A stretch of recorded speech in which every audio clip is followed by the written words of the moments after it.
Hello, hi, welcome on in.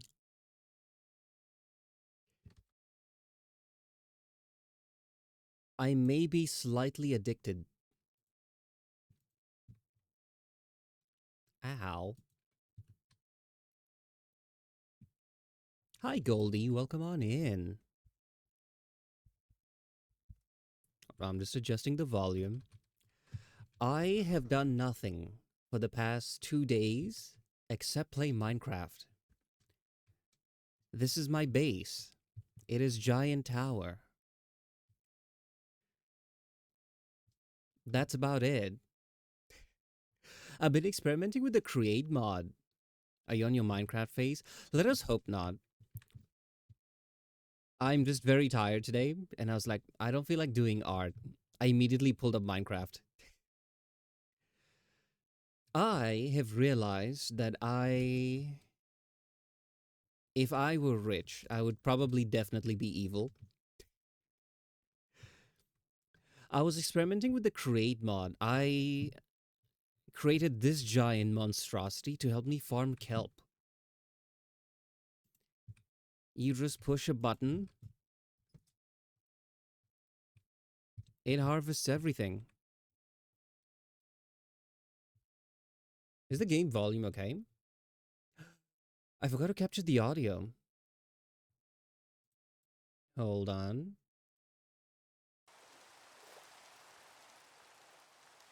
Okay, this may be loud.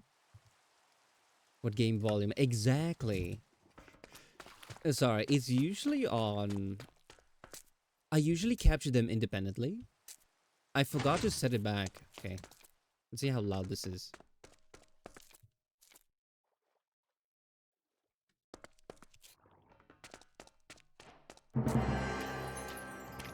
Okay, I think that's okay.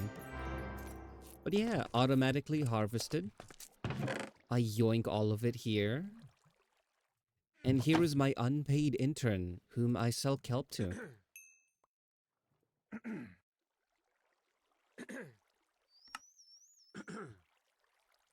Doing redstone in bedrock is a pain. Mob farms are easy. I was originally like a redstone engineer, a few years back.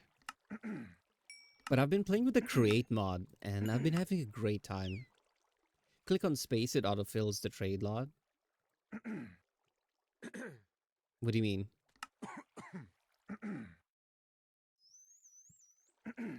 Oh, okay.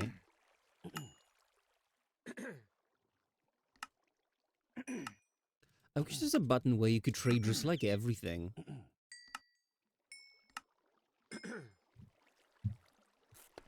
It has been a while since I played. By the way, this I don't know if you guys know what sea trawling is. You know when they go fishing, they have like those huge nets and just like scoop up everything. I basically do that and accidentally kill all the fish in the area. So, hi Nadia, welcome on in. Who's joined us? Hold on, let me just welcome people in. I was a little bit enthusiastic to continue playing. I was playing it literally all day. So yeah, let me welcome people on in. Hi Akazam, hi Hot Shack, hi Goldie, hi Nadia. True Minecraft player exploits capitalism. Exactly. What people do, trade is spam space, then shift click emerald. Oh yeah, that's what I was doing.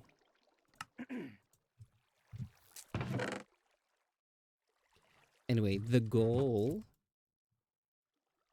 is to show off how rich I am.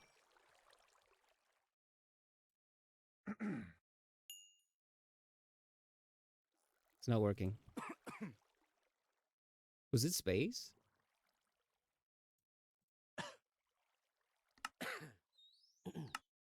Okay, now it's working.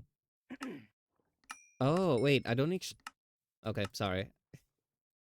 I don't actually have to, like, hover over it.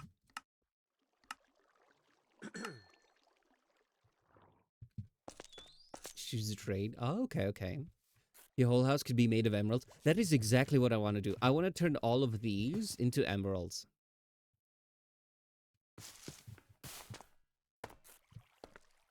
Where is this thing? Now, it may sound crazy, but this thing gives me an ungodly amount of kelp. And there's an infinite trade mod.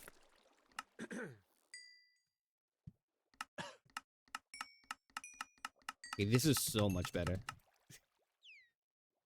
My life is forever changed. It's at least 10 stack, right? Probably more.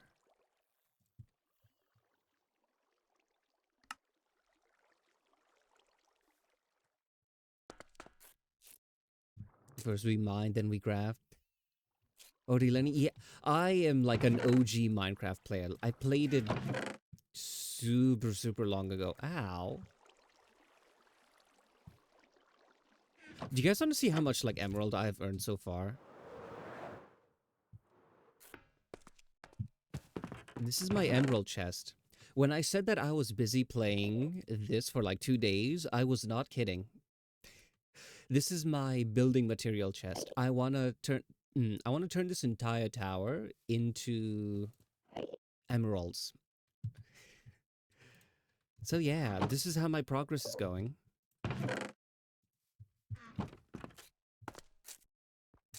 I could automate the process in the future. I just need a timer, which shouldn't be too bad because it's turned on by redstone, right? Or why do you need so much emerald? Why? Do you see this tower? I'm gonna turn it all into emerald. I built it out of lava in like 15 minutes. But then I decided it looks too bland, too bleak. I need to show off my emeralds, so yeah, here we are. But how's it going?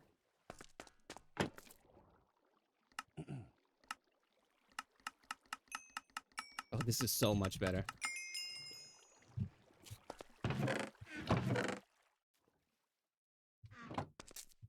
What, do you want to torture yourself? It's not torture. Look, this... I'm earning like so much... I've only played this for like 2 days, okay? And you've seen how many emeralds I have.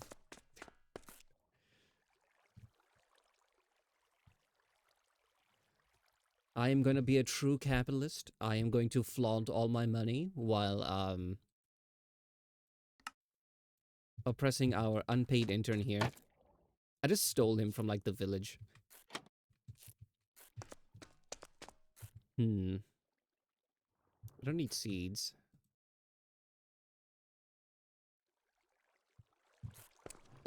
Or who has the games chat in Discord? I don't think we have one. We can just type in general, I suppose. Will you gonna pay tax then? No. By the way, this thing regenerates like super fast.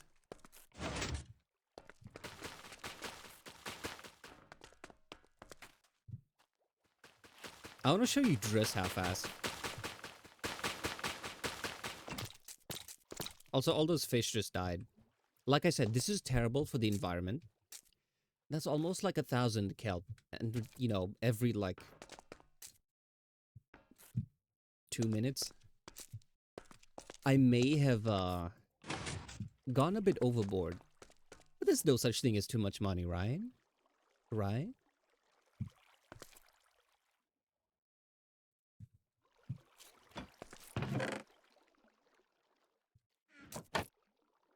I've just been grinding. Oh, I thought you were mining by hand. Oh no, I would never. I would die. I'm not that obsessed.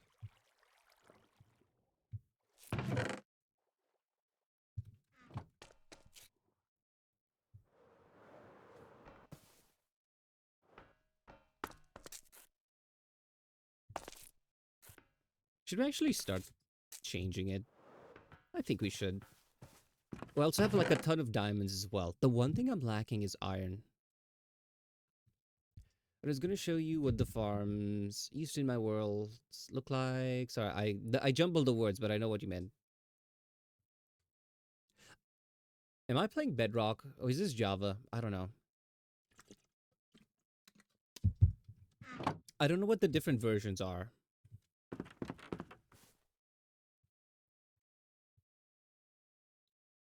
Why don't you put down more kelps to make more emeralds? Because I have like a ton already. It used to be a simple farm, And then it expanded. And then it expanded more. Next thing I know,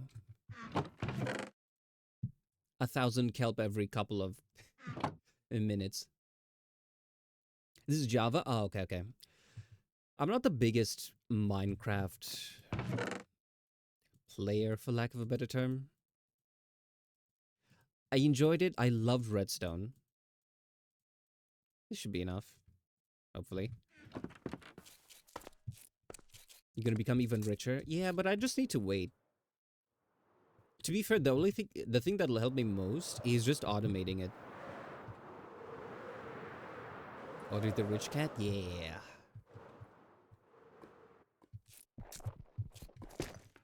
Uh-oh. Uh-oh. Uh-oh. Oh, wait, I have fire protection. I'm good. It is annoying, though. Oh, it's already gone. Bedrock gets wild leaves during snow, movable chests. Java gets mods. Oh, okay.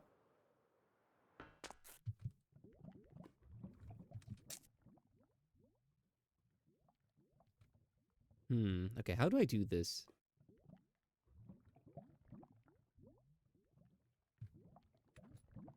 Okay, you know what?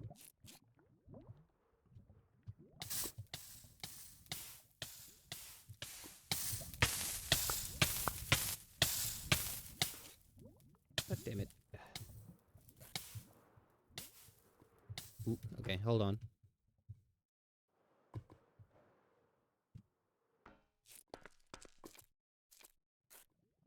I think I'll leave the lava for now.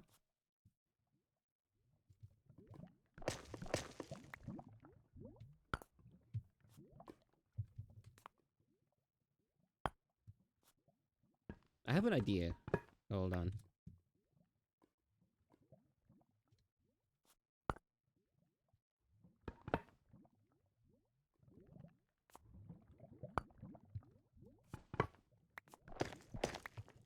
Let me just dig straight down. Will I go torture myself in Arknights? Well, have fun. We shall be here.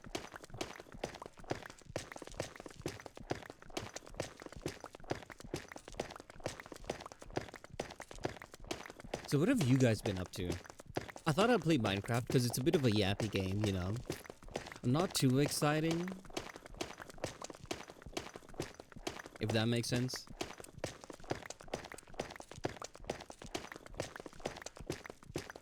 But yeah, like, the more I played, the more I realized I was a monster.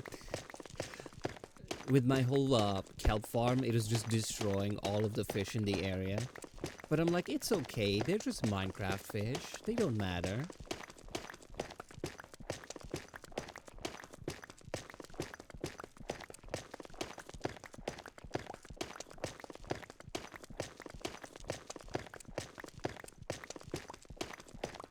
I decided I'll play this today, and then tomorrow, it's my off day, so I'll be super productive.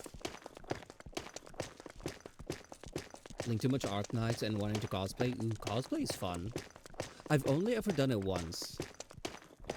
And I think it was from My Hero Academia. Do you guys know Shinso? The guy who... What are you doing here? The guy whose power is... If he asks people a question, and they reply, he can control their minds. That guy. Yeah, I made his mask out of foam. This is my first time trying cosplay.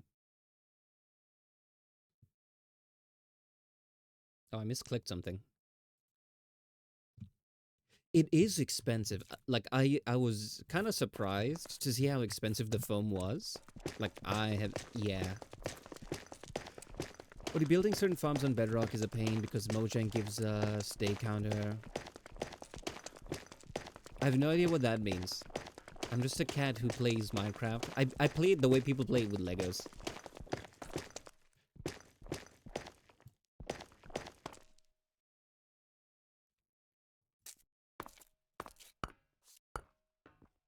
Okay, with these wings, this might be a bit tough.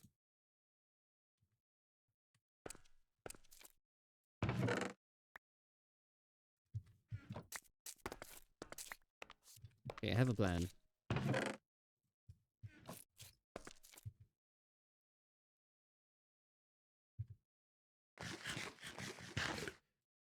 You don't know what chunk borders are? Not really.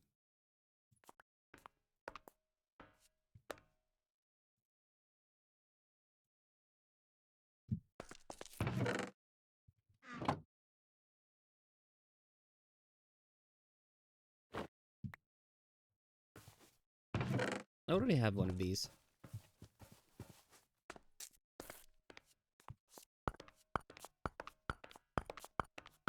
But have you ever heard of Project Red? Are they the people who made The Witcher? Like the games? If I remember correctly. Ow! Where did this come from?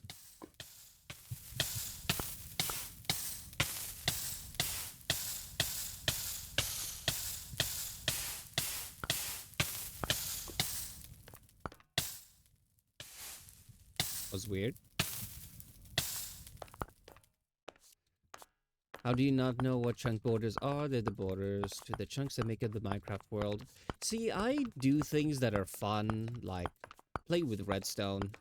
I don't read into what things are. I just show up, have a good time, and yeah, that's it. The Arknights Project Red. I was wanted to cosplay as her. Oh, yeah, I'm not familiar. I thought Project Red was like the studio that made The Witcher. If I remember correctly.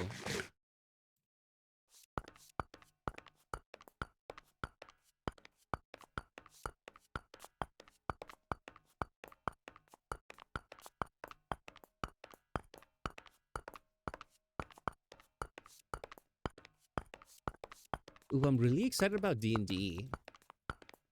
Hopefully we should have it on Saturday. Most people seem available.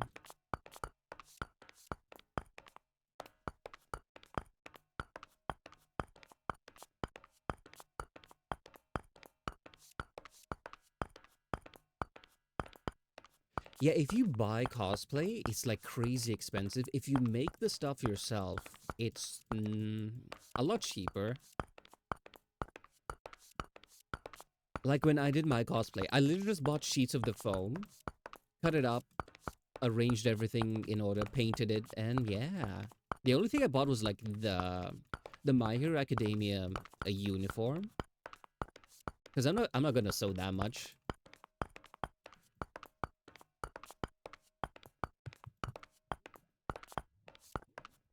He also did, okay, hold on. You know what? Let me show a picture of this guy.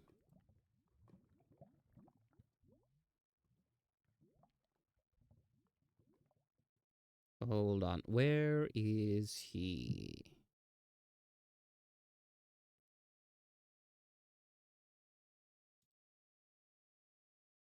Okay, I found an image. Let me put it on screen for you guys. This cosplay. The mask, the one that he's wearing, I basically just bought sheets of EVA foam, glued them together, cut them out. It was a lot of like referencing, painted the white parts, and yeah. I bought like the My Hero Academia uniform. God knows what happened to it. I think I left it behind in Malaysia. And like the wraps that he has, I literally just bought some white sheet of paper. Sorry, not paper, cloth, cut it into strips and stitched them together. That was about it. So yeah, that was my first and only time I cosplayed. It was super fun. I think I might get back into it as a hobby like in the future when I have like time. But yeah. It is a fun hobby to have. It can be kind of pricey.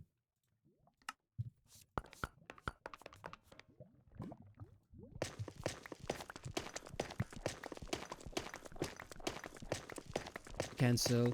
Yeah, you can try make the parts that you can, if that makes sense. EVA foam for cosplay is like the way to go. If you want to make something that is quote unquote metal or like a hard object, yeah, EVA foam is the way to go. Maybe I should make a suit of armor out of it, out of curiosity. No, but that'll require like an expensive amount. Because that foam isn't cheap. It's the kind that you use to make like yoga mats out of.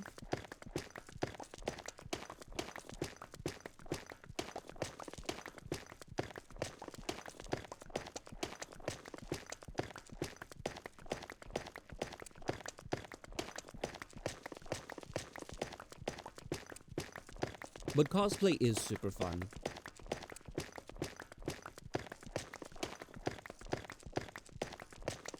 Wait, I just remembered.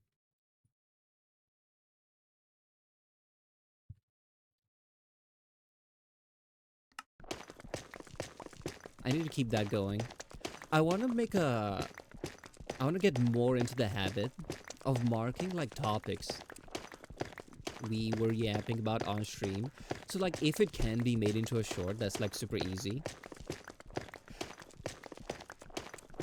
The biggest trouble is like finding the points in the stream. So what I did was like if I yap about something, I just put I just put exclamation topic, right?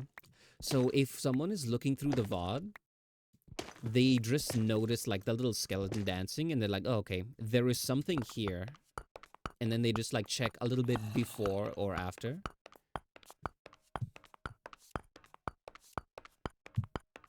Because when it comes to streaming, I think like shorts are like the most efficient way of marketing, so to speak.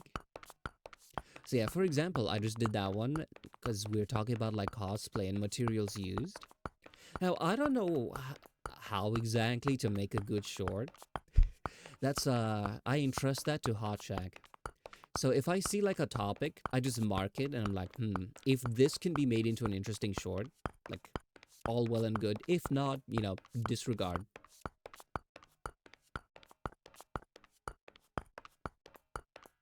I don't think we have enough emeralds.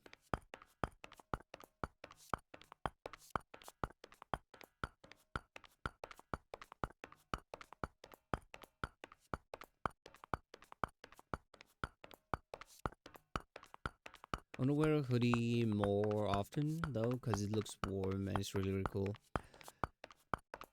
I'm never a fan of hoodies or warm clothes. You know, me being a tropical cat and all.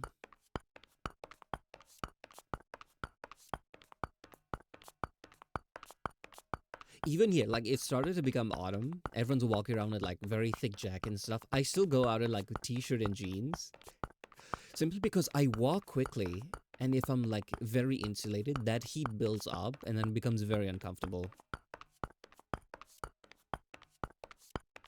The only problem is, I don't have very good circulation in my hands, so my entire body will be warm as I'm walking quickly because I'm active, but then my hands get cold.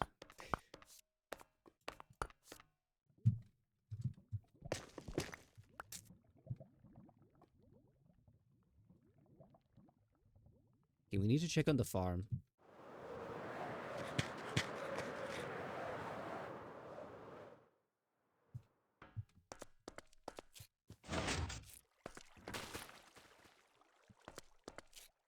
I really like being warm. As someone who is from a hot country, I hate not being at room temperature, you know? Life is all about balance.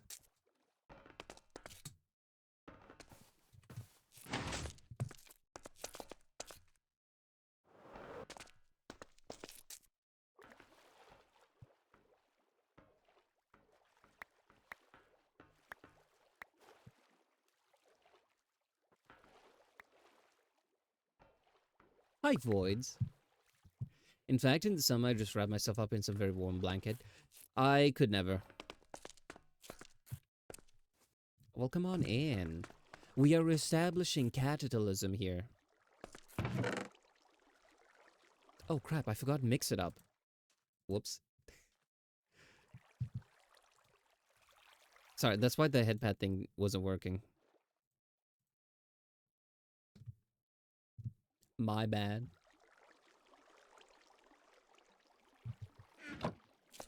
I have high heat tolerance. For me, it's not even about tolerance, it's just I don't like that. Like, I'm so used to always being warm, like, throughout my life. Thank you for the head pats. Like, I hate the heat, right? If it's cold, I will wrap myself up in a blanket. But I'd rather be slightly chilly than slightly warm. I think it's just because my entire life, like, I've lived in very hot countries.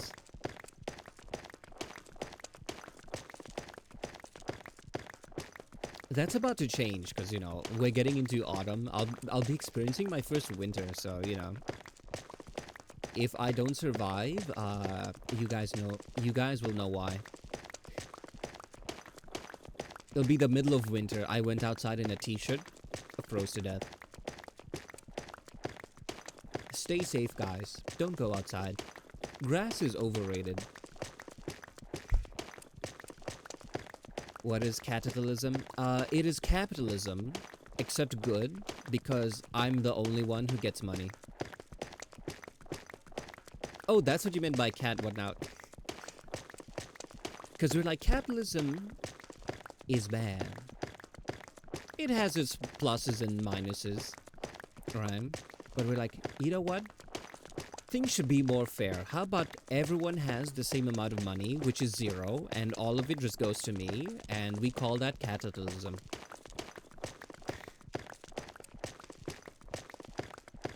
I can't remember how that came about.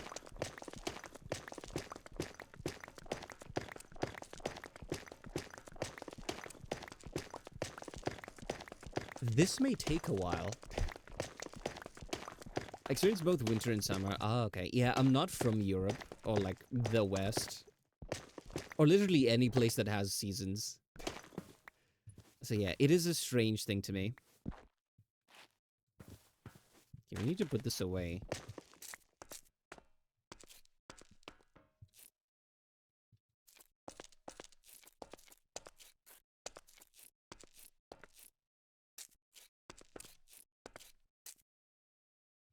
Whatever is yours is ours, what's ours is mine. Exactly. Except it's only for me. You guys get it.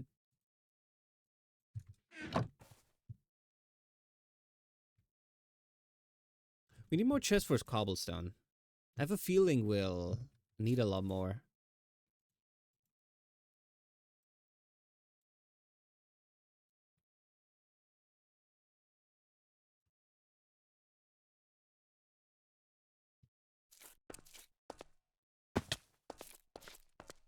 I'll just dump this outside somewhere.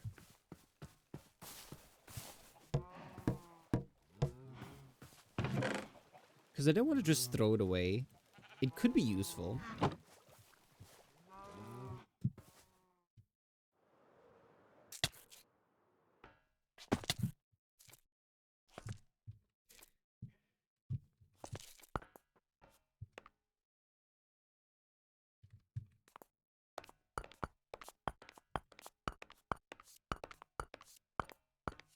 Speaking of evil corporations, I was watching some stuff on YouTube, and apparently a lot of the companies, right? Of the companies that fired a ton of people to replace them with AI, apparently they're scrambling to get those same people back. So that was a little bit of karma.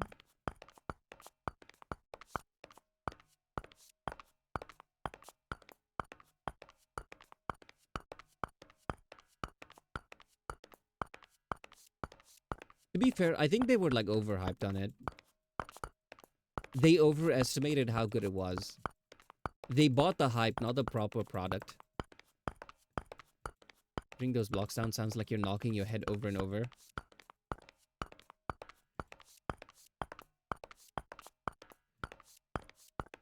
Canonically, we'll say that's what's happening.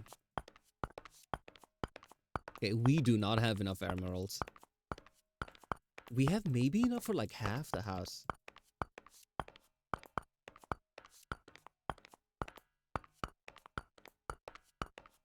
It's not happening. No, no, no. There's nothing above me.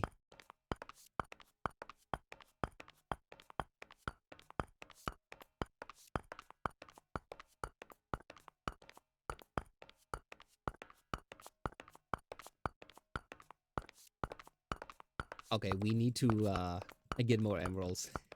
I don't think these are enough.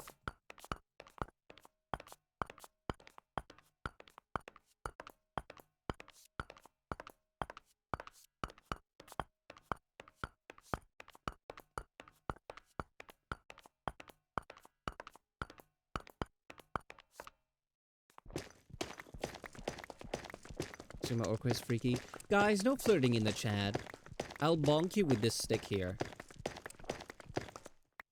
Also, I realized one downside with FPS games is whenever it's like you're moving the mouse like this, it locks your mouse position at the center of the screen.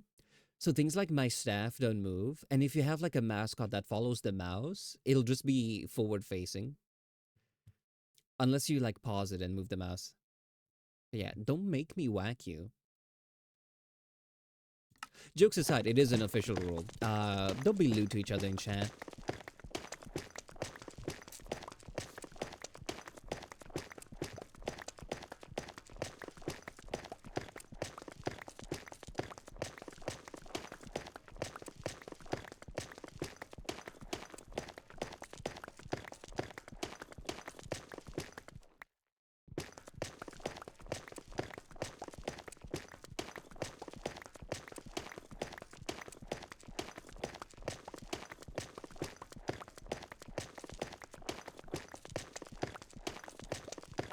This may take a while.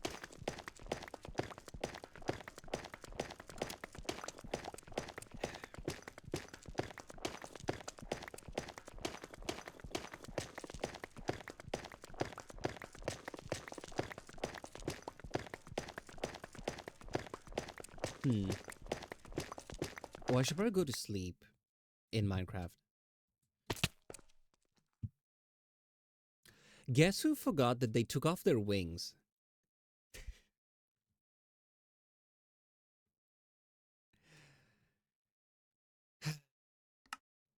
Anyway.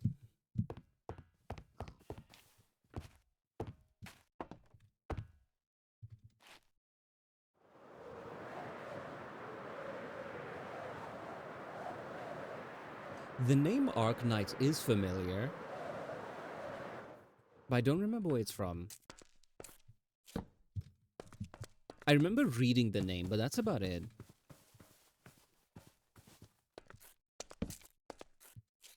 Gacha game with peak story? Ah, okay. I'm not a big fan of gacha, to be honest. I'm a free-to-play player.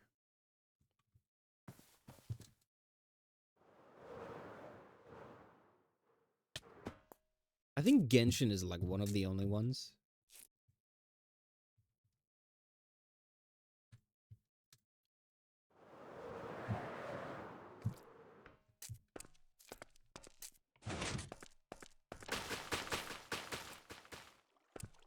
Also an anime, very free-to-play friendly. As a certified anime disliker, I wouldn't know of it. I don't know if you guys hear the fish dying. But yeah, I just like massacre all of them.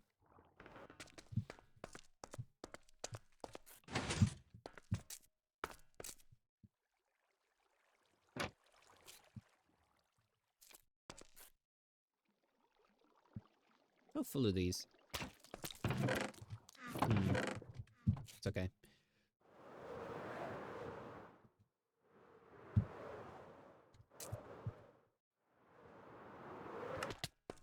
Oh, oops.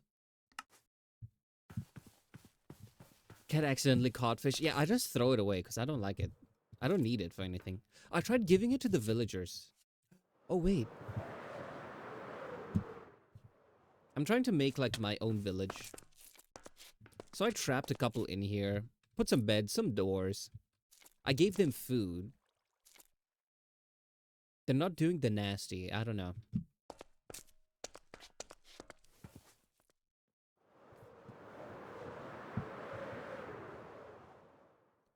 I have to look at how to, you know, make more villagers in the future. Free food, yeah, but fish isn't the best food. I have like a little pumpkin farm going. Like pumpkin pie is amazing. Sounds like a like. I don't mind fish, but in Minecraft, it's not the best food. And I'm not talking about things like golden carrots, you know, golden apples, not that kind. I mean stuff that you can easily get very cheaply. Usually steaks and pumpkin pie. Those are like really good ones.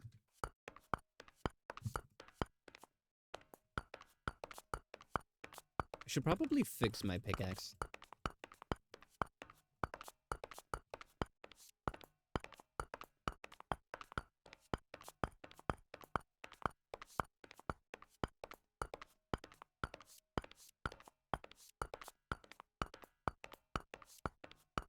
There are gold farms, you know. Yeah, but I don't have one. In fact, when I just joined the server, I was given just a stack of carrots, like the golden carrots. I just have some left over.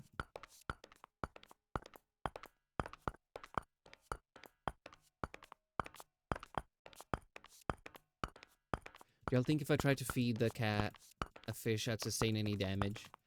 Well, if I don't want fish and you try to feed me, yes.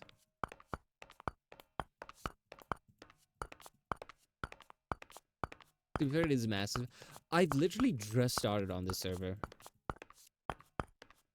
Don't let the amount of emeralds and diamonds fool you. I haven't played that long.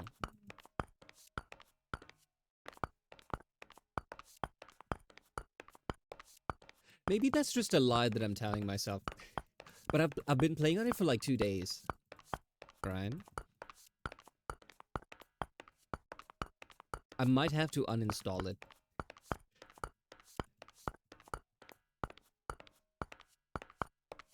I need to finish my emerald tower though. The inside is just like a bunch of chests and an enchanting table.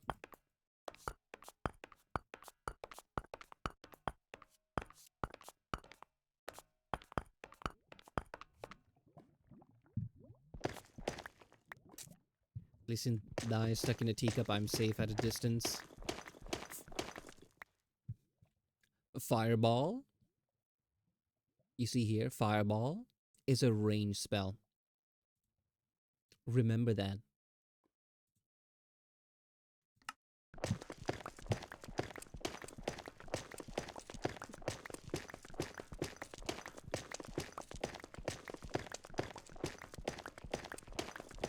I missed D&D last week. My friends were busy, I think. I don't remember the reason. But yeah, I didn't have D&D with like my human friends. So I've just been like reminiscing, crying. Sorry, one of my friends was supposed to host. I was supposed to, you know, be a player again. But then they got busy. Yeah, I remember now. See, I have shield. I was gonna be look, I've said it before. I truly am the actually friend. And I was gonna be like, well, shield increases your AC.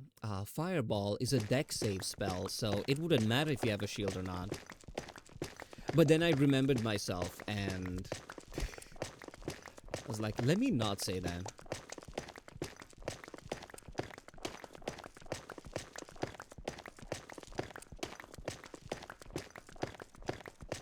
I'm very susceptible to fire. Why don't I believe you?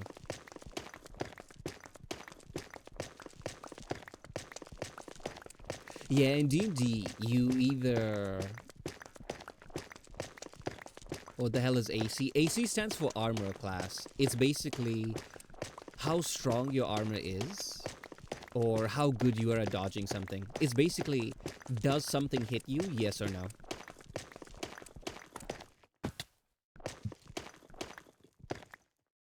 I think you mentioned being a beginner in D&D. That's why I didn't actually go like, actually, because I realized nothing that I say would make sense.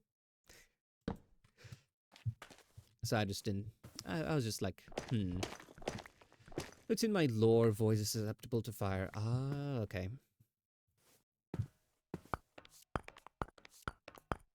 To me, it sounded like you're like, oh no, this is my one weakness, and then I do it and like, you fool, I lied.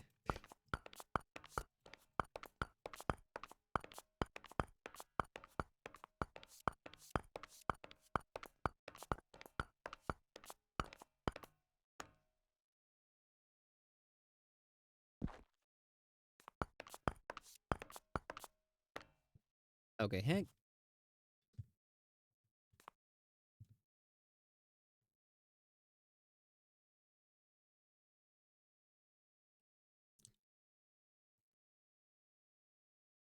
I'm building in the wrong layer. Whoops.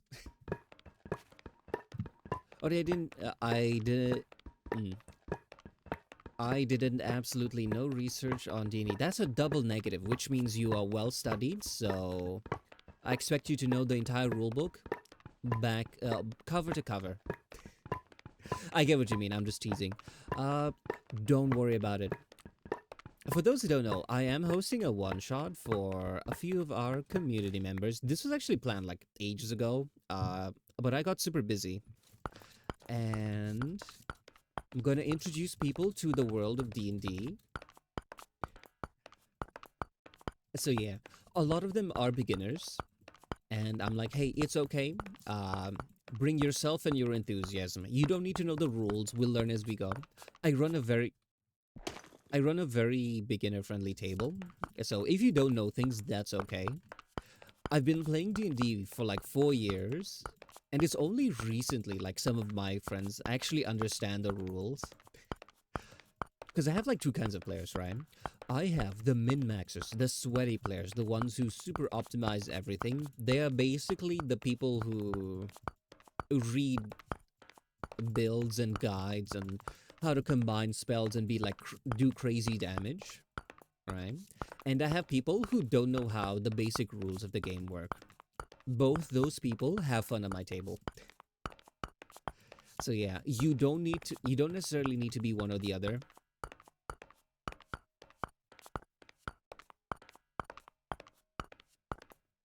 It is the one weakness and is very exploitable. Makes sense.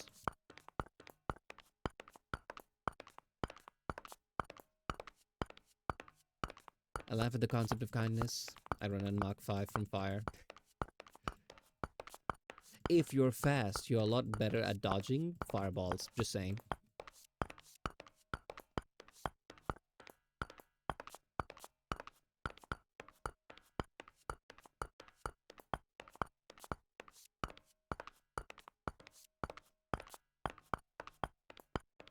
Huh. I'm beginning to think maybe I shouldn't have made this so high. I wanted something to be like super tall, like disappears into the clouds tall. Ori, very important question. What is bag of holding? Have you ever watched or read the Harry Potter books?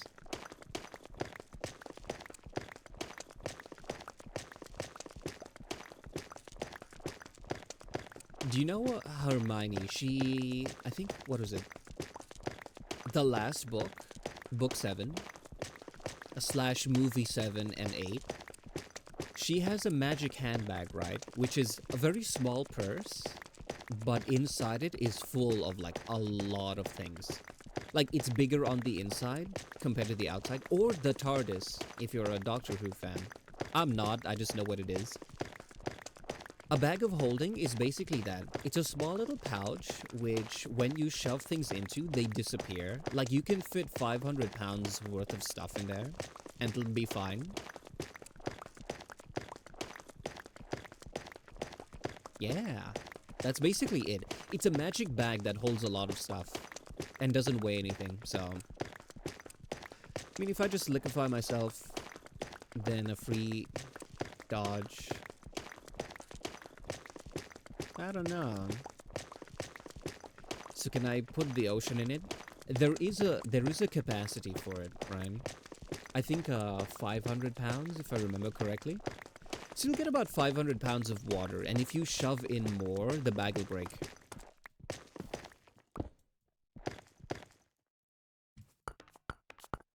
I need to do some research then. Don't worry about it.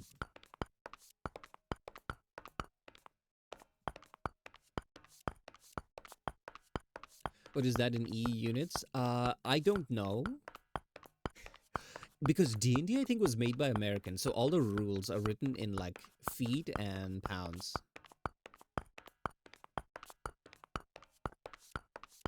So I don't really need to know what that weighs. Is, like, IRL. Like, for example, the pouch will say you can carry 500 pounds in it, right? And someone has, like, a giant statue that's, like, 100 pounds. All I know is you can carry, like, 5 of those statues. That's, like, basically the math. I hate you, Americans. Don't be mean to Americans.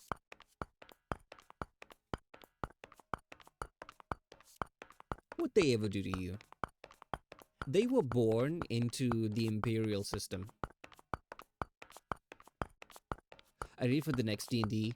You guys will just be playing a one-shot. So it's like a campaign that only lasts one session. Maybe 3-ish hours. So don't stress too much about loot and all.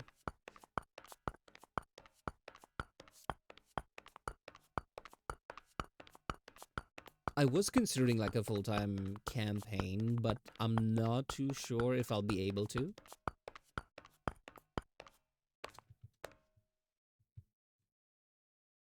We're out of emeralds.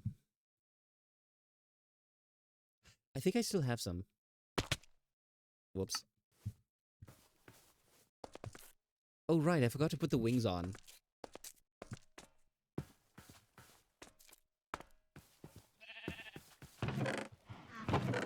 I've been playing D&D for like 4+ years. I don't think they've ever owned a bag of holding. Yeah, by the way, this server has like keep inventory, keep XP. Death is a minor inconvenience. 4+ years? Yeah. Do you know how many times I've been like a player? I can count it on one hand. And I'm talking sessions I've been a player.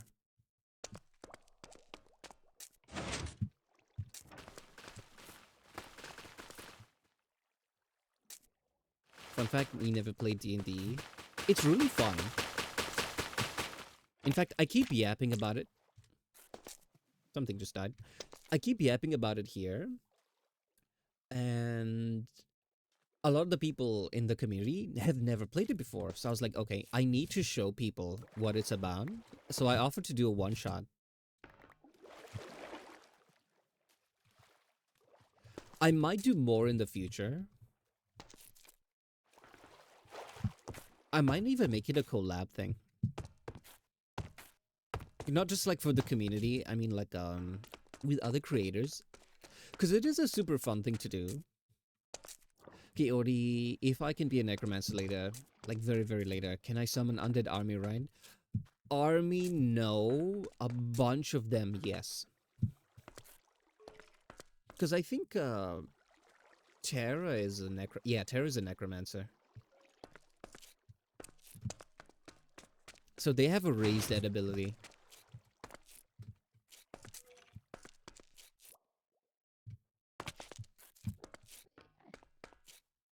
Never played D&D, I just know the gist of it. Yeah, it's always portrayed as a bit strange in like movies and shows and stuff. But I find the real game to be, you know, a lot more chill, a lot more relaxed, a lot less nerdy, you know?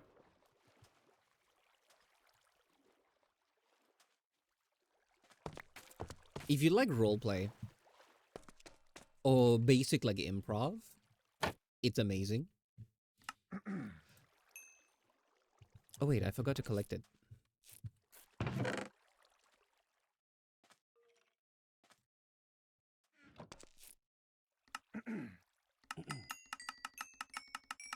Man, I love Hot Shack for telling me this. My life is forever changed. Can the necromancer put armor on the undead with weapons? I don't think so. I mean, you can if for like aesthetic reasons.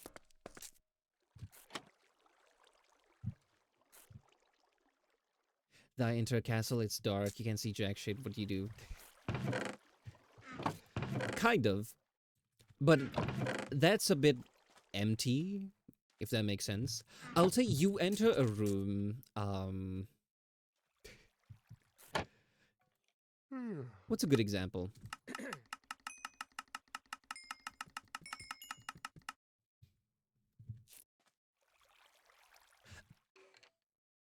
Here's a classic, right? I'm like, they're traveling along the road. They see an overturned cart, a dead horse, and someone bleeding like on the side of the road, right? I'd say this is what you see, right? Now, maybe newer players could go, oh, someone in distress. I shall go help them. They go, citizen, do you need help? And yada, yada, yada. Whereas someone who is more experienced would be like, stranger in the middle of the road, seemingly injured and helpless. This smells like a trap. That like, can I check the surrounding area? And they roll for perception to see if they notice anything. If they roll high, I'll be like, okay, you hear a soft rustle in the trees. As you take a closer look into the bushes, you notice there's a series of ropes and pulleys high up in the trees, almost invisible, set to drop a giant log on whoever stands close to that person who's like on the ground. This is definitely a trap, you know? Some shit like that. So I will say, oh, you found this guy by the road. How do you proceed? And then you tell me, like, do you want to check for traps? Do you approach and want to help them?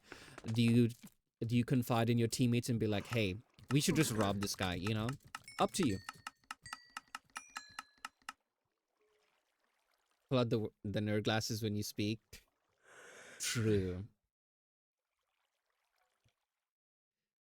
Like, what I do first decision is shoot the darn thing. I don't trust it. Okay. My friends did complain. They did complain. I love traps. I like horror and suspense, right? I love horror and suspense, and I bring those elements to my table. So there was like one campaign where they were basically facing vampires. There was one time they had entered a room. Now they're the kind who are very overconfident in their abilities. They barge into a room. They're like, "We'll just kill everything. We'll be fine." They don't check for traps. They don't do anything. So one time they entered like the vampire's castle, and they were in the middle of like an empty room, and they got like right in the center, and they're like, "Huh, there's nothing here. This sucks." And that is when a bunch of vampire spawn drop down from the ceiling. Vampire spawn are basically vampires who are like minions, if that makes sense. They are vampires, they are undead, but they're weaker and they obey the person who turned them. Right? They're basically vampire subordinates, minions, right? So from that day, when those vampire spawn just dropped from the ceiling and like started attacking them, every single time they enter a room, they always go, I walk into this room, I check the ceiling, and they did that for months. I may have traumatized them.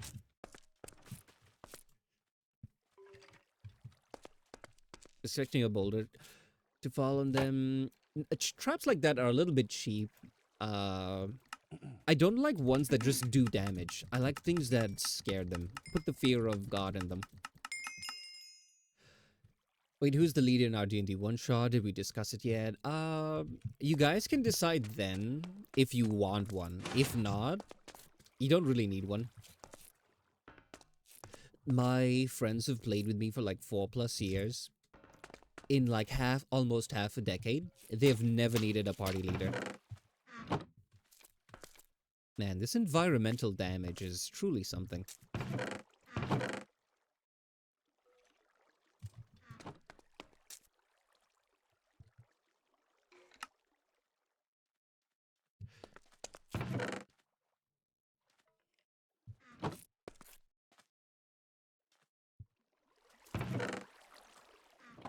Get a leader so you can blame someone for the mistakes, trust.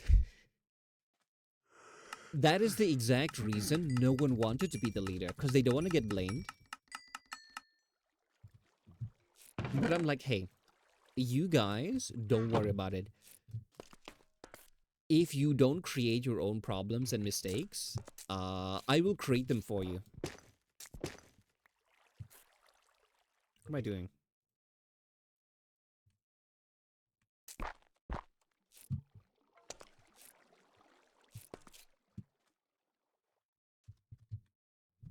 Like, conflict is the lifeblood of D&D, right?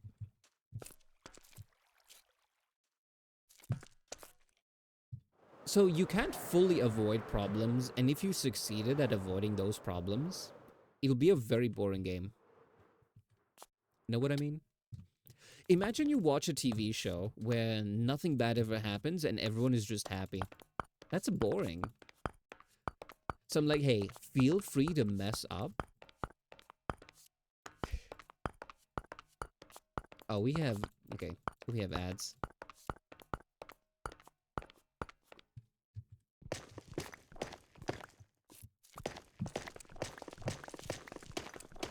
I'm just gonna continue mining here.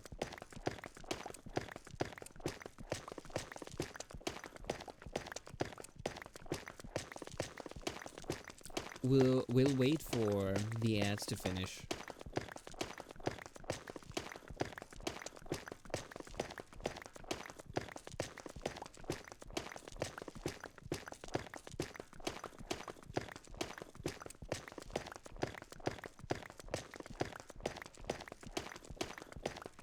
Anyway, did you notice, like, in the time, like, it took me to just harvest those few?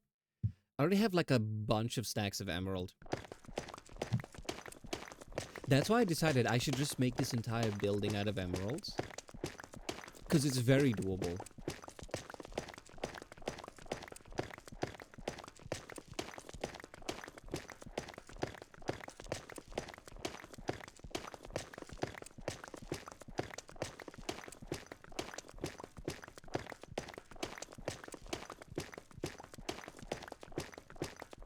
Sounds like a flex, not because it's doable. It is a flex, but I'm only willing to do so because I can do it quickly.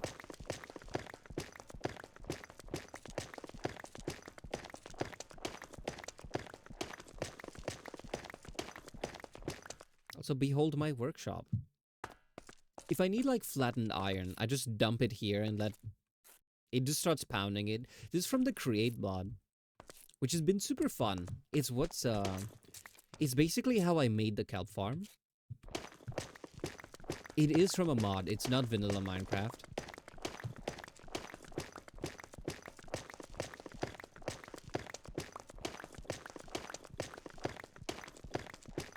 Behold the sword in the rock. Sorry, what are we talking about?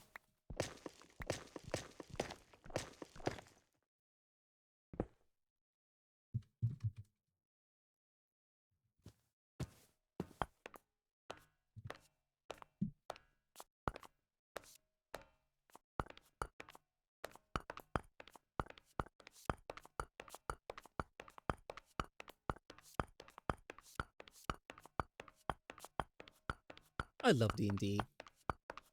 I want to play more. I think my problem is I'm always down to host, right?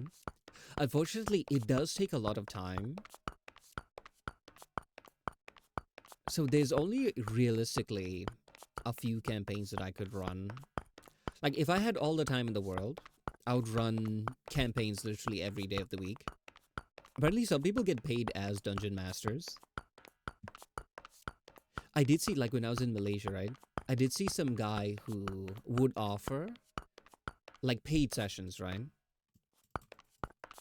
And this was during lockdown. By the time COVID had ended and everything, he had turned that into, like, his full business. He became a full-time dungeon master. And I was like, damn, that is really cool. That should be me.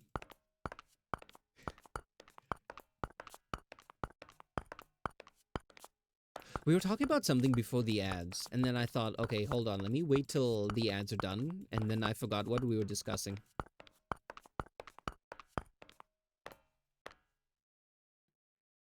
About getting jumped by skeletons in DNF? What's DNF? Oh, sorry, D&D.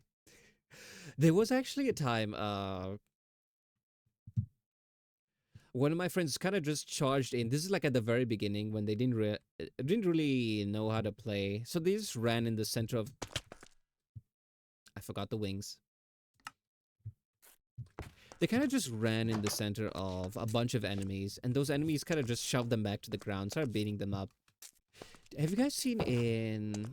I forgot what Justice League movie, the animated ones, where Green Lantern's like, don't worry, I got this. And then he gets punched once on the ground, they surround him and beat him up. Yeah, that happened. I don't have the video, otherwise I'd pull it up. What were we talking about before the ends? I don't know.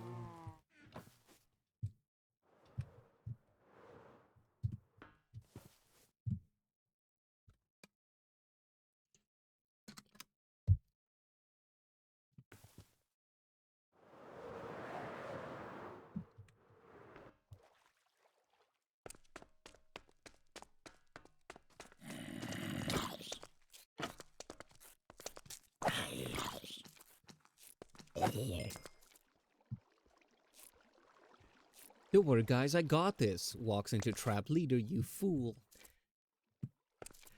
To be fair, the game will always be more fun if you do stuff like that rather than, I don't trust this. It could be a trap. I'm not gonna touch it. You know what I mean? You need to be brave.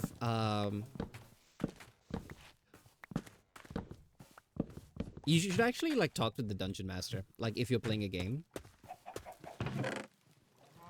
you can just go, hey, I'm gonna play a character who always touches the obviously cursed object.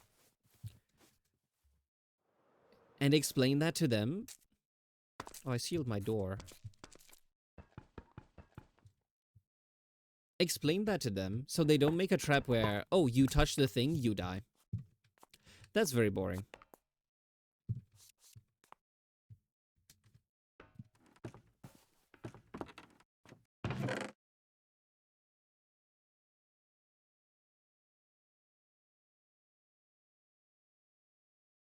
The trap, let's walk towards it. You know what's fun is playing a dumb character. You're like, oh, they would obviously go and touch the thing because maybe they're greedy. They're like, they love money or gold or whatever. So they see something shiny, zero hesitation, they put it in their pocket.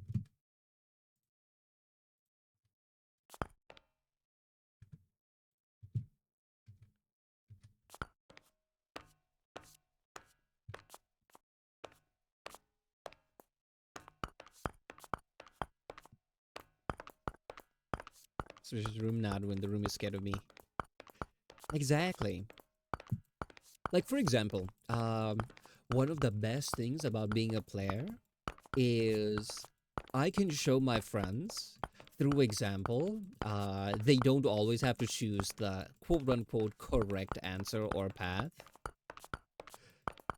That's something like I kind of struggled with a little bit when starting out, is they were always scared to make decisions, right?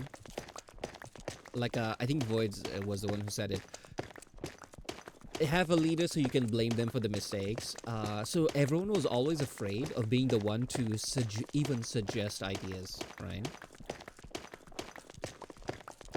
Because they're like, oh, if something bad happens, then people might hate me, you know? Perfectly valid fear, I guess, for lack of a better term.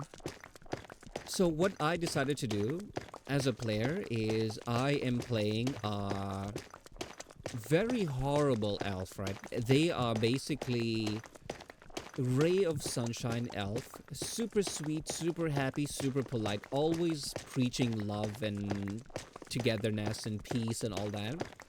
They are constantly trying to spread plagues to villages, cities, towns because they believe civilization is a scourge.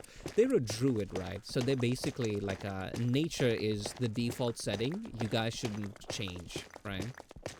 So, oh, people don't want to return to nature. I guess they should just be eliminated, like amputating a diseased limb so that the rest of the world can heal and all that. So yeah, basically I have a character who goes around casting Contagion, which is basically a spell that gives people the plague. So yeah, I've been doing that every time I play that character, which has been like twice now. And they always see that and they go like, oh no, this is awful, this is bad. And I want them to see that there are no consequences and it's funny. So that when, I continue to DM, they're not so scared of making decisions. And they have improved like a lot over the years. So yeah. They're a lot more confident when it comes to decision making. And that makes me happy.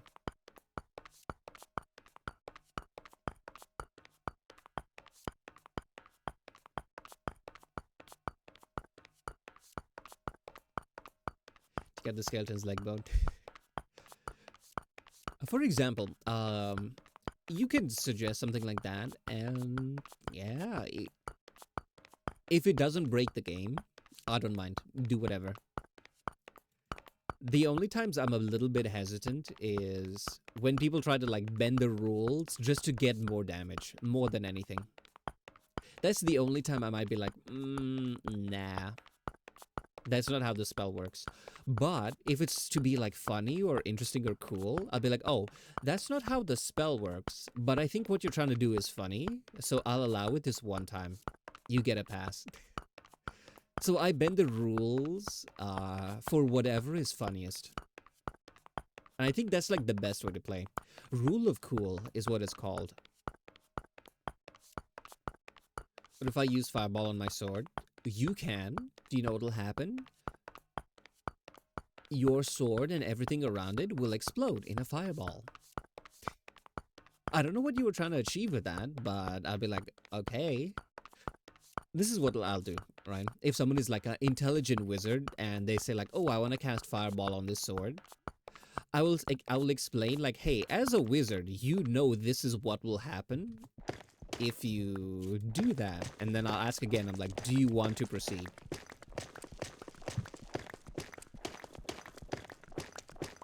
But it set it on fire. Fireball is a massive explosion. That's what I was saying.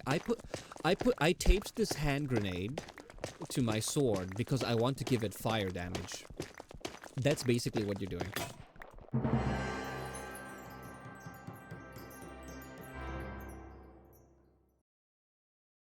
I was supposed to fix my pickaxe.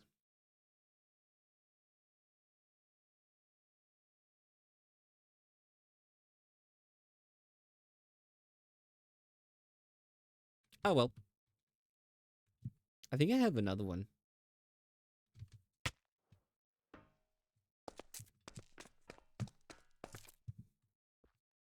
I mean, the only thing you'll accomplish is a massive explosion where you blow up as well, so I don't know. This one has fortune on it, so I don't want to waste it.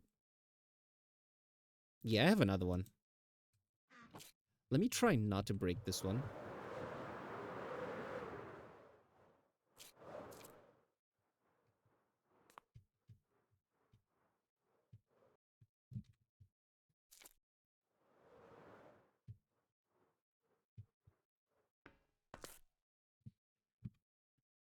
I tape the wizard to a rock and use the spellbook.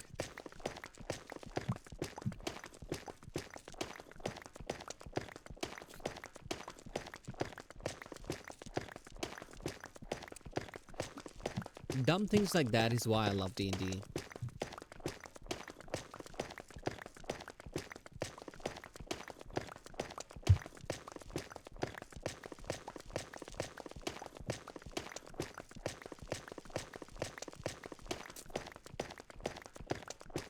If it works, it works. Exactly.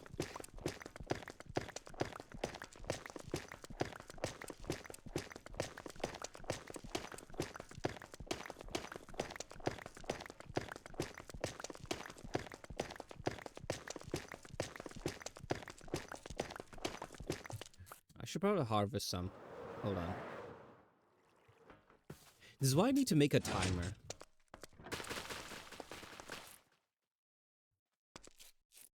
Win-win scenario. Probably not for the wizard.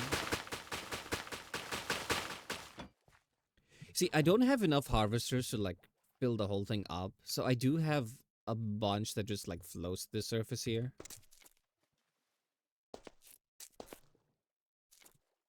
Easy to collect though. Ow. There's a mod that has like poisonous fish or something.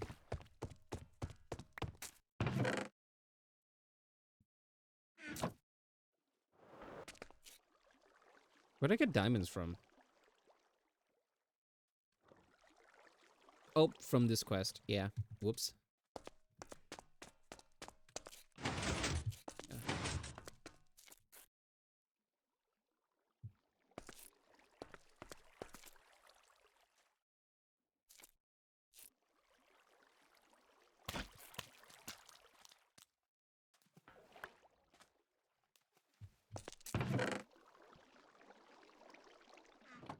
Okay, you know what? I'll do this later.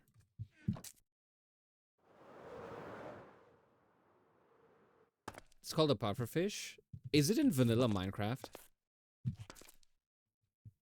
I know the pufferfish is vanilla, right?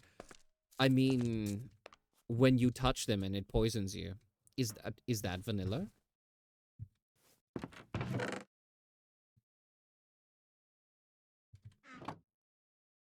I don't remember that. I know they used in potions. If I use the barbarian way to unlock a door. Have you ever played Baldur's Gate? Whenever I encounter a locked door, I just get my barbarian to open it with their sword. Yes, it is? Okay. I wasn't too sure.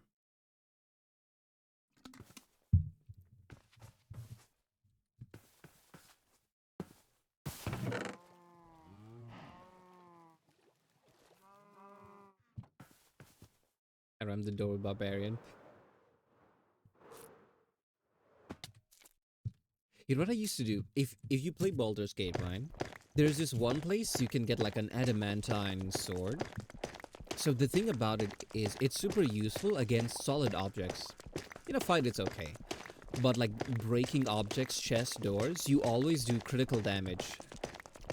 So what I always do is I take the sword and I just keep it in my pocket until I find a locked door, and I call it my door opener. And I do that in literally every single run. It never gets old.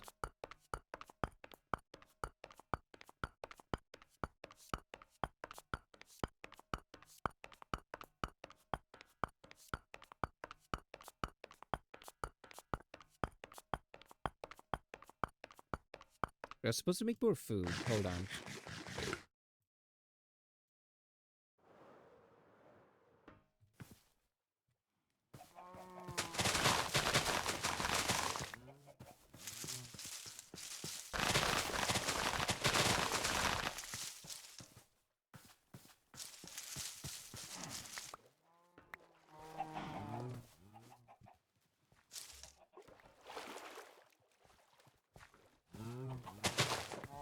Okay.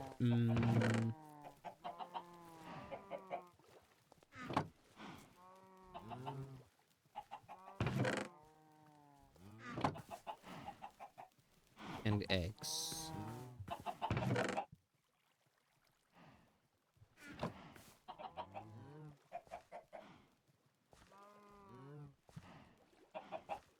I think pumpkin pie is like some of the best food in the game.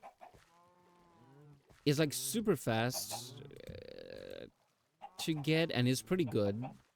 I think you can get it like a lot faster compared to like steak and stuff.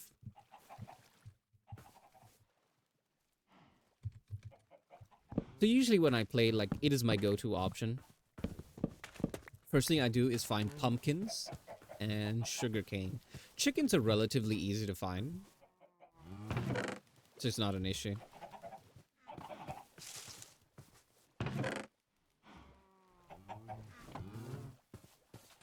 Bad sword idea. Sick name and design, but it does nothing except open tin cans. You have described a can opener.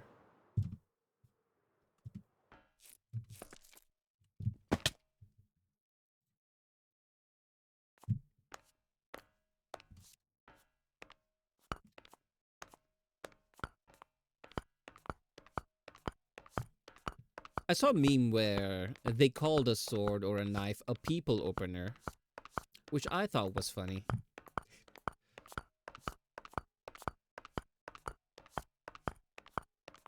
Yep, greatest idea. I feel like what I find really funny is just role-playing sick and deranged characters.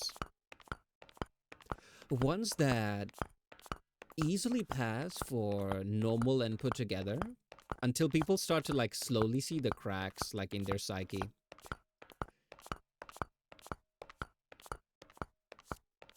Because when it comes to like TTRPGs, I think the thing that I love most is the roleplay.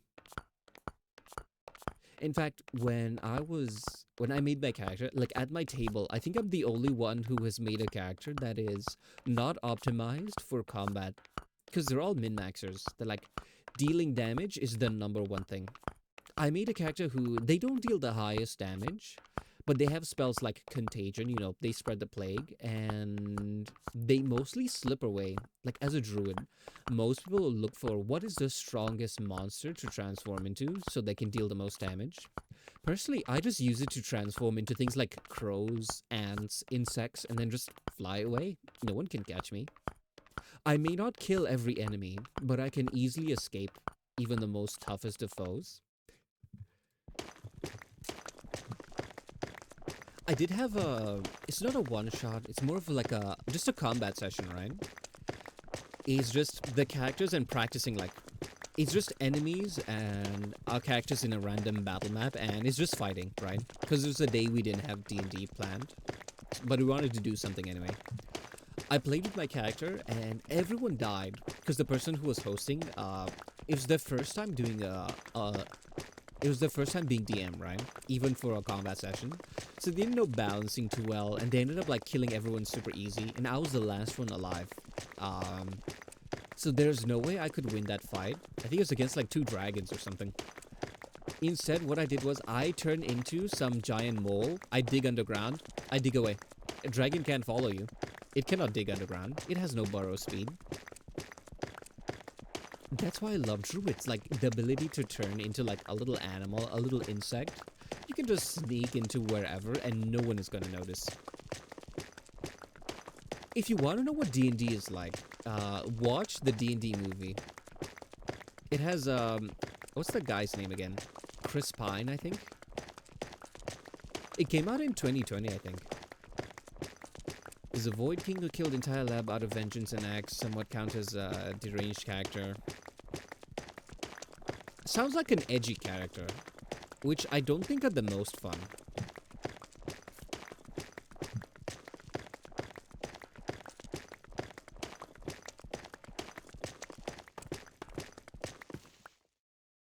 I think it's like too generic.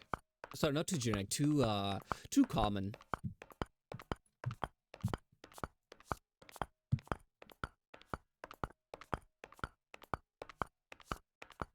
In D&D, right? Because D&D is a cooperative game.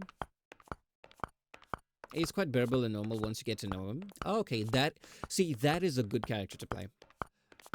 Usually, when people have like edgelord characters in D&D, they always go for I am a lone wolf who doesn't want to talk to anyone.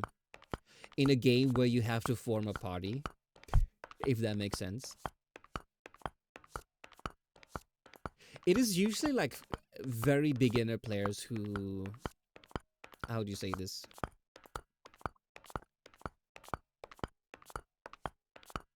They have a cool character in mind, but the character doesn't really fit into a party. They're trying to fit like a character that would make a great character in a novel, but not as a D&D character, if that makes sense.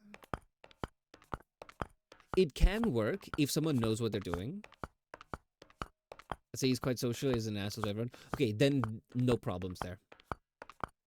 They are D&D horror stories. You probably there are channels that dedicate themselves to just reading D&D horror stories. You know, like how some people have like the "Am I the asshole" stories or channels, right? It's basically that, but it's just D&D horror stories. I think like half of them are people being like dark, edgy characters. They're like, I am gonna brood in this corner, and someone approaches to talk to me. I scoff and I look away. I don't talk to strangers. And then like, how does the game proceed from there? You know, I've never had this issue, but apparently it's a very common thing in like the D&D world. I think that's why I was very skeptical when it came to playing with strangers, because this was back in like 2020. I decided I wanted to play D&D, but I didn't know anyone who did play it. And I had two options. I could either join a random table with complete strangers, or I can rope in some of my friends and say like, "Hey, let's play D&D. I've never played before, you've never played before. Let's figure it out." So that's what I did. Anyway, fast forward 4 years, I'm still playing with the exact same people that I just DM'd like that one time. Yeah, when someone says like they're like, "Oh, I am a dark and a Batman-esque character," I immediately like raise an eyebrow. Not all of them are bad, but I have seen like a ton of stories. But if you mention they're sociable and they're not an a-hole to everyone, perfectly fine. I think I have it in my table rules. In D&D is like you can make any character you want so long as they're willing to work with other people. Because like D&D is basically playing with other people, other friends. Even if your character doesn't have to like it. I'm like, they can hate other people so long as it's like, I don't want to work with other people, but I must because I'm not strong enough on my own. And then they go look for a party. That is okay. No, I totally didn't just explain my main OC. No, why would I?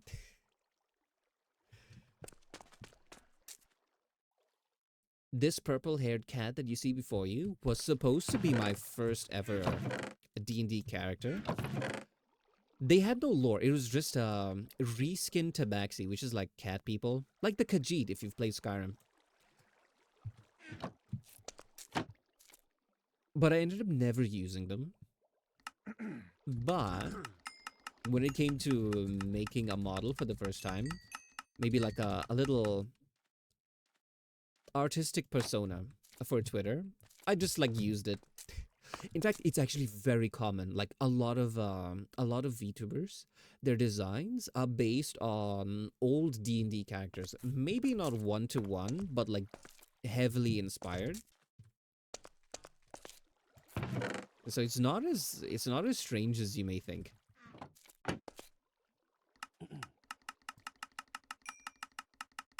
My life is forever changed with this shortcut.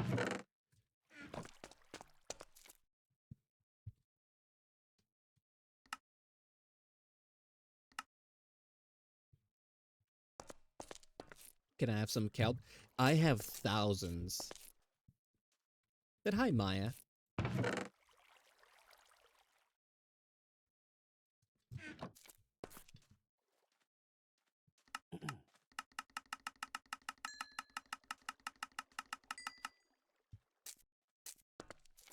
My life has changed ever since I did my first comic. Ooh, what is it about?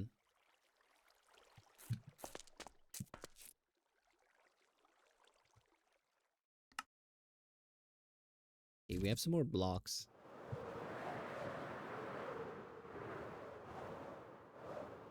I love eating green stuff.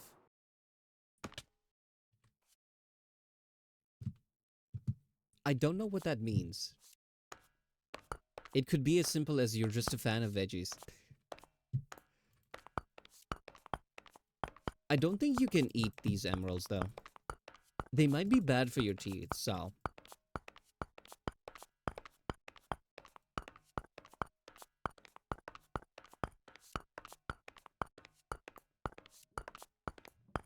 Why is the question mark before the sentence in your chat widget?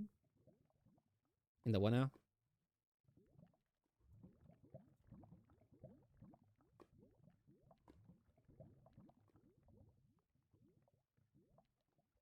Huh, that's weird. Yeah, I see what you mean. I think it bugged out. This is a free one that I'm using. Money's green and money isn't hard. Emeralds are hard.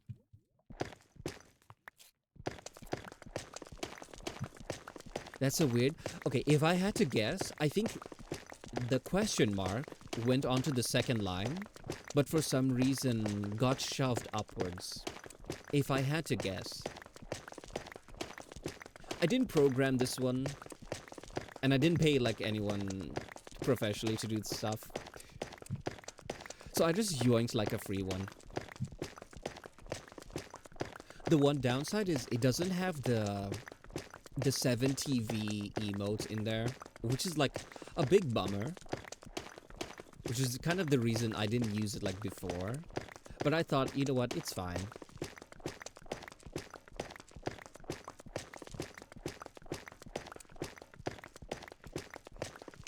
Oh we do have a say-so stream here. I do apologize.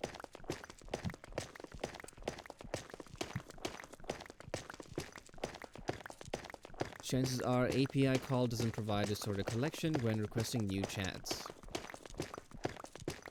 I see.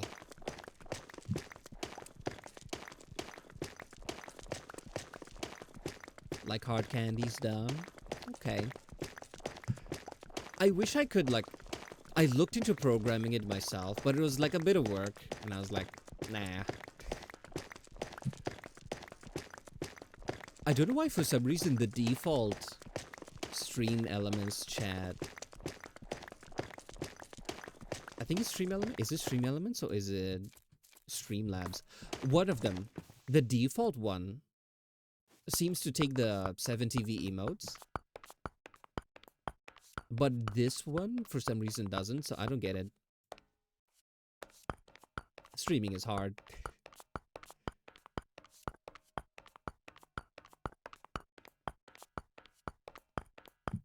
For real, my favorite candy is hard caramel. I don't think I've had caramel in ages.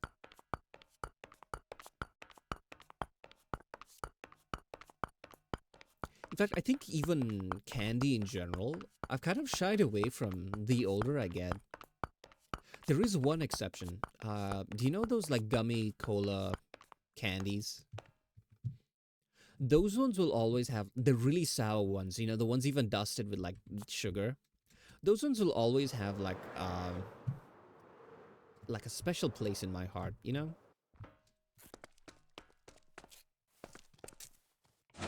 How not to procrastinate.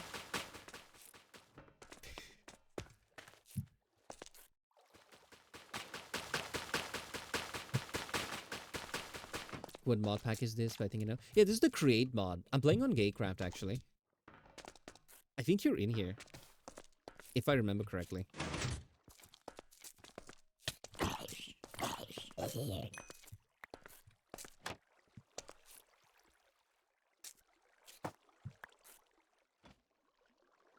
Oh, this is cute.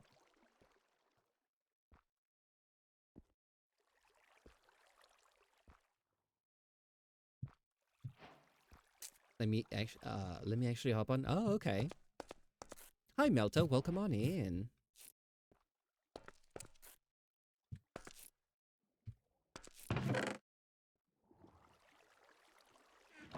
Today we're feeding my crippling Minecraft addiction. I've been playing this for days.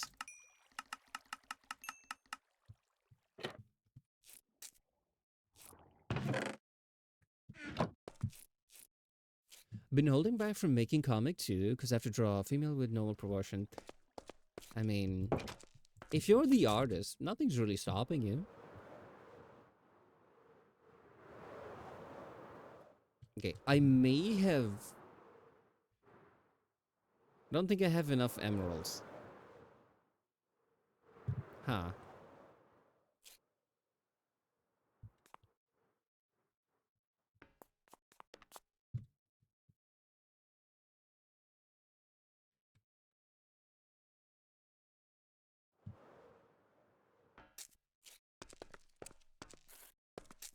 Confronting myself. Look, draw what makes you happy. That's it. There's no other part to that. There's no follow-up.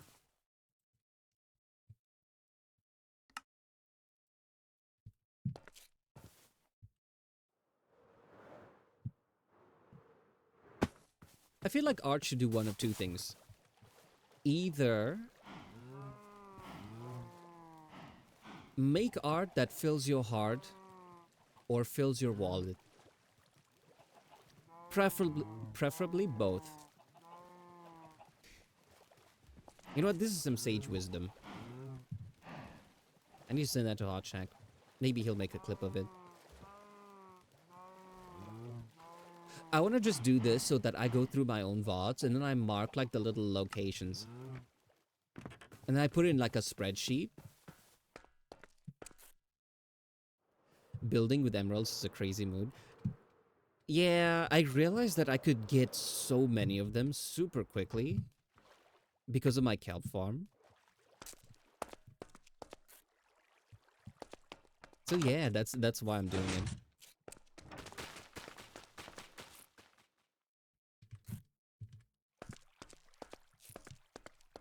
I need to keep this guy safe. Oh god, hi Ordi, what a surprise. Yeah, hi.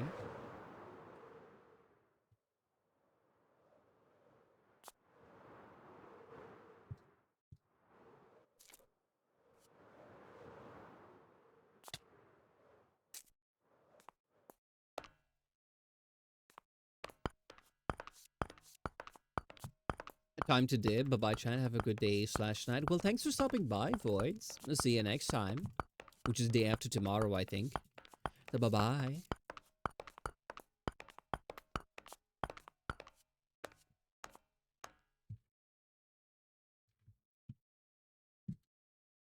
Okay, I really thought I had enough emeralds.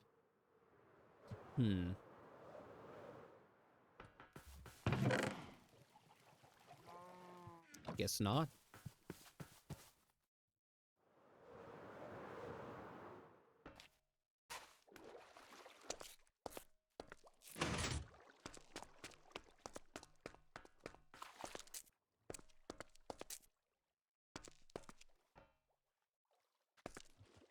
Ooh, I think it's gonna kill all those fish.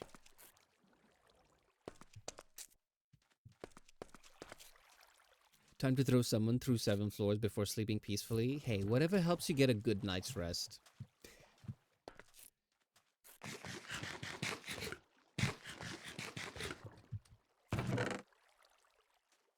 I need to make this farm even bigger.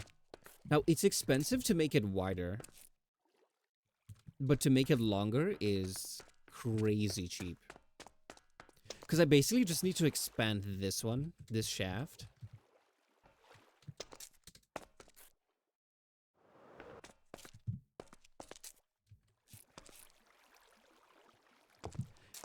Do you see what I mean by I destroy the entire ecosystem? I don't even like fish. In Minecraft. Fish IRL is pretty good. I have a mostly pescatarian diet. Which is like vegetarian and fish.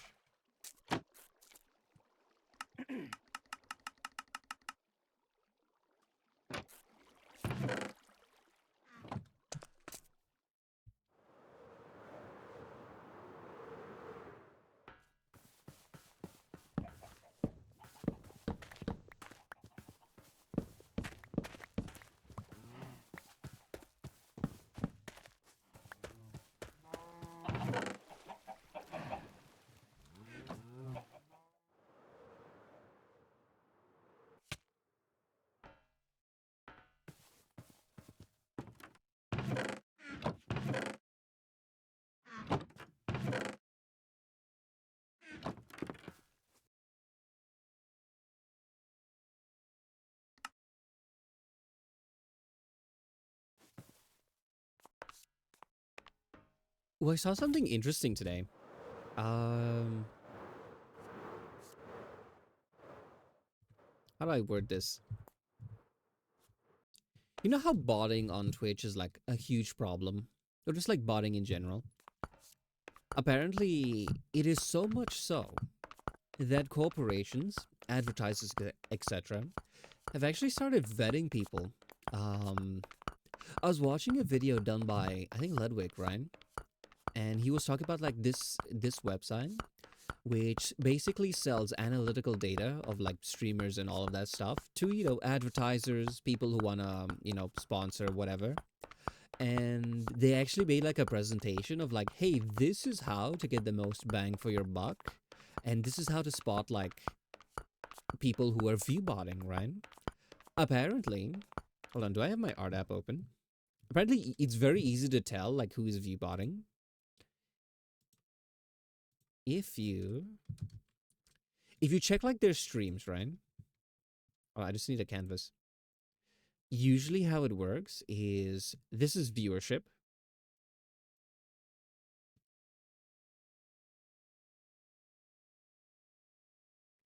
And this is time.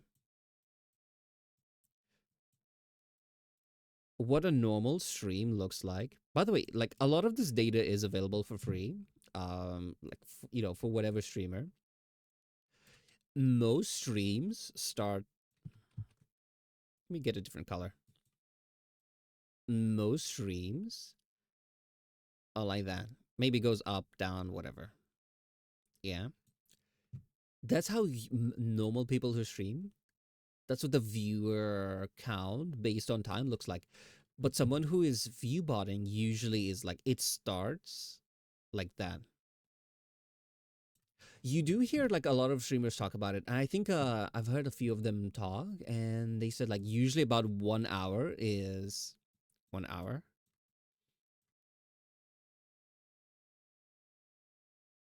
Usually 1 hour is how long it takes for them to get to like this point, right? Someone whose stream starts with like their peak viewership like that, probably botting. So if you're ever curious and you want to find out if someone is view botting, that's a good way of checking. So yeah, and the crazy thing is like advertisers are starting to learn like all of these things. So view botting has even less of an impact. Grow organically, get your own audience, make work that you're passionate about. The right people will come in, and yeah, there's literally no need to. There's no need to view bot. You're not getting anything out of it. So yeah, I thought that was now how long before Twitch pulls those stats? Good point. I don't think they ever will. Not unless it becomes such a huge problem.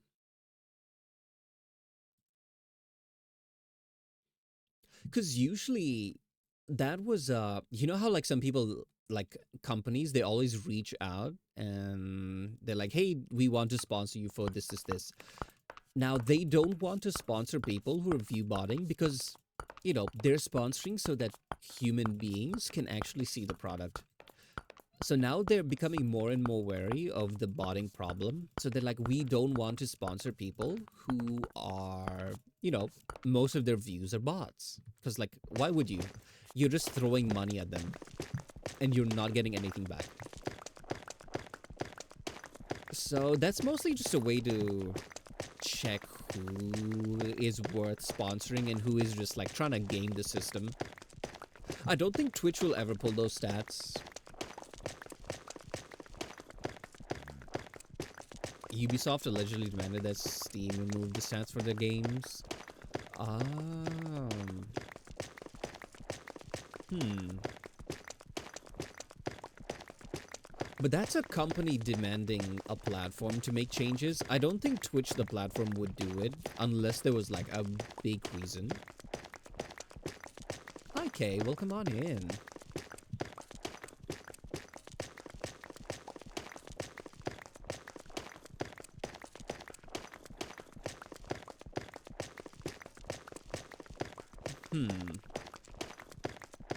It is in the realm of possibility.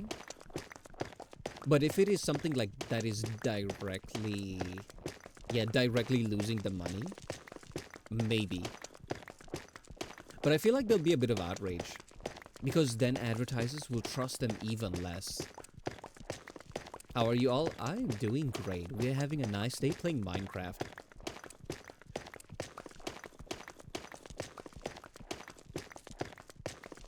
I have basically created environmental disasters. Um, we don't use the word slavery here. We use unpaid intern and ecological disasters. Because every time we harvest our kelp, we kill all the wildlife in this area. But it makes me money, so we're gonna keep doing it. How's your day going?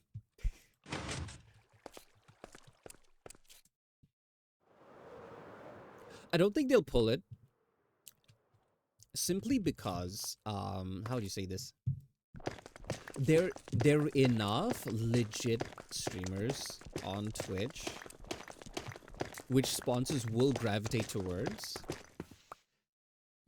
but they will just avoid like the ones who are obviously viewbotting. I feel like if they pull those stats, it'll go from it'll basically end up with sponsors deciding they can't trust anyone. And then Twitch loses even more money. But they do try to be a bit more honest and open. At least that's the vibe that I get. I don't think they're like evil. I know a lot of people like complain about about Twitch just in general. Is simply because, you know, they see a decision that Twitch makes and they don't see like the thought process behind it. Now, I don't agree with like a lot of the stuff that they do, but at the end of the day, like it does make sense. I don't think it's right, but I can understand like why they did it. Like for example, a common one, especially for VTubers, is they're very vague with attire guidelines, right? Like what you can wear, what you can't. Uh, and they're on record for saying that if they give very specific guidelines, like if they draw a line in the sand, right? If they're like, okay, this is the limit. You cannot go here. This is bad. This is an X. You cannot go here, right? Literal line in the sand. You cannot dress like this. You can dress like this. Everyone will basically dress like this right on the line, and then there will always be people who are just putting one toe in and then they get banned. They want to see just how close they can get here by not expressing like what exactly the line is. It keeps people like way more on the safe side. Is that the best way to go about it?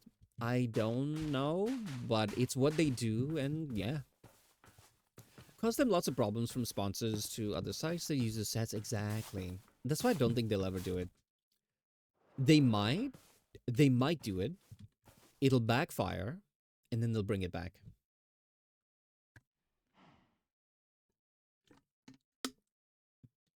You had a model review process, not knowing what the line is. There is a vague line. They have like a, they don't have like a, they don't have a solid line, but they have like, hey, these things are not allowed. Like, for example, when it comes to female models, I think underboob is not allowed, and their bottom must go completely around the waist. I know this because I was searching it recently, because one of the models I'm working on is like kind of spicy, and I just wanted to make sure that I'm not breaking any TOS. Imagine you like send someone a model and then they get banned for it. Of course I would like fix it for free, because like oopsie, I didn't check. But still, it would be a little bit awkward.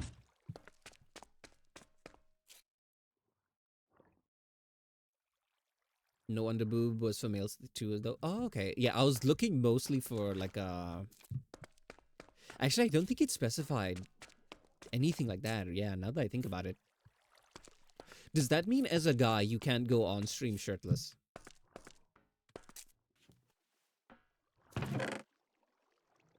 I never considered that.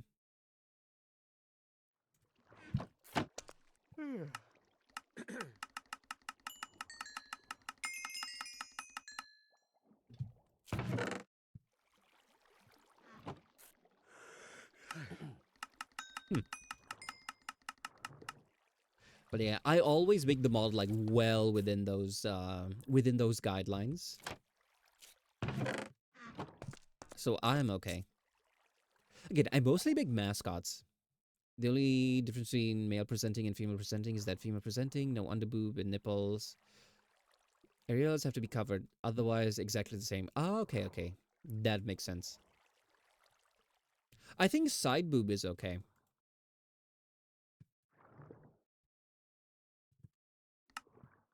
According to like the guidelines there.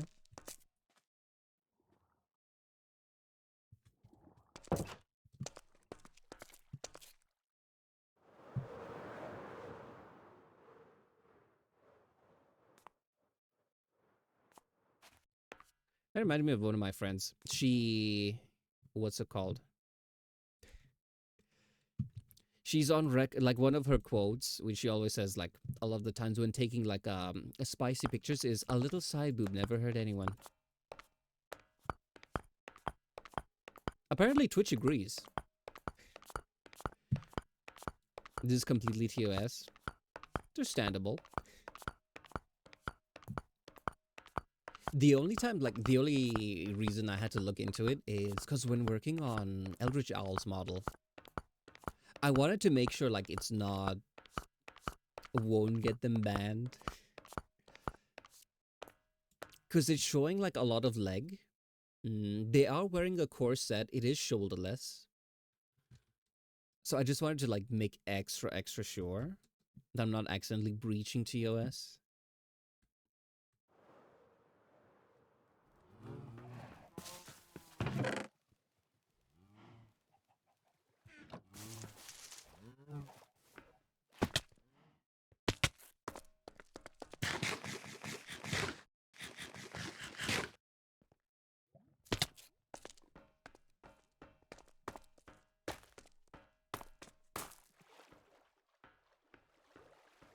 I did see that there were a lot more competitors to Twitch.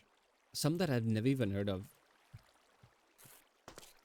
I forgot what they're called. I think Rumble is one of them. I've never heard of that one.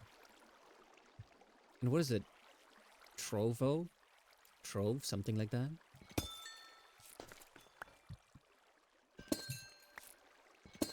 I think it's a good thing that Twitch has competition. Oops. Because when it comes to competition, what it does is it kind of inspires people to improve. I think when it comes to like monopolies, things tend to stagnate.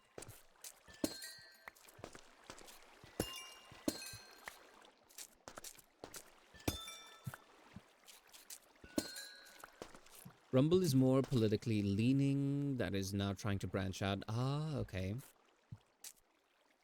I think Kick was like that when it came to gambling. Like, they started with gambling, and now they want to just be generic streaming platform.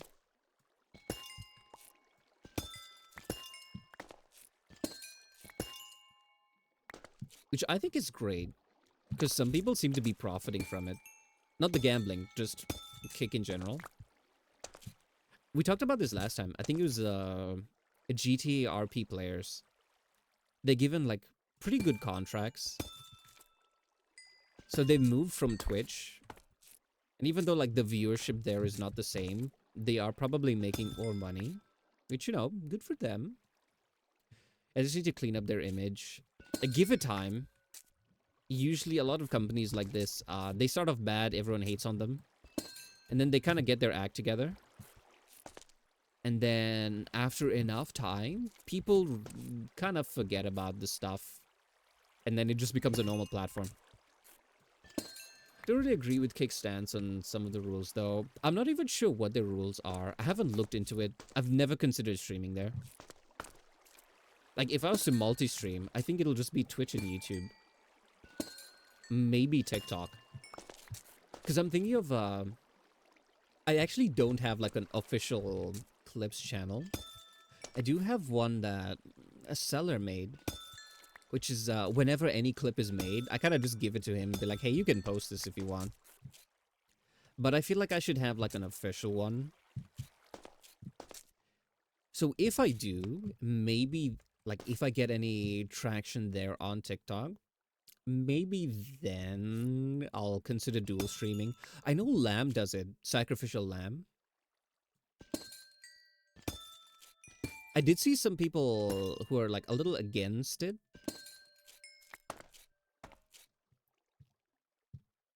Yeah, I think the strongest take is it kind of what's it called? Separates like chads.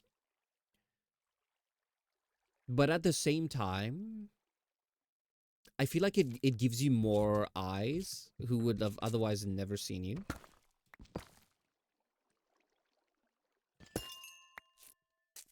I think it is a bit much to kind of just handle both chads. But I feel like if you multi-stream, like for example, you stream on Twitch. Twitch is your main one, right? If Twitch is your main platform, but you want to multi-stream, get more eyes on it, you could probably just stream to other ones and just put like a message that says, hey, I don't read this chat. If you want to chat here on Twitch. Kind of just, you know, lure people in. The Emerald does look better in person. I guess Maya's visiting. Kick allows a lot of stuff that Twitch would call hate speech. Yeah. I feel like on Kick, there are certain bubbles which are okay. Like I said, the GTA one. Once you step, I hear this a lot. Like once you step outside of those bubble, it becomes a cesspool. So long as you stay like in that little bucket, you should be fine. You're still gonna need mods and everything for those other chests. So you could probably set it into like emote mode only, so people can't do anything dumb there. Because I did see someone else's take is like, oh, when it comes to like Twitch mods, if you have multiple chats, now mods need to handle like 2-3 chats instead of just one, and you know that's like 2 to 3 times the work. Or this is one that I hadn't considered. Like if you ban someone on Twitch, they can just hop onto YouTube and then start yapping there, and then you have to ban them a second time. And they might be like a little bit more sneaky, if that makes sense. See, it's rough. Streaming is full-time work. Even if you do it kind of as like a little hobby. Good thing I'm mostly an artist. I just show up, I go live, I yamp, call it a day, go to bed.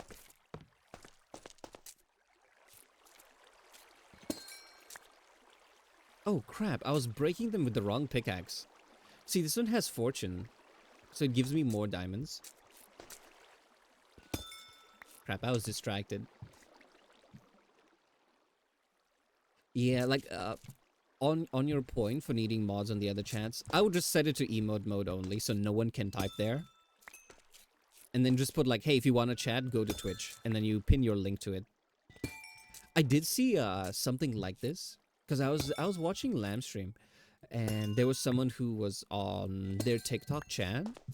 And like after a while, they start chatting in Twitch, and they're like, hi, I am so-and-so from TikTok. And they eventually moved over to Twitch, and now you have +1 viewer on Twitch. If you have a system like that, I think that is the way to go. I feel emote only is the kind of sorry, I forgot how to read. I feel emote only is something kind of Twitch thing.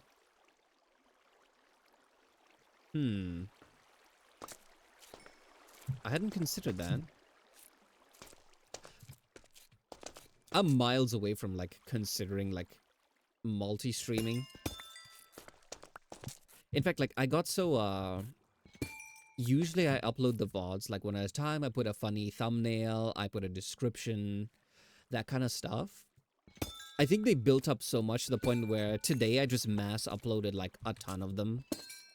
No like unique description. It's just like my socials, this and that, and just a timestamp. Oh, just like the date, right? I feel like that may have messed up like the what's it called? Discoverability to post like a bunch of stuff all at once. But I'm like, at this point, the VODs are mostly for archive purposes and for editing shorts. So I'm like, I'll just leave it.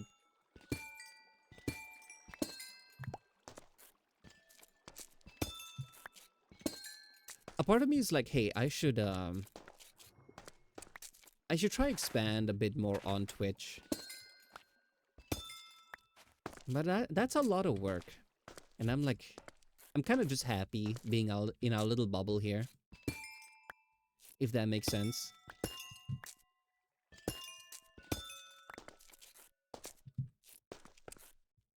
At the end of the day, I'm not really a streamer, I am more artist.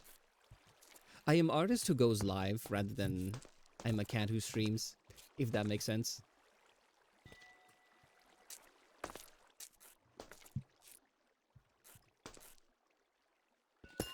Oh, we have ads.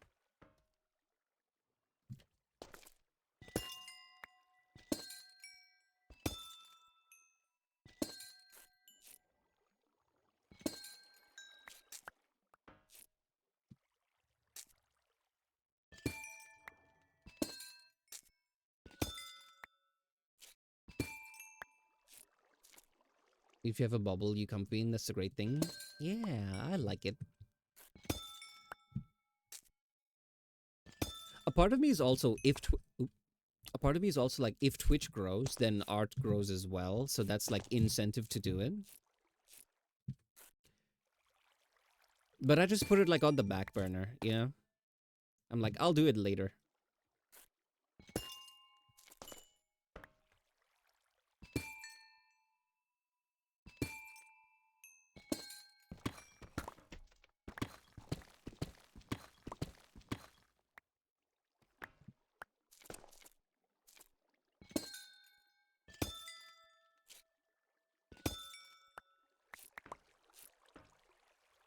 I don't know who decided this mod was a good idea, but I love it.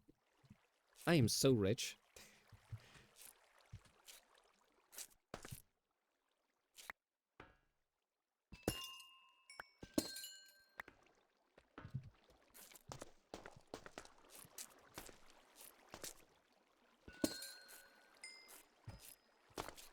I feel like the thing about the mods in Minecraft is it's very easy to like min-max and break things. Hence like the giant emerald tower. I don't think you could ever realistically do that in vanilla Minecraft. Not unless, you know, yeah, you know life it.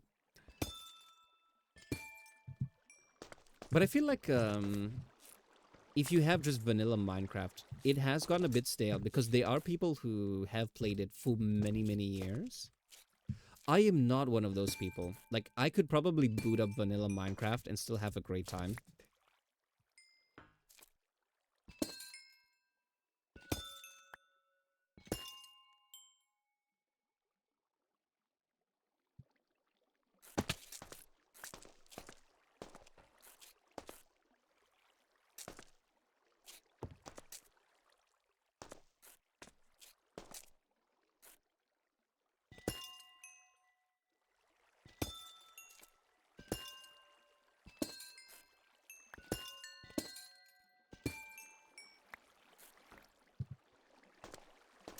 Hey, what are your thoughts on multi-streaming? If you guys have any takes. I cannot speak from experience because I've never done it. I think it could be useful. I heard a lot of people say it's useful to do if you're starting out, if you want to like test platforms. And then like stick to one. I feel like there is some merit to it.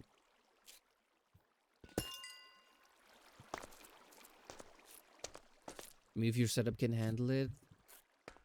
Yeah, exactly. Besides, I think at most, you don't stream to multiple platforms at once. I think there are services where you stream to one and then they stream to all of the others for you.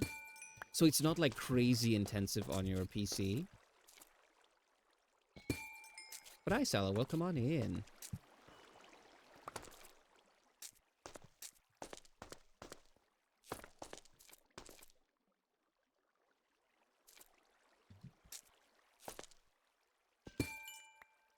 I think I would do it if I launch like official Ordi Shorts channel. They limit the number of free multi-streams to 2, if I remember correctly. Ah. I mean, makes sense.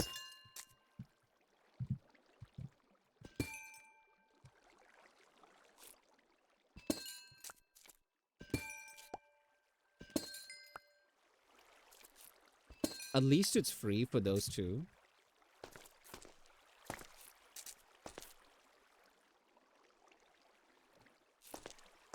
And if, say, like, streaming does provide, like, a significant income, you could probably chalk it up as a, like, as, like, a business expense.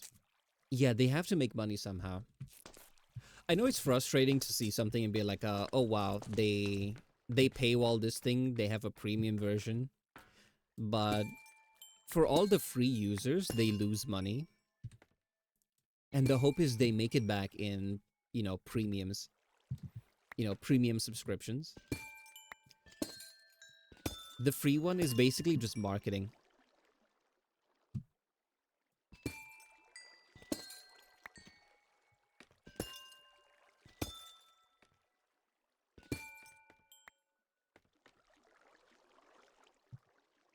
But I have a pretty good PC. I think I could just do both at once if I need. I'm not even sure how that'll work.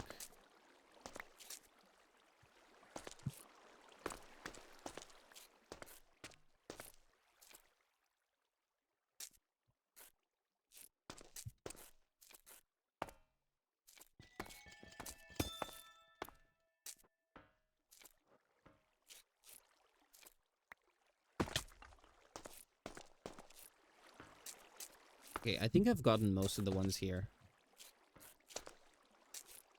I'm glad this is close to my... I'm glad this is close to my base, because whenever I'm just roaming around, these are growing. What these?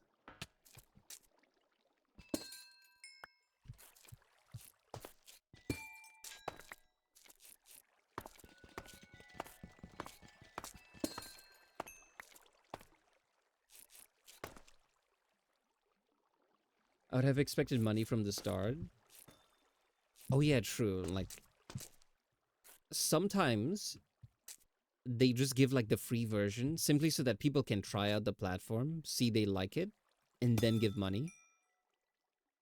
Because one of the worst things is you give money to a platform and then realize, oh, you don't actually like it.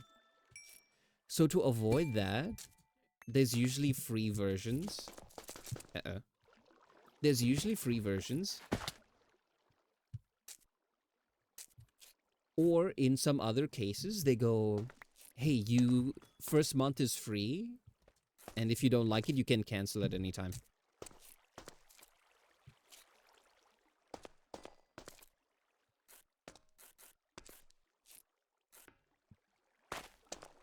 Okay, I think I've gotten all of these. I'd say we got quite a bit of diamonds. I think one of those sites sells you overlays and tools. Oh yeah, I was actually talking to Hotshak about one of them. I can't remember what it's called. Because we were discussing like multi-streaming. And there's one platform which, at first glance, it looked like it offered multi-streaming. But as we read into the details, apparently not. It was mostly just like overlay, kind of like stream elements. But their main thing was they combine all of the stuff. So if you're already multi-streaming, it's a useful thing to have.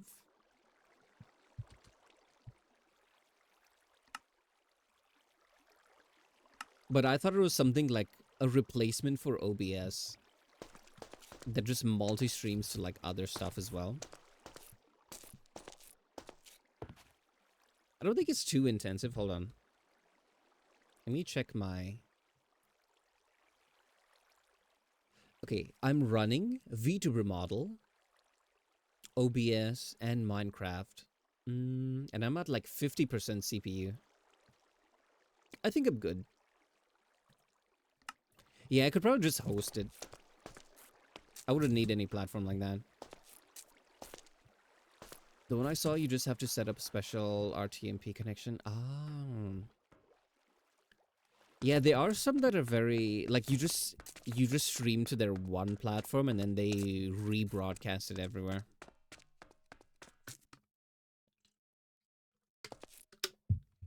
I think those ones are like the best for how do you say this?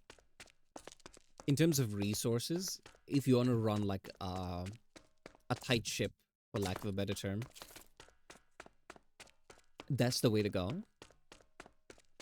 Because that's how I knew it worked. Yeah, that was basically my understanding of it for like a long time.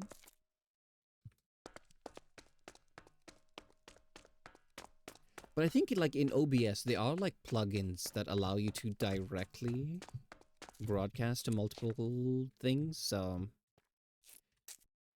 yep, multiple ways to do it. So whichever works best for you. Shit, I shouldn't have done that. You see, the ones that say diamond crystal, these ones, oops, yeah, these ones give me diamonds. But the ones that say like bud, hold on, large diamond bud, these ones are still growing. So if I break these, I don't get anything. It's more of hiding your identity and also reducing data used. Really? Oh.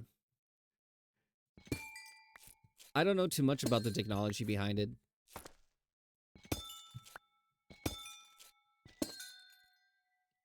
Keep breaking those.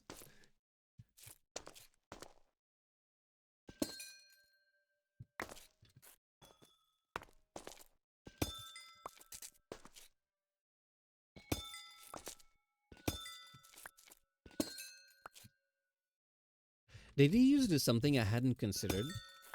I think because like the last few years, I've always had like really good internet. I used to live in like 50 Mbps in my home country. So I know the struggles of slow internet. In fact, I streamed like a couple times back when I was like in my home country. So when I had like I mentioned this before, I was having like a few issues with like my affiliate status and they're using like old data. So because I streamed in my home country like a couple times, they thought that's where I lived, even though my all my affiliate data did not say any of that. So yeah, I realized, oh, that's why. So they're using like old information. I think it was automated. Like the first place you stream, they think that's where you live.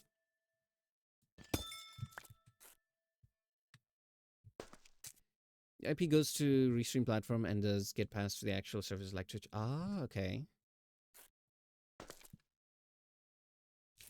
I try to be very cautious on the internet.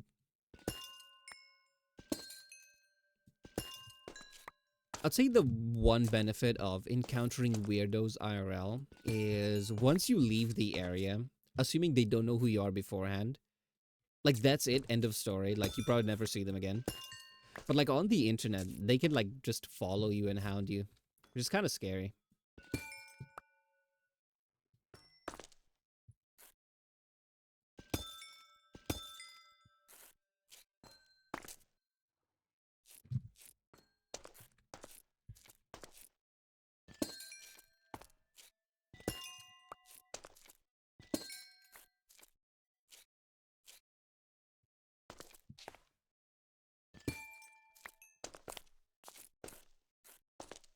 Anyway, this is why I'm addicted to Minecraft. With all these mods, I feel like my child brain remembers how valuable diamonds are, and the fact that I'm getting flooded by them just makes me happy.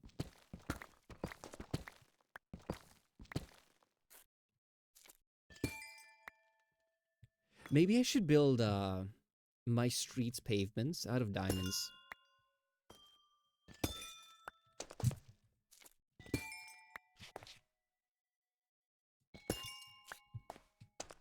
I might look into getting like AFK farms. So that even if I'm doing work, like automate the kelp collection.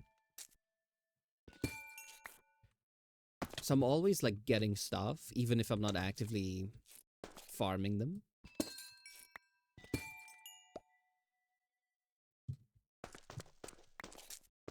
I feel like the kelp one could be easily automated.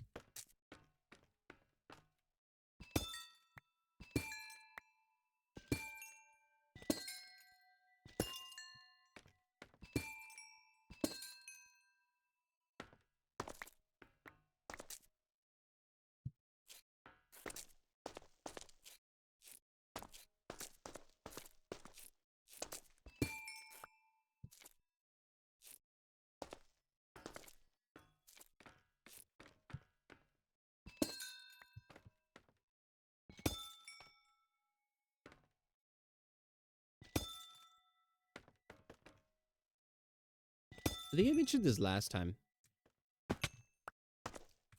The idea of AI VTubers. I did remember seeing like ages ago people were kind of dooming, kind of you guys are familiar with the dead internet theory. So I saw, maybe some people aren't. So basically the dead internet theory is that like one day the internet will be so full of bots that there isn't really any human beings left on it. Like for example, say someone has a view botting channel, right? I am streamer, I have real viewers, and I add a few bots to like inflate the numbers. Eventually, I decide there's no point of me streaming. What if I get an AI to make my content for me? So it is, it is a bot making the content, and I'm buying view bots to, watch that bot generated content.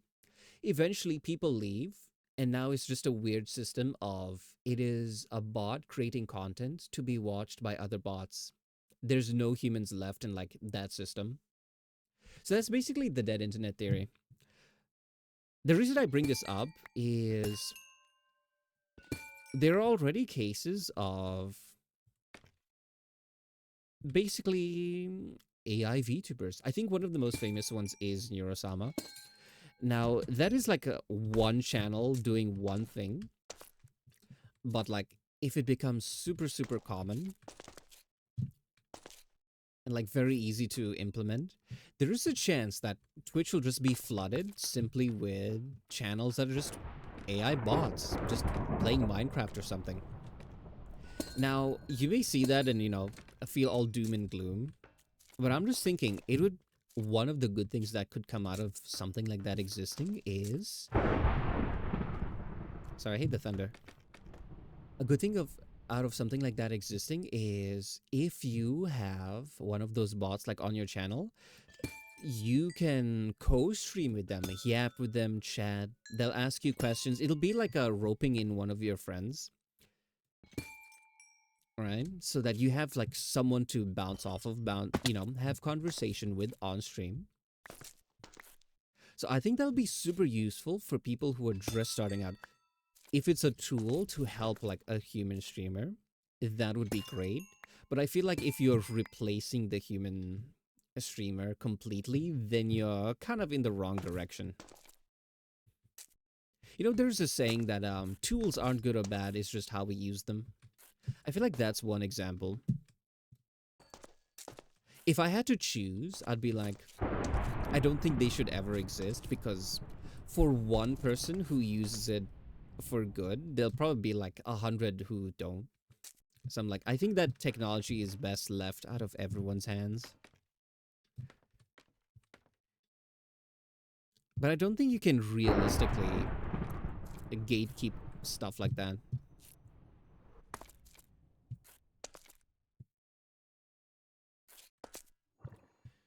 I think there's a Minecraft YouTuber who replaced themselves with the AI PNG and the only people watch them are children. Yeah. See, that's what I mean. If they had that person as like a guest on stream, sorry, not person, that AI on stream, they could probably make like more engaging content. Like it could say like, they could just talk to it. This is more of a problem for people who are newer streamers before they're active chatters or before they know how to just yap,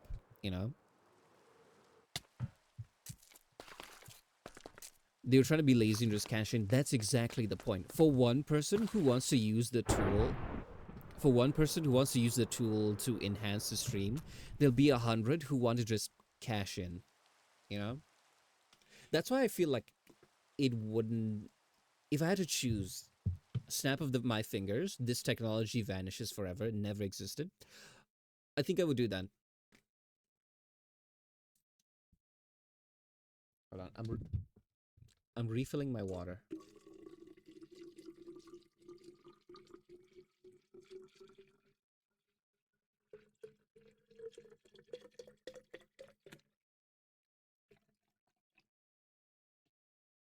I don't know if it's audible through the mic. Yeah, I have this very big unwieldy bottle, which I kind of don't like drinking out of. I have to hold like two hands to carry it. So I just refill my very small sports bottle with it. It saves me the trouble of having to go downstairs.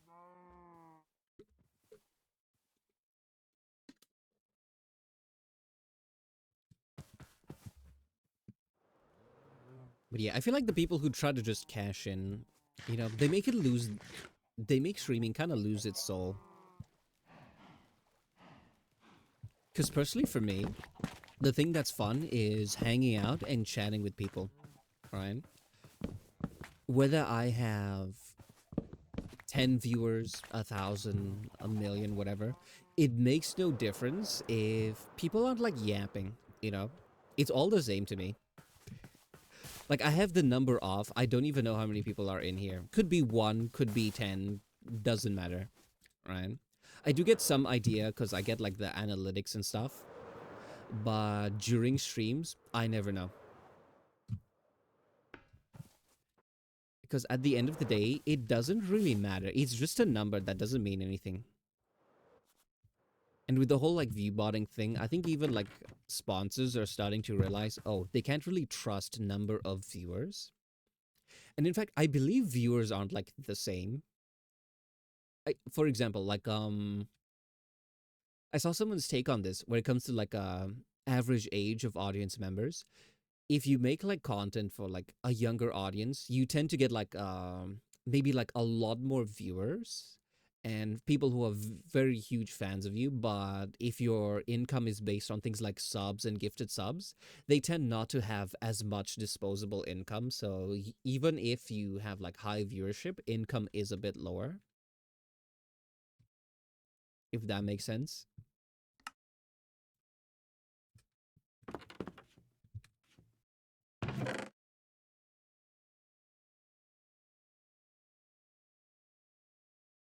I'm always fascinated with like the back end. But if you keep the audience when they grow up, you have a solid base. Exactly. Look at like the old guard streamers. They have people who've been in the community for probably like a decade, right? Those people are not going anywhere. I forgot to check the diamonds.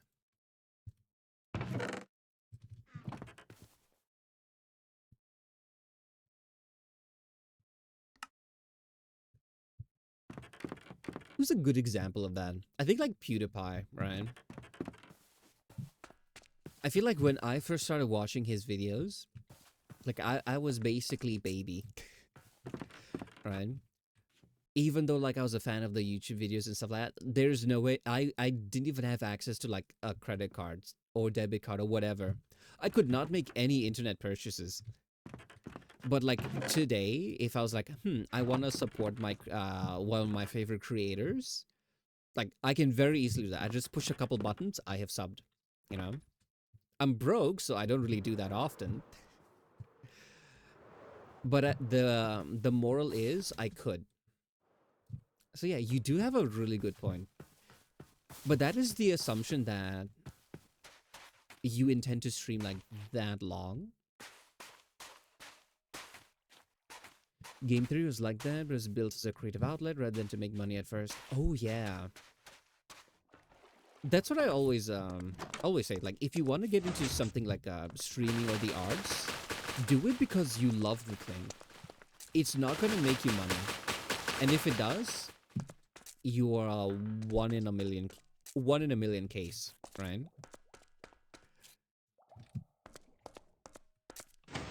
Do it for the love of the game, and if you profit, you profit. Like that's it. I should probably push this again.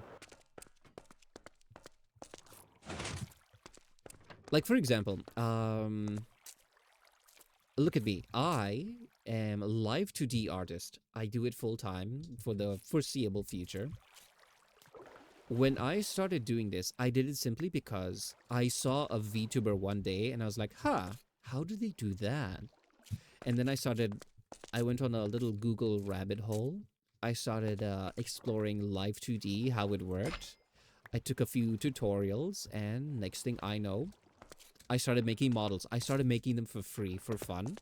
simply because I just love the technology. Eventually, people started like asking if I take commissions, and that's when I started taking them. I'm like, oh, people actually want this. In the end, more and more people started reaching out asking for, they're like, oh, I love the thing, I want one. How much do you charge? And then I started making like, I think it's called Artistry. It's a free website where you can host like your art and stuff. So that's what I used for the first time before VGen. And I did it for like years, right? I think it was the first couple of years I didn't really get any commissions. Not that I even had them open. Right?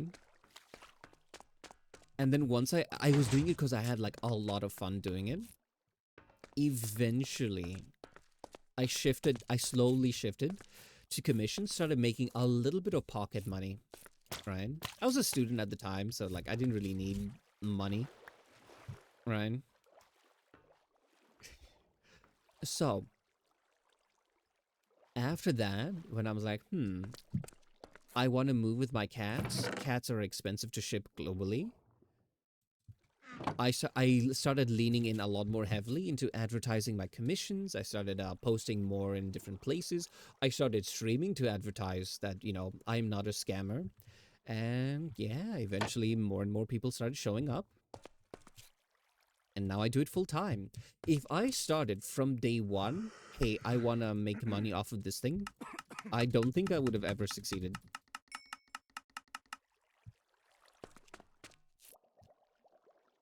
I feel like if someone is interested in streaming, I feel like you should always do it as a hobby. Start off as a hobby, a serious hobby, you know, keep yourself to a schedule, try your best to keep it entertaining. Don't sink a ton of money into it if you're just like starting out. Like there are some people who, how would you say this? They dip into like extreme savings. They spend their last dime buying a model and be like, if I have good model, I get viewers and then I become famous streamer. That is not a good way to do it, right? If you have the income and you want to do it as like, oh, I want to spend this on a hobby because it's fun and I like it, that's a-okay. But there are some people, I don't know if they do this now, right? There are some who they gamble like everything. There is no guarantee to success. Don't gamble with it. The odds are low. Things don't always work out with that method. Yeah. Do it as a hobby.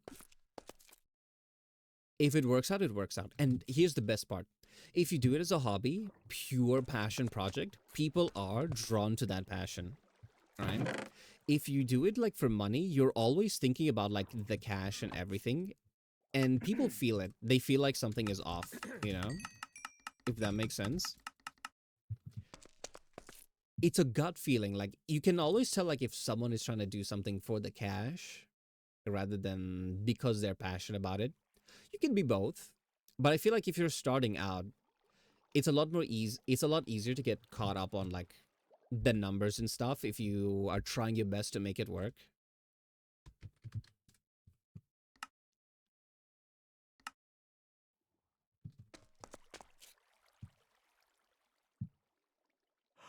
Seems to be begging for donation subs more than they should. Yeah. It's okay to like mention these things. I think there's like a famous bit which is there is one where people are like, oh my god, that's so sad. Can you get 5 gifted subs? If they do that as a joke, like to be funny, like that's okay. But I did see like a clip of someone crashing out because someone, I think someone made like a small donation, and this is like an IRL streamer. They're basically chewing that person out, saying like, "Oh, that's like so little." And the guy, I think like the guy apologized and was like, "Hey, I don't have like money." That person crashed out. It was like, "Oh, if you have time to like sit and watch my streams, you have time to go get a job and earn more money to make bigger donations." And they weren't joking. They like meant that sincerely. That is like an extreme case, but there are some people like that.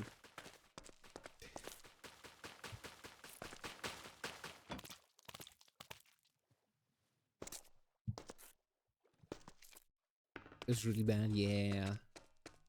I think it went viral like years ago.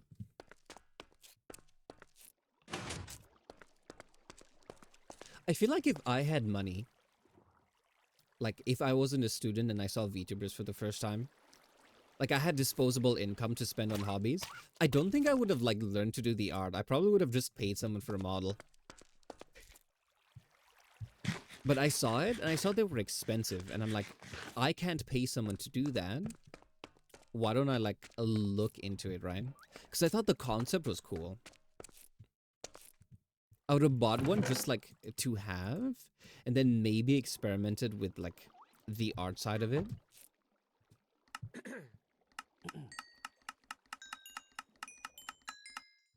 But yeah, I always say like when it comes to like art, you either need like if you want to have art, you either need time or money. Money so that you just commission someone, or time you learn to like make it yourself.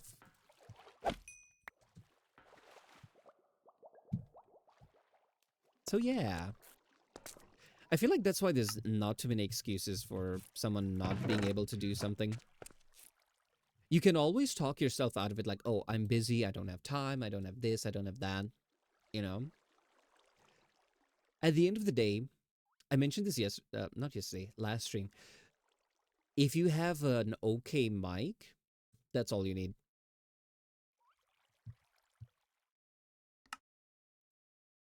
I feel like half the streams that I watch are mostly audio only.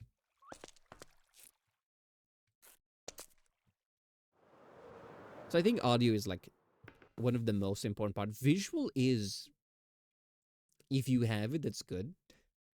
But at the end of the day, if the content is nice and like the audio is okay, you pretty much have everything you need.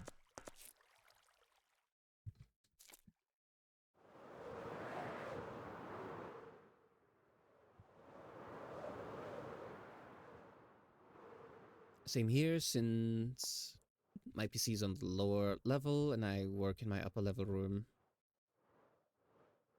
Wait, hold on.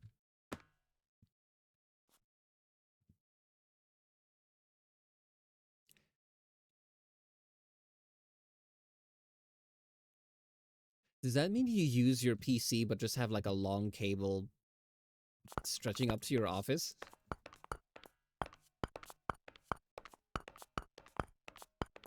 I actually have considered that. Like my desktop, I have a bunk bed, but it's only like the top bunk. And I have a Bluetooth headset. Oh, okay, okay. Oh, right, sorry. We're talking about streams being audio. My bad, sorry. I've been streaming a little longer than usual. But yeah, makes sense. You know, I have a TV that is like next, it's like at the foot of my bed. And a part of me is like, what if I get a Bluetooth keyboard and mouse, plug it into my PC, connect that PC to the TV, and I can just lay in bed and do my work. Since when does Minecraft sound like that? Sound like what? Am I using the right pickaxe? Yeah. That? I am playing with a giant mod pack, so there's a chance that the audio has been adjusted because of the mod pack. I know there are like shaders and stuff, I think. Done that in the past, sometimes the picture isn't as good as a monitor, but it does work. So I should get another monitor and then place it above on my bed. I did get a bunch of new commissions recently, but I shouldn't spend like lots of money on, you know, unnecessarily. I have 2 monitors, that's enough. It's so uncanny. I actually haven't played Minecraft in so long that I just hadn't noticed there's a difference.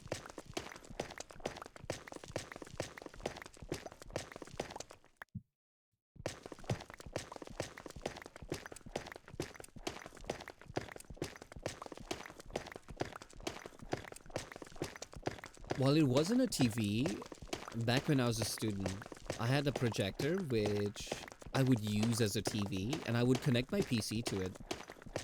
It's like if I wanted to watch a movie that's all on my laptop, I just connect it to the projector, kind of like a second monitor. Projected on the wall, lay in bed. That was nice.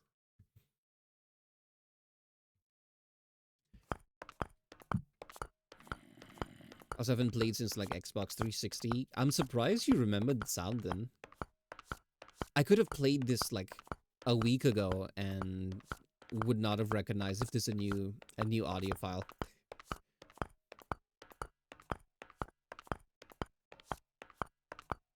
I think my keyboard can actually reach my bed from down here because like the PC is directly under the bed.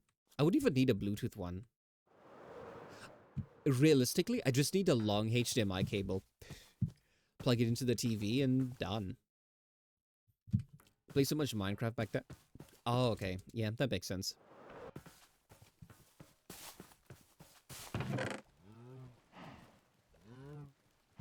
How do you like my base? I'm showing off my wealth.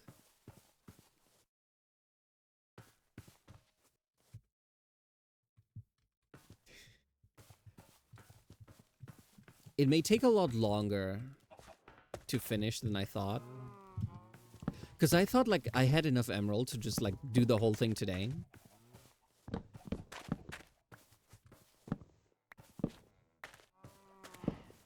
I opened Minecraft a few months ago to today a little kid. Oh, okay, yeah.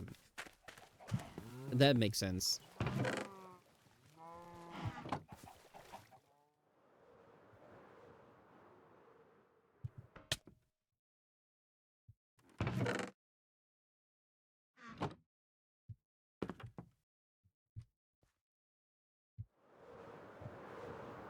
I haven't played this in ages. And also I have a lot of work this month, so my brain saw this as a way to just procrastinate. Tomorrow, I promise, I won't even AFK farm. I won't open the game. A part of me is like, I need to probably be banned from the server for like a week so I can finish all my work. I did get one which is like a rush order, which is pretty nice. Because a rush order means rush fees, and rush fees means more money.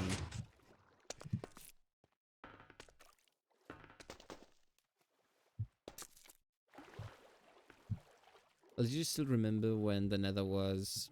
I can't say... Oh, you mean just like netherite? It's just red and lava? Apparently there's like a lot more stuff. I don't know what is a mod and what is like an update.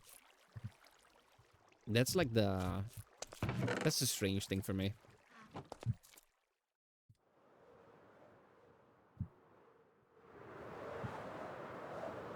Can actually expand this a bit.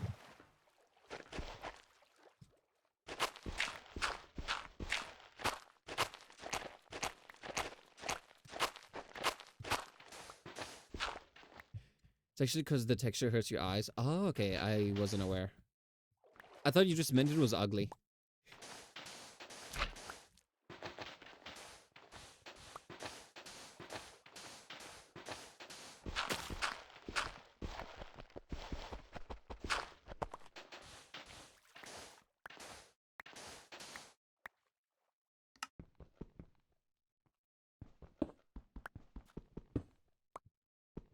If you look into the distance too long, you get a headache. Oh, okay. I don't think I've experienced that.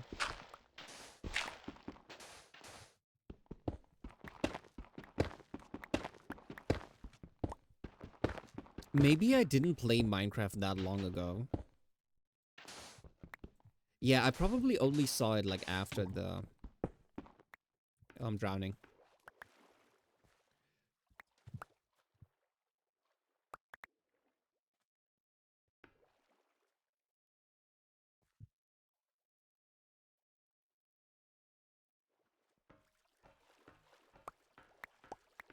Yeah, the new nether biomes. I don't know what was like... I didn't know what was vanilla and what was a mod. Because this thing has like, I don't know how many hundreds of mods. It's actually running surprisingly well. I think the last couple of times I was ever on a modded server, it didn't run too well.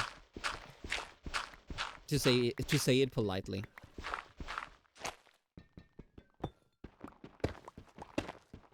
I think that's what kind of put me off for a little bit. I did play another server. I wouldn't count that as actually playing Minecraft. This was a VTuber server like a long time ago. I think it was like very buggy, kind of janky. And they would always update the mod pack. I'm talking like once or twice a day. So literally every time I wanted to play on it, like the mod pack wouldn't work. And they wouldn't even like update and say like, oh, this thing has been updated. I would just try to play and realize it didn't work until I reinstalled the game. It was only when I chopped down a tree and it suddenly vanished. You know the mod where you chop down an entire tree? It's only when that suddenly happened, it clicked and I was like, oh, that's why I had to reinstall it each and every time. It's because they keep playing with the mod pack. And I think I got frustrated. Not like annoyed or anything. I was just like, this is a huge hassle. I don't want to keep doing this every time I want to play. So I just stopped. I only played like a couple hours on it, I think. It was a Cobblebond server.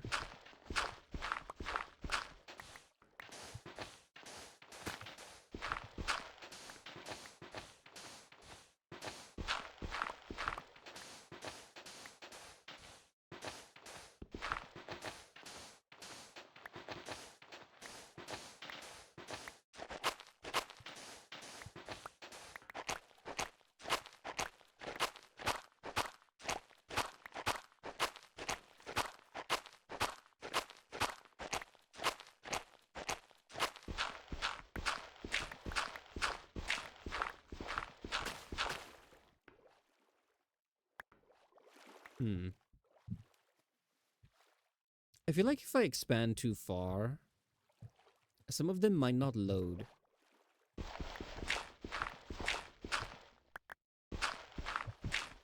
But it's okay. I think I need to make an iron farm.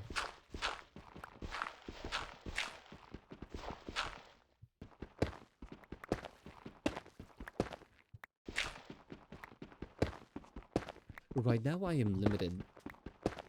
I think some machines break if they leave the chunker in. I don't think they break, it's just things don't load, so they kind of just freeze in time. Like for example, if I go really far away, this kelp, when I come back like an hour later, will still be 2 blocks high. So that's kind of... I want to keep all my farms within like a certain area, so I can just like stand in the center. I mean the flying machines? Oh, okay.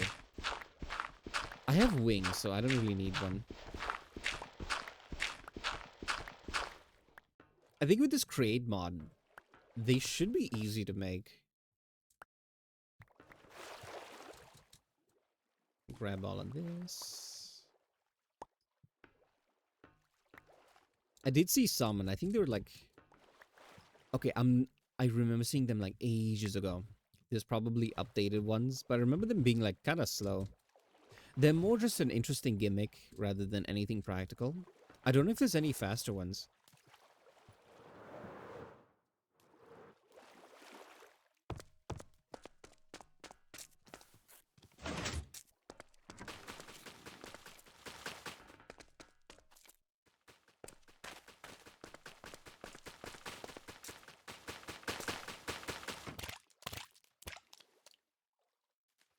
Ecological disaster.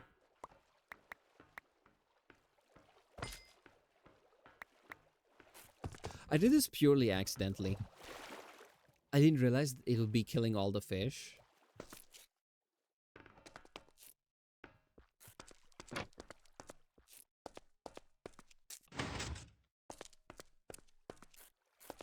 I built this little hut so I could just like AFK in here.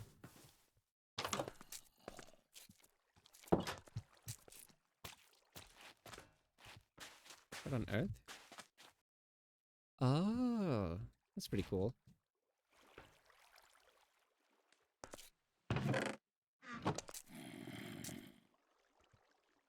I should go to bed in Minecraft.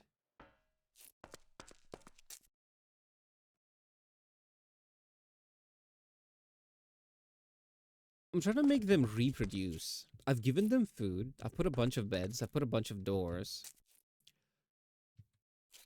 What more do they want?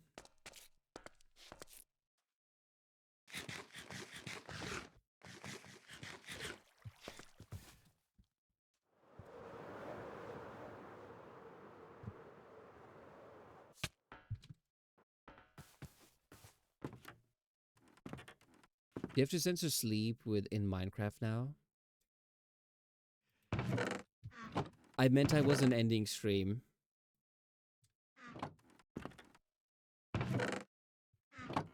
Sleep is the worst word now. Exactly. We don't do that here. We have towers to build. They require a certain amount of food. I gave them each like half a stack of wheat. Like they ran to collect it. So I think that was enough. I don't know if they need more. Probably need more.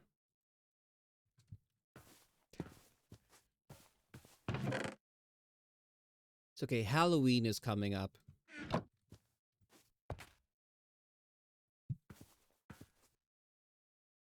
Should I make something for the model? I don't know. We'll see.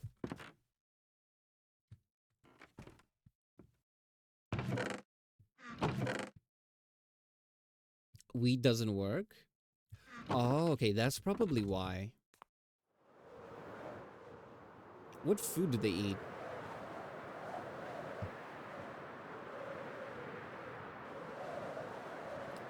Looks like they need bread and carrots. Okay, I have a bunch of potatoes and carrots here.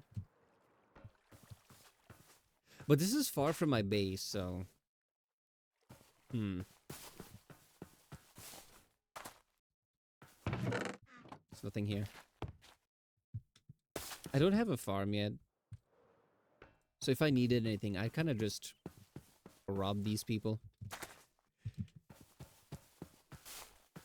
I should have set up a farm, yeah. Potatoes and beetroots. I'll take all the potatoes and carrots.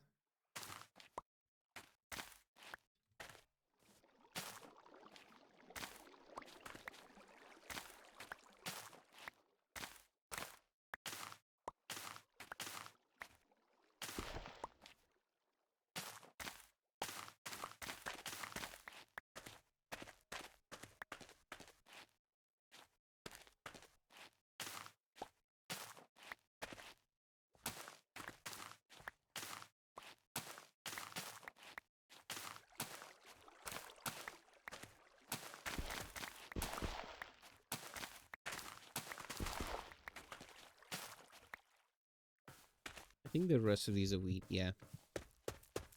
Okay, well, time to make my own farm.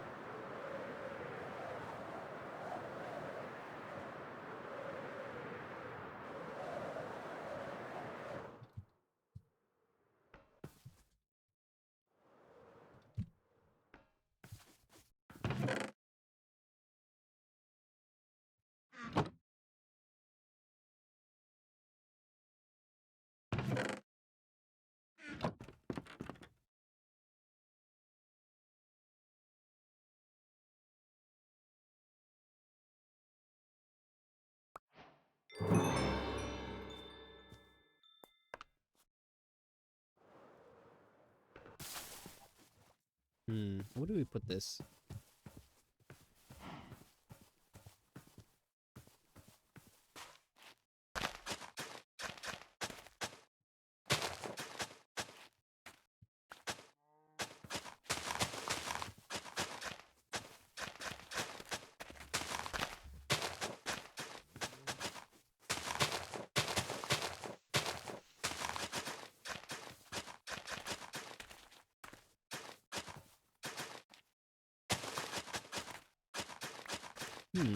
Okay.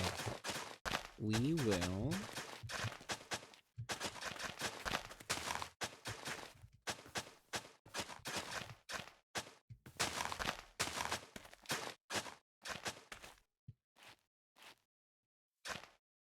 Okay, this will be our farming area.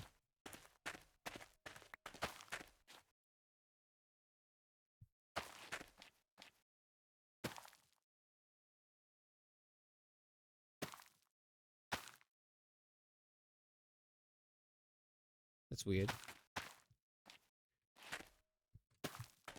It keeps switching item. Not sure why. It's kind of annoying.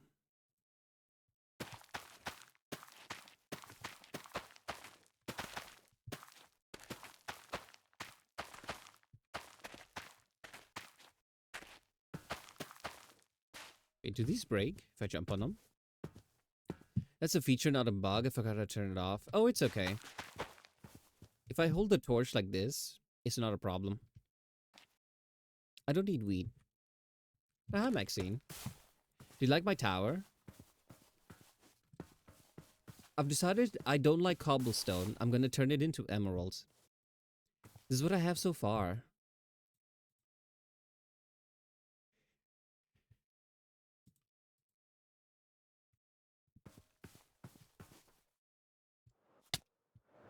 Creating Oz. Exactly. I want to make an emerald city.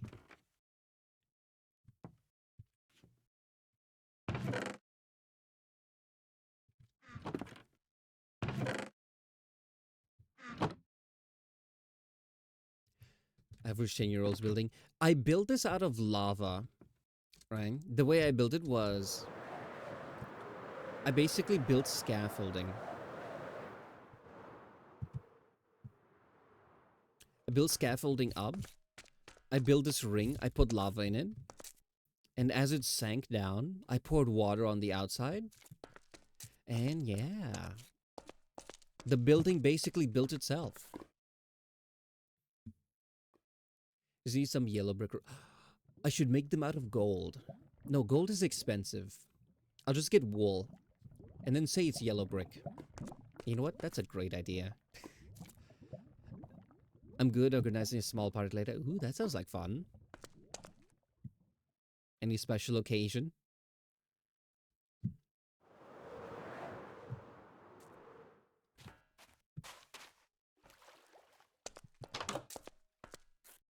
Button to turn off is R. Oh, okay. Shuffle mode. Oh, okay. Thank you. This is my ecological disaster. I kill like a dozen fish every time I turn this on.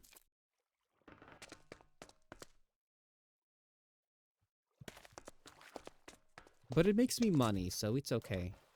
We are being evil in this server. I just felt like hanging out with my friends. Honestly, that's a great reason.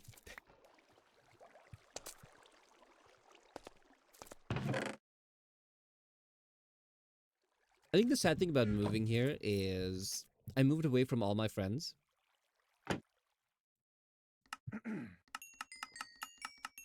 So I keep trying to encourage any of them to like move here. Like one of my friends wanted to buy a mic, but they're still in my home country. And there's like the price of like a blue Yeti mic, like the one I use, was I think like $200. Crazy expensive. I think it's like double the price that I got it for. Because I bought it in Malaysia. I got it for like I think less than $100.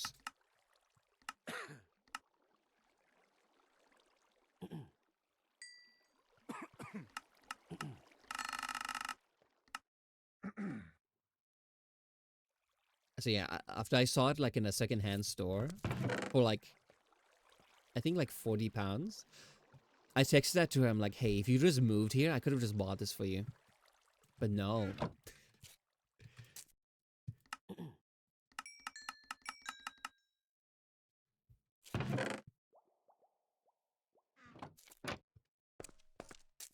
I have to get my friends into Minecraft. One of which is actually same friend, right? Her only experience gaming is those shitty mobile games, right? So I'm like, one day you'll get a nice PC, nice desktop. Where did you find a 200 buck Blue Yeti? My home country.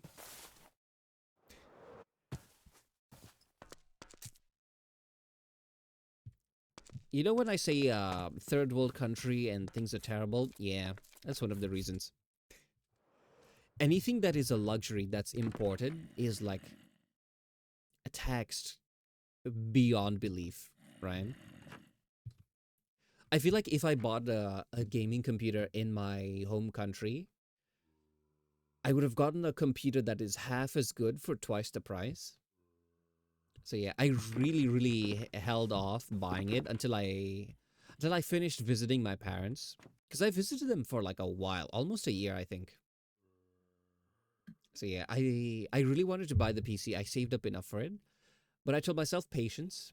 If I buy it now, I'll get something that's like worse and I'll stick with it for ages.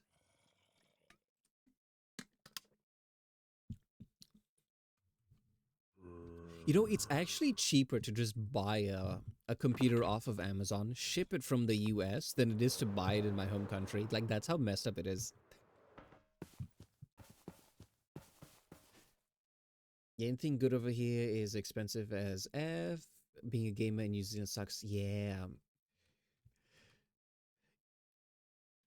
Did I drop something? No. Because I accidentally clicked Q. I feel like, how would you say this? Gaming is a very niche thing in my home country. That's funny.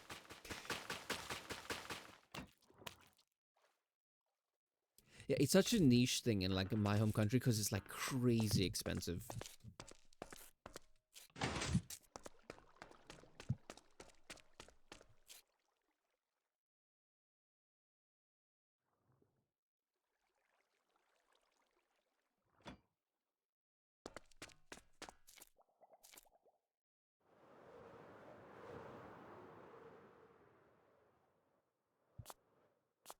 But you know something that's like a little bit interesting that I've noticed when people like for example, if they complain about wherever country they're from,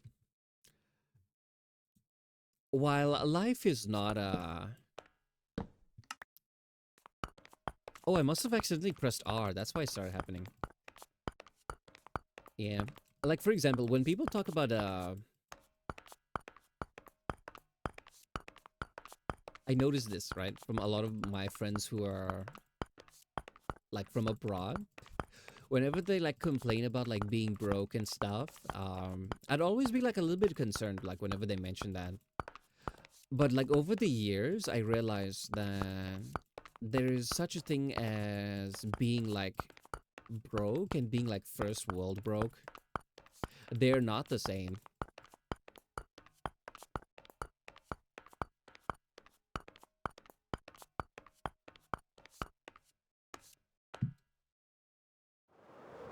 Because when I was like listening to like complaints and stuff, by the way, I'm not saying like oh, these problems are invalid, shouldn't complain, feel bad. It's just like something I thought to myself. Because like when hearing some complaints, what is considered like, oh, for example, hold on, it's a bit loud. For example, some people like bashing on like the UK, they're like, oh, this is actually like kind of bad because of this. What is considered very bad here is way, way, way better than what like the average living, sorry, quality of life is in my home country. So, you know, could be worse. So I try to always be like very grateful even for like the little things, because you never know. It's all a matter of perspective. Gaming even niche. If you want anything but a console, you have. I went into like this massive computer store in my home country, and it's the only place that I found a graphics card, and it was like a 1050, and that was like the only thing they had, and that was considered like top tier. Like that's how bad the situation is. If you want to buy like how do you say this? If you want to buy like something better than that, you have to import it. It's all matter of perspective. Yeah. What's an example? Oh, we have ads. We'll wait for that.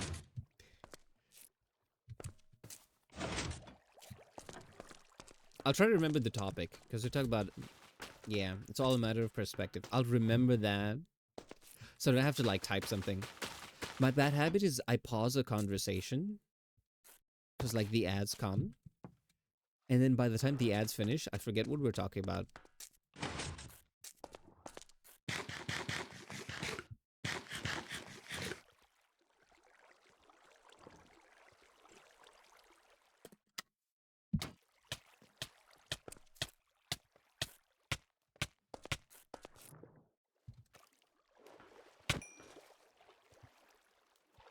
Just finishing the job.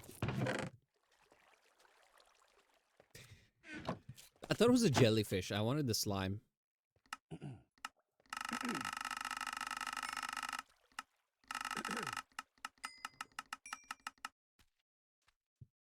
No, the cute fish. He served his purpose. He gave me EXP. Do you know, I have one of my friends who is like unironically like that when it comes to in-game NPCs. Like we'd be playing D&D. Sorry, not D&D. Baldur's Gate 3. And I'm like, oh, we have to rescue these people. They're being attacked. He's like, no, it's okay. They don't have any good loot. It's fine. And I'm like, no, but they're in danger. He's like, it's fine. It's okay. The only thing that I can like convince him to do, I'm like, hey, let's just go save them and kill those monsters. It's free XP. We'll level up. He's like, oh, okay. That's why in D&D, I don't level up with the XP system. I only ever use, it's called milestone, which is basically you level up when the DM says, okay, you level up, you know? Because I feel like if I used EXP, they'll treat it like a video game. And I was right. I saw how he played Baldur's Gate. Also, I like this effect. It looks like it's bursting from the ground, you know?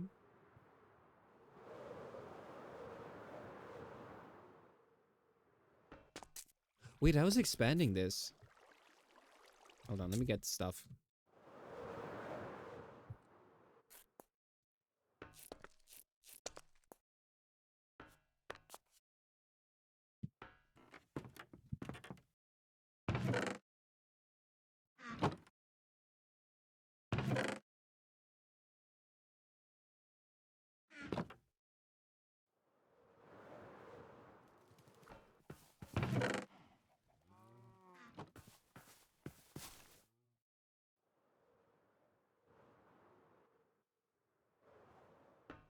That gives the same energy as me in Pokemon leveling up on the first route to level 20 before challenging with the first gym just to be sure. Exactly. For me, it's not even a paranoid thing. It's just he likes to level up to get stronger. Because it says there's nothing more satisfying than absolutely destroying the enemy. But yeah, ads are done. We were talking about perspective. I remembered this time. Mostly because it was texted out in the chat. So yeah, when I mentioned that there's such a thing as like first world broke and like actual broke, for example, here in the UK, people complain about like literally everything. Oh, the buses aren't on time and people are always on strike and insert British problem here. Hey, I can remember things sometimes. But yeah, in a matter of perspective, when someone is doing just fine or like okay in like my home country, like the average, they are probably living without like electricity, you know? The house is illuminated by like candlelight and kerosene lamps, right? Because it's not even like it's not connected to the grid, it's just expensive, right? Whereas if you try to have that if you try to explain to someone the concept of living without electricity in like the first world, most people will look very confused. I mean, he's right. I missed the few early stage bosses in game one time and went back after leveling up a bunch, just one-shotting. Exactly, and then it gets boring. It's not fun if you just one-shot enemies.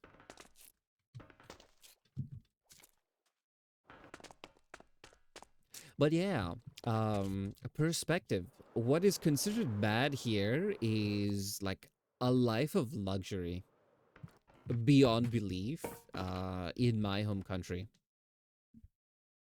So sometimes people complain about like very trivial things, I'm just like, could be worse.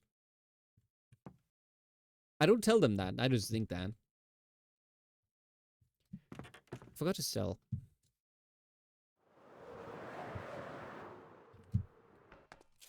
Do you know what I like to do whenever playing any game like that? I always like the challenge.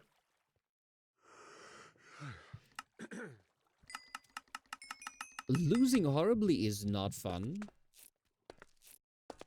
right? But struggling, almost losing, and then winning is great.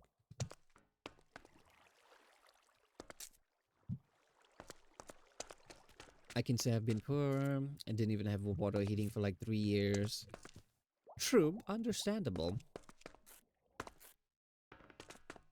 But there are some people, I don't know if you've ever seen them like complain about being broke, but you know, they buy like a lot of expensive, like crazy expensive stuff. Like their definition of being broke is not being able to buy like designer wear. That's usually what I mean.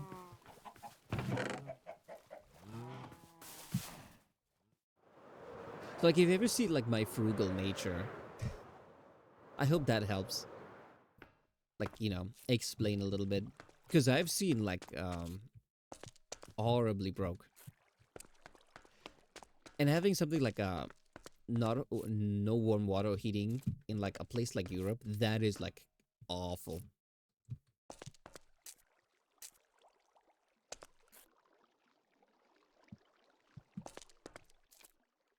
In fact, it's only autumn now, and if I wash my hands in cold water, like I think my hands slowly die a little.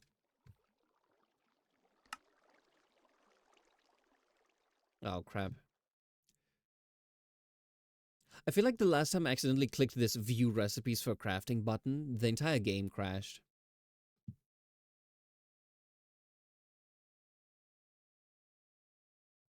I think it's gonna crash again.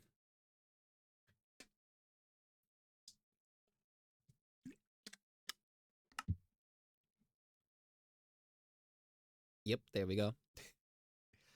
Most expensive thing I have is my base is like 400 euros. Kind of pricey. But hey, if it's like for a hobby, makes sense.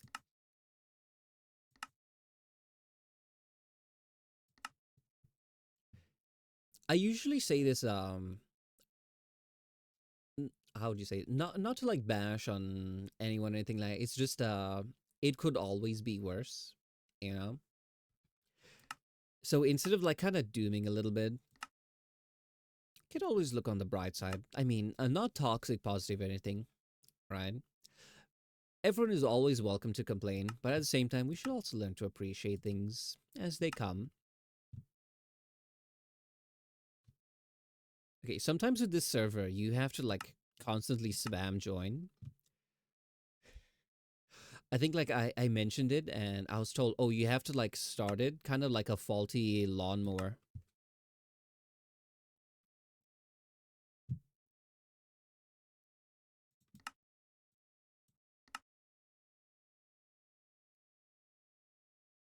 Modders and stuff are all somebody's basement, even a bunch of PC parts. Oh, okay.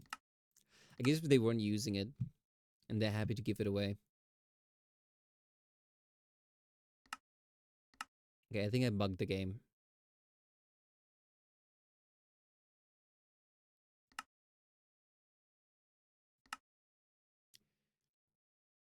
Sable knows better than most to appreciate stuff. He was homeless for a very long time. Yeah.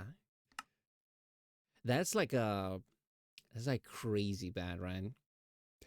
So when people complain about like trivial things like, oh, the UK is terrible, the trains and whatever are always late, people are all the bus drivers are always on strike, right? I come from a place that doesn't even have any of these things. So when people complain about things like that, I don't know, they strike me as just very negative. I try to avoid negative people.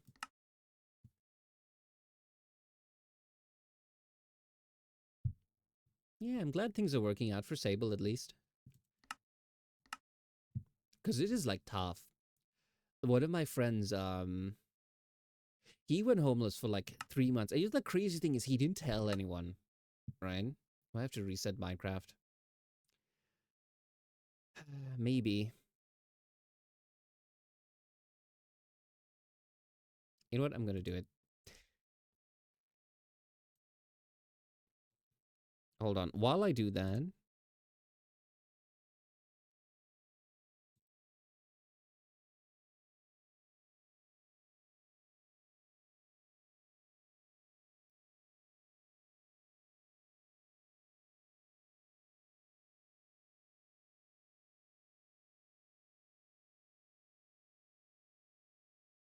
enjoy this picture of my cat while I restart Minecraft.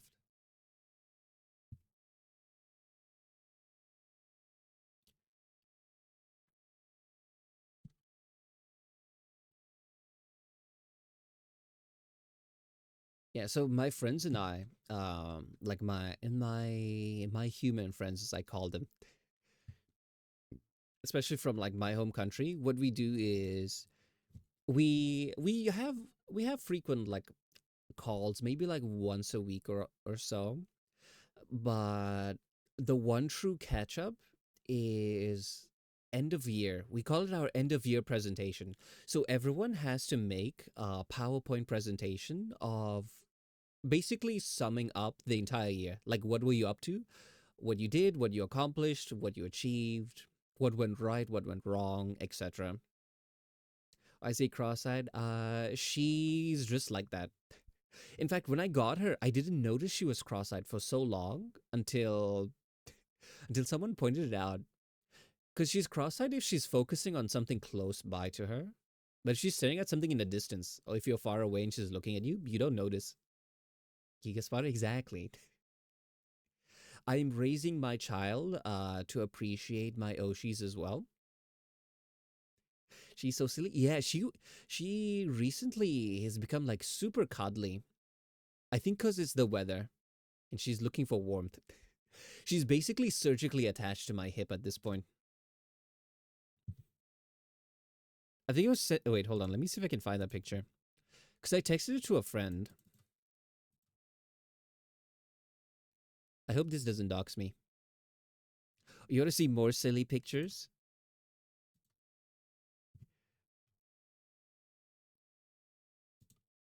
So, whenever I make a sandwich, I like making sandwiches with smoked salmon, right? And each time I give her a piece, and she's always so excited whenever she smells it because she knows she's going to get something good. This is her in anticipation.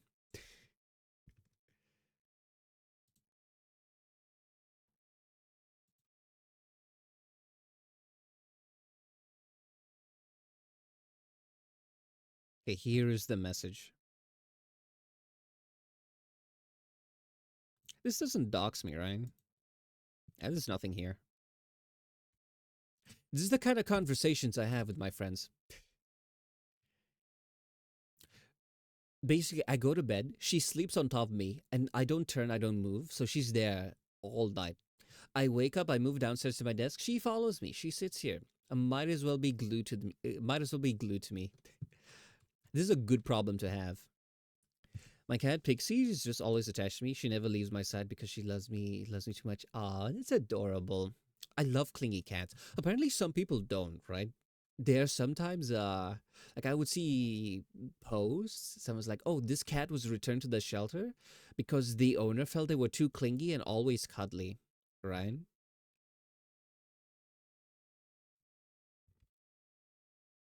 That is a good problem to have. Sometimes like I'm like, oh, I need to get up, but she's like on my lap and I don't want to bother her. So I'm like, oh, she's always on me. But then I remind myself, this is a good problem to have.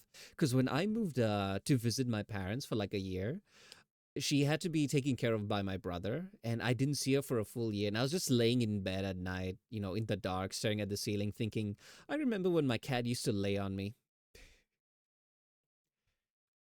What's the point of having a pet if they don't like you? Apparently, some people like them, but so long as they keep their distance, you know, they come for the pets, the snuggles, and then they like sit in the corner and they kind of just forget about them for a while.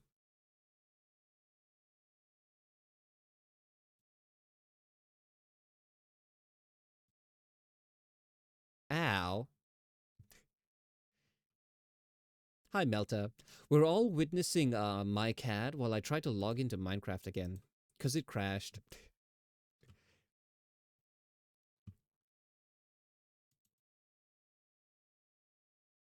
It's sort of those ones where it's a bit buggy. I have to keep pressing join.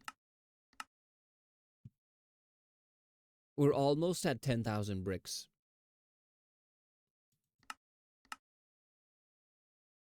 Ow.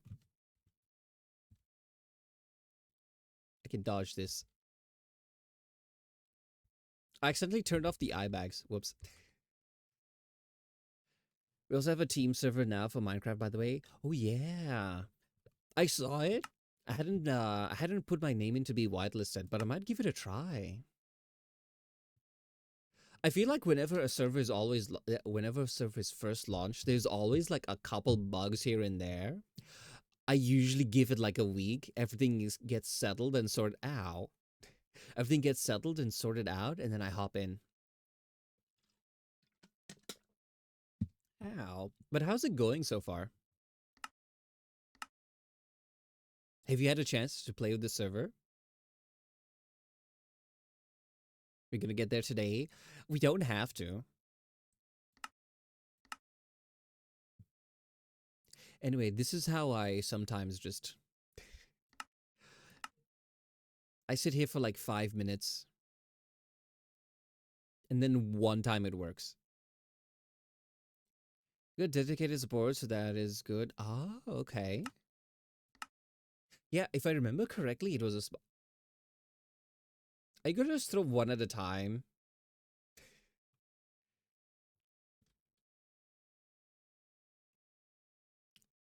A new error message unlocked. If I remember correctly, I think the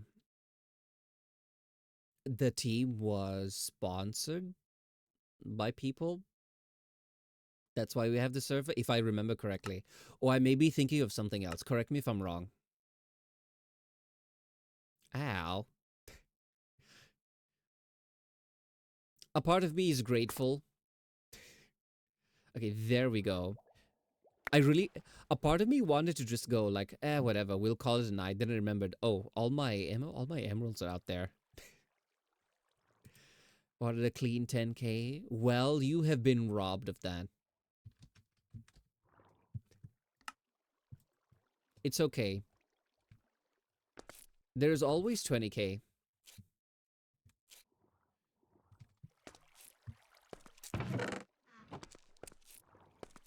I got a server from Nodecraft. Ah, okay.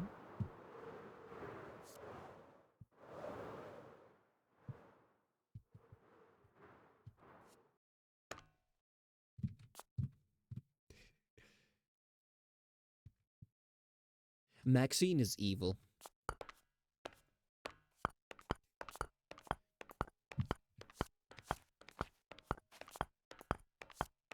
It's okay. I will bestow upon you a badge of villainy.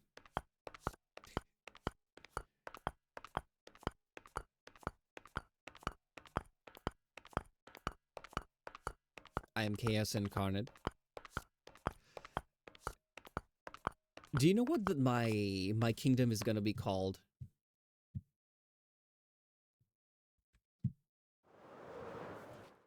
Here it is.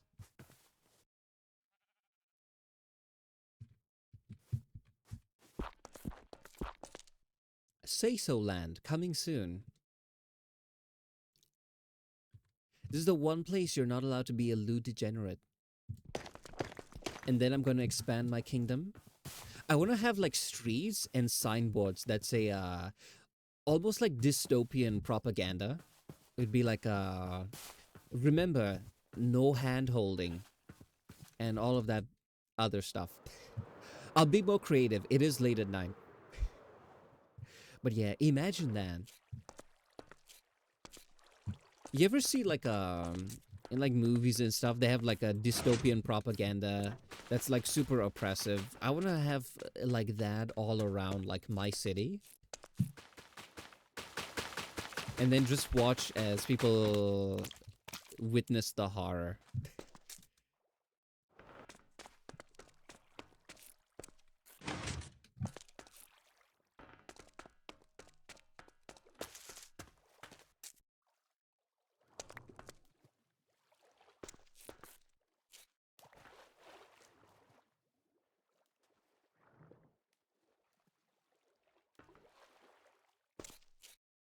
It's a nice crate kelp farm. Oh yeah, I'm really proud of this. It's how I've been building my thing. Because like, for example, we just harvested it. If you harvest it like every 2 minutes, you get like a ton of emeralds.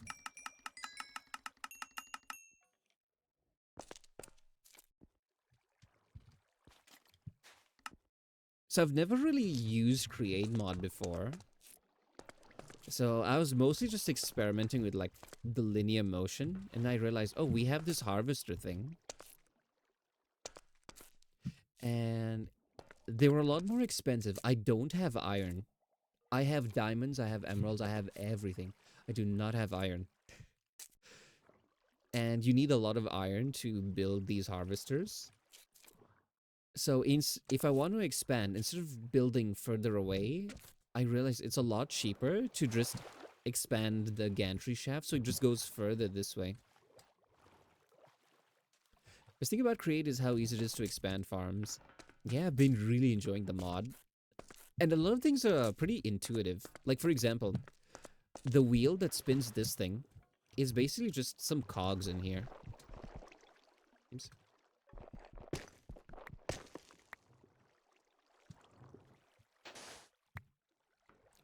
Right? So I was like, oh, I know if you put water on the water wheel, it spins. But I'm like, this is underwater. What if I put like soul sand? Because I know those make bubbles. And yeah, it just worked randomly. I did look at wikis for this. I'm like, this makes bubbles. It might work. And I'm glad that they added that as a feature. And in order to like change the thing, I did connect like pistons here to like block which side it goes through. Oops. So I'm combining. I'm stuck. That's not good. Okay, I was combining redstone and the create mod, so you know, I was having a lot of fun building that stuff. I didn't know about the water wheel. I put it underwater, and I was like, what if? Because originally I was gonna build it above water, make it spin, and then have like shafts go downwards. But I'm like, oh, what if I put soul sand down here? Because I just visited the Nether and I had like a bunch. So I was like, let's give this a try. I love experimenting and building stuff.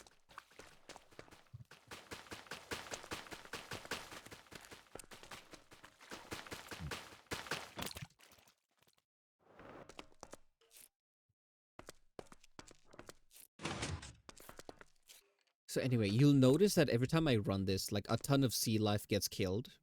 Um, I really am leaning into the role of server villain. Yeah, see, all of them die.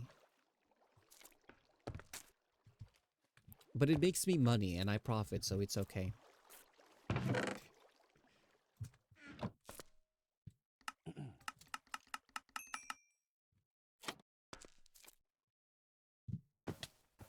How?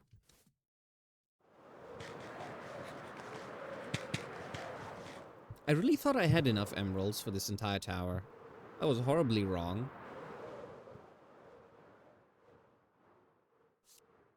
So Ordi's just an average oil company? Yeah. And I built all of that for simply by accident. I didn't mean to. It's just I randomly realized one day. Ooh, and there's another mod which has jellyfish. Apparently if you kill them, you get slime balls. Which would have been super useful to know. Because I... Hold on, I can't see the map from here. I basically scoured this entire area looking for a jungle, right? because I needed slime to build the stuff. I didn't know if you kill the jellyfish, you get them, until I started killing them by accident. Where's my house? Oh, here we are. They didn't know. I didn't know at first, and then when I did know, I didn't care.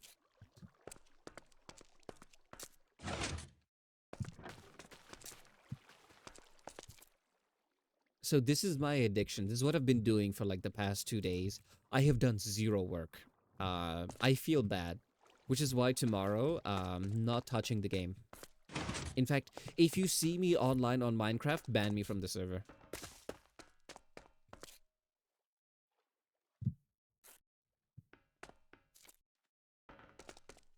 Only for tomorrow.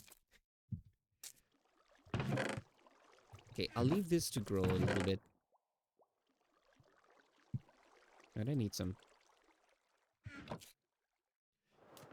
Expanding further out, so...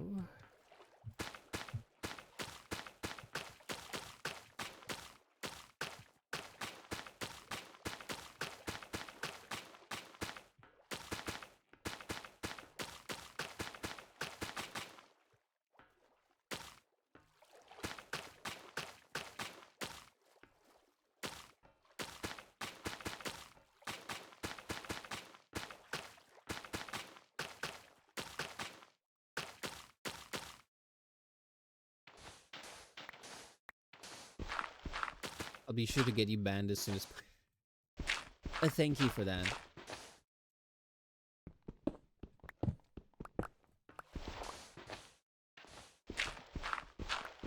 Because a part of me is like, oh, what if I just open the game so it's AFK farming things while I do my work? But that's what I told myself yesterday and today.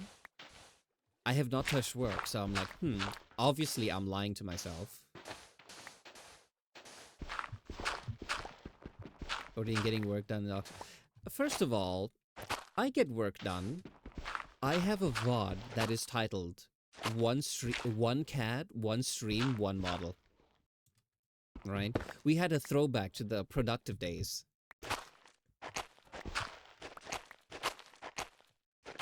So it happens. Not often, but it does. In fact, I actually had to stop doing as much work. Like on days that I have stream. Because I think for like a few days, I was like crazy productive off stream. So by the time it did come to streaming time, like I was very tired. I didn't talk as much. I'd only stream for like an hour. Right? And I felt like, oh, the quality of streams are kind of suffering a little bit. So I thought, let me tone it down a little bit. I have an assignment due on the 3rd. I'm spending today having a party. I'm very productive. Okay, you will have fun today. You will be refreshed so that when it's time to do the work, your brain is at full capacity. Hi, Kaji. Or, if you're like me, you will not do any work today, and then the guilt will build up and motivate you to work even harder once you sit down and start doing the work.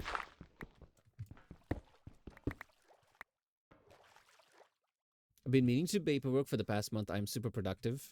Yeah, we're a very productive chat here.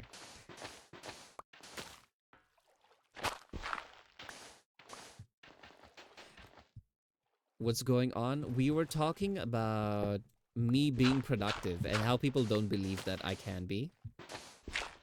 Also, we're playing Minecraft today because I am addicted. Or is killing the ocean? I'm not killing the ocean. I am simply siphoning its life force in order to fill my pockets and satisfy my greed.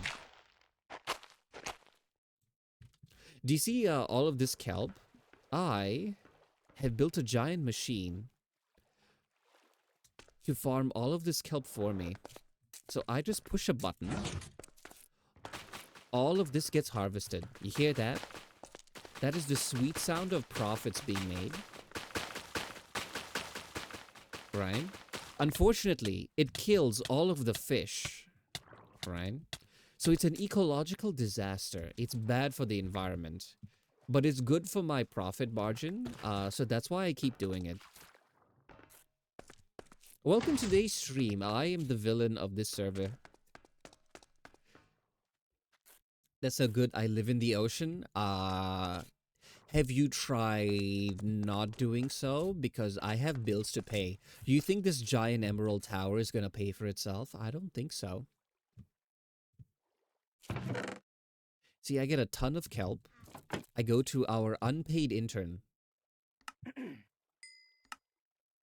And then I do this, and then I get lots of emeralds. I turn it into blocks, and then I build my giant tower.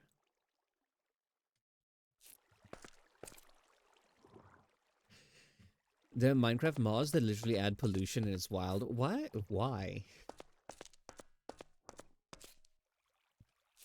If people had to face the consequences for their actions, I don't think they'll have a very good time.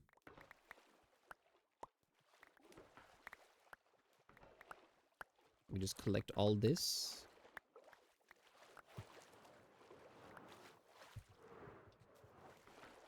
I love these wings. Bass has changed my life by giving me one.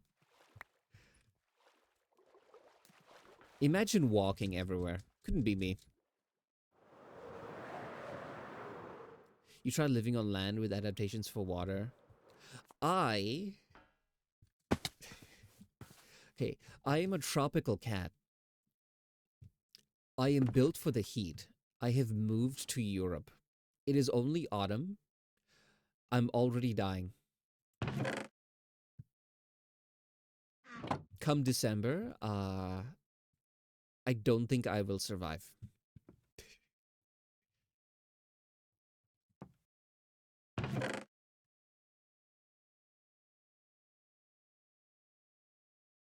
Ooh, I got a book. Hold on.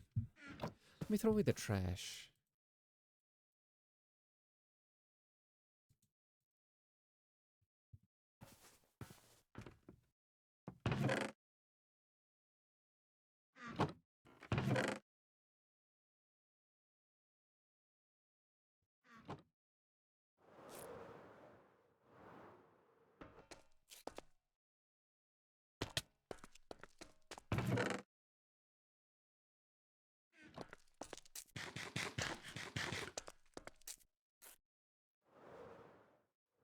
For example, hold on. For example, using a furnace gives off carbon dioxide, so if you use a furnace in a cave without any way for the carbon dioxide to escape, it'll suffocate you. Oh. I guess that adds like a sense of realism. I think like with how old Minecraft is, people do crave something new, like new challenges. Because Minecraft isn't really a survival game.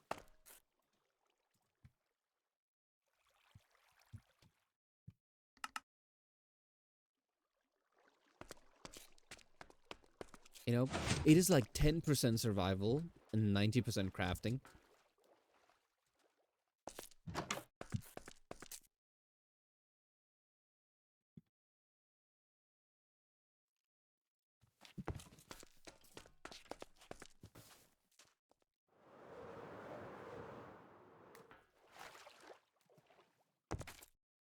I keep picking up fish corpses. Not interested. It's called a sandbox survival game. I don't know. I mean, technically, I don't really feel the survival aspect. Especially if you have like a keep inventory mods. Yeah, all the fish are dying. There are some games where I can understand like why you'd have something like keep inventory. I feel like with Minecraft it adds a bit more stress to it. But then again, if it's a server where people just want to like chill, it's okay.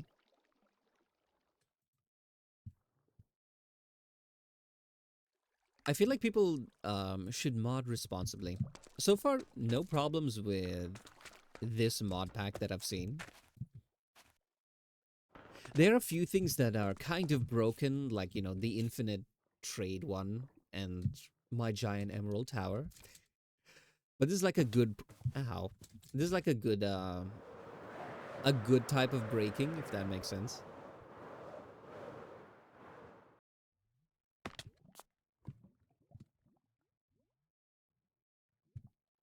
I feel like Repo is one of those games that recently have been modded to hell to the point like it is no longer fun. In fact, just today, like I was playing with some friends and I kind of we used to play Repo, and then each time they would add more mods. They'd add one with like classes and magic and God knows what else. It ended up being like a very different game, and it actually kind of got boring. So we stopped playing until I started playing with another friend of mine, right? And it was basically vanilla Repo, but it did have like a few extra mods. I think like bigger shop. You get more health when you get revived, and you can revive your friends at the extraction, even if you're not extracting. You just throw them in there, they get like rezzed. Those are like quality of life mods rather than game breaking, game changing mods. And I feel like if you mod a little bit like that, the game retains its original flavor. But if you have something like Repo, which is a horror game, you're supposed to run and hide, but you have things like AK mods with infinite ammo, then it kind of just becomes a whack-a-mole. It's no longer fun to get like the resources. For example, whenever I play, I'm always careful to not damage anything so that we maximize our profits and buy a lot of stuff. But if you introduce something like the gambling mod, then that gambling mod, you win more than you lose. So you just need to pass the mission. You go to the shop, you gamble a little bit of money. You now have like 100k. So gambling. Oh wait, have you seen our new gacha system? Hold on. I don't think you were here for this. You see the little Ordi on the left side? Yeah, I changed the image. We have a gacha mechanic.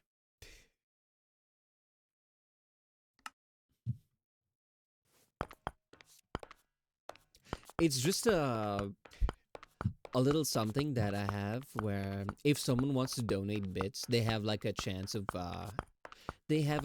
winning art and stuff like that. You know, a little silly something to help support the stream. But yeah, that is us selling out and delving into the world of gacha. I saw that. Okay, let me switch back.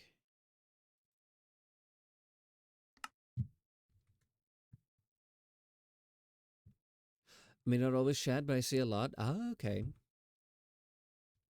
If someone doesn't chat, I may or may not notice if they're around. Sometimes if I'm closing like the apps, I see like the streaming avatars, and if the little guys running around, sometimes I notice like offhandedly. I never like check after stream like, oh, who popped by or anything like that. But if I'm like closing it, I see like the names, and sometimes like it pops up. I'm like, oh, this person was here. All right. Sometimes, wait, I don't think I've actually noticed if your name is there, but you haven't said anything. Sorry, there was a point to this, but I forgot what it was. I just watch VODs and sometimes log on devices. So watch on device I'm not logged in. Oh, okay. Understandable.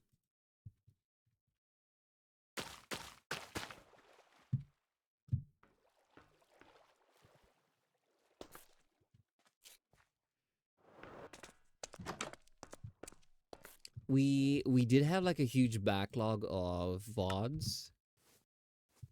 And you know, it does take a little bit of work on my end, you know, making the thumbnail, finding like a topic within the VOD. It's not a lot, but I feel like it built up quite a bit, and I got like a bit overwhelmed. So I just like mass published all the VODs on YouTube. If you want to watch the VODs, you can help the channel by watching it on YouTube instead of Twitch. If you watch the VODs on Twitch, like nothing happens, but if you watch it on YouTube, it does help the channel. So yeah, completely optional. But if you want to pick one, gotta get ready for the party. Well, thanks for lurking. Um, yeah. Sorry, words are hard, brain tired. But you see, the thing is, if I stop playing Minecraft now, I wouldn't be able to play tomorrow. So I have no incentive to stop sooner. Anyway, we're not stopping the game. We'll play until midnight. Oh no, that's only 30 minutes from now. We'll play until dawn. That's what we'll do. Anyway, my dad says I should have been a lawyer because I'm always like I'm the very actually kind of person, you know, with the whole glasses and teeth and finger. And I was like that ever since I was a child. And whenever like my parents would like say things, I would always go like, actually, but this is this, or you said this other day. And my parents would like know, they know like I'm right and stuff, but you know, when it comes to children, it's you don't tell them like what's right, you just tell them whatever so that they listen to you. They would always get like frustrated with that. They just sigh. And my dad is like, have you ever considered being a lawyer? I think it might be good for you. Which is hold on, I actually saw,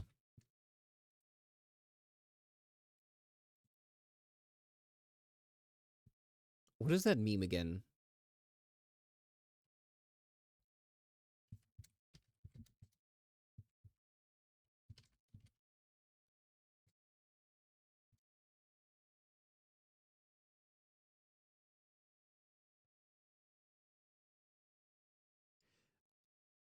And then one day I saw this meme and suddenly everything made sense. Hold on.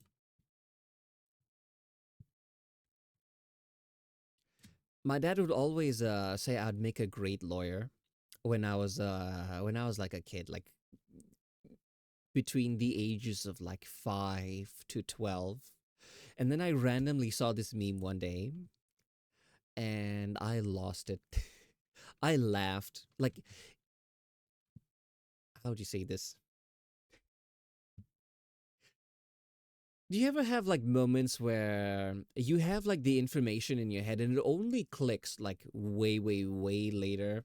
Like what was actually being meant? Yeah. To be fair, my dad did have a point. I was being a bit of an ass.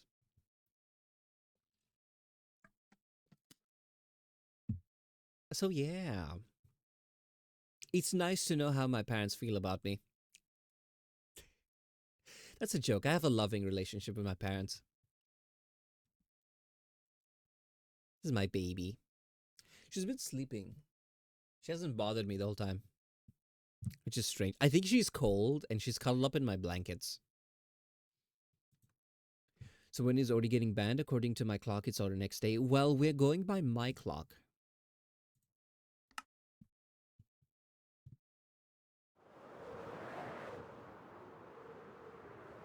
Wait, I was expanding this. Hold on.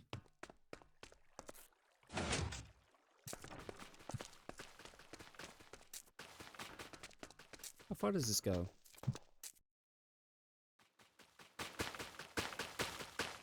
Okay, it can be expanded. 1, 2, 3, 4, 5.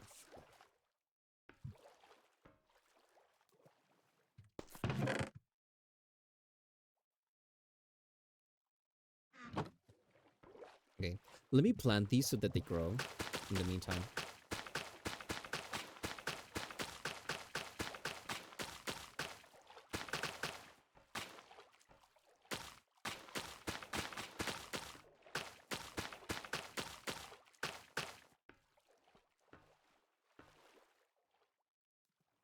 If I knew that these harvesters were this expensive,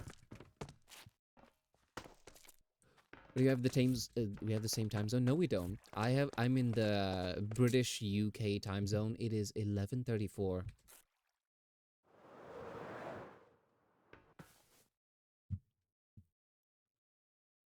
Yeah, if I knew those harvesters were like crazy expensive, I wouldn't have made the thing so wide. I would have instead made it longer. Because if you want to expand it, yeah, if you want to expand it lengthwise, like goes out further, all I need to do is just make this thing and go one. And now the farm is even longer.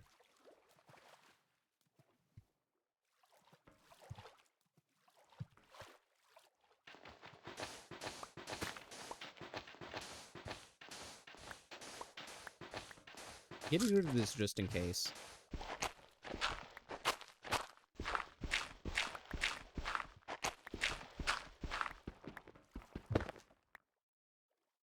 It's just like about the time zone thing.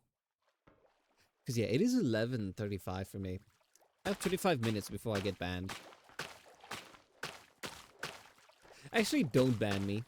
I say that as a joke.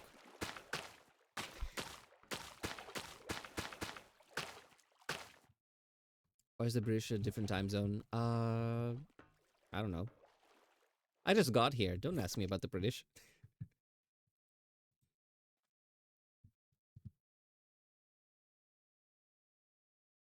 Let me just grab the sand. I never know when I might need like a ton of glass, so I'm just gonna grab it while I can.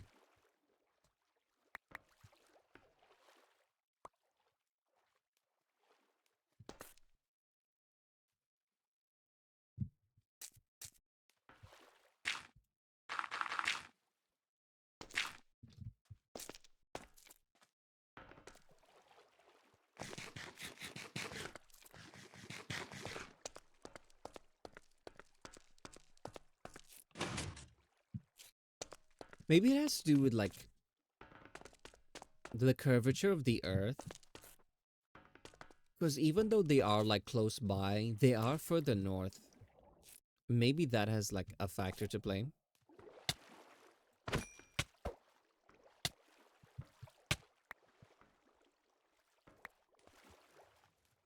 I don't even know why I'm collecting all the slime balls. Because I used to love them because I could make sticky pistons. But I have 1,000 of them. I found like a jungle temple. And you know, they have like this one section where like half the wall opens and they spit out poison darts. The first thing that went through my mind is, this is all sticky pistons. I harvested all of them. I think I have like a stack of them in a chest somewhere.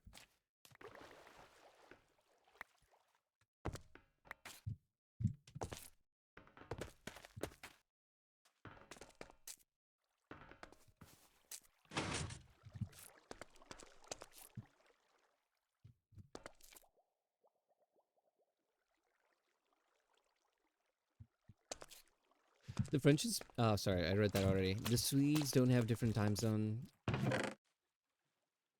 I was not the one in charge of it. If I had my way, Earth would just have one time zone.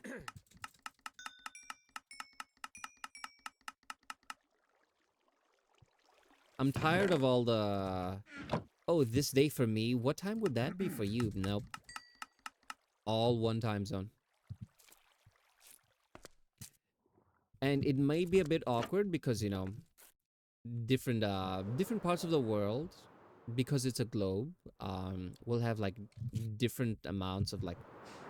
It'll be the same time, but some places the sun will be up, other times it'll be down. So what is the solution to this problem? We flatten the earth like a pancake so that the sun is always hitting all of it all at once.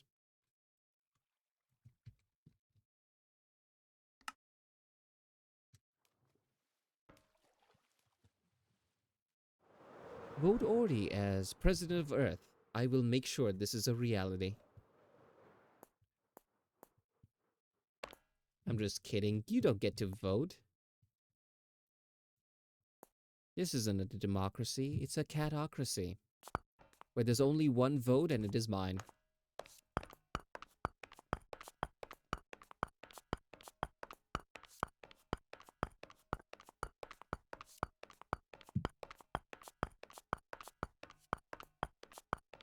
I really should start making an iron farm.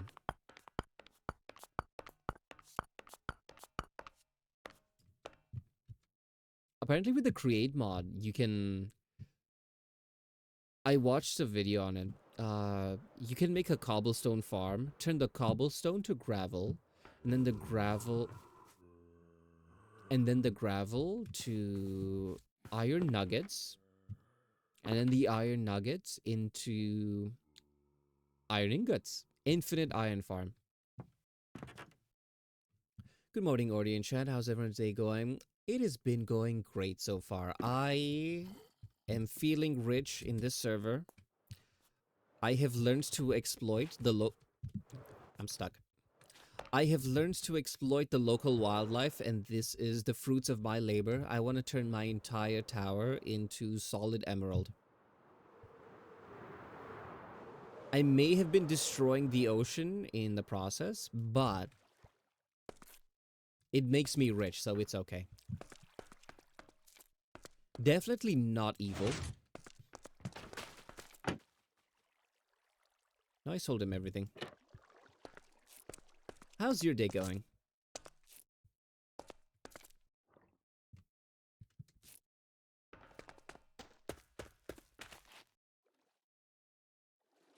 See, all the fish die.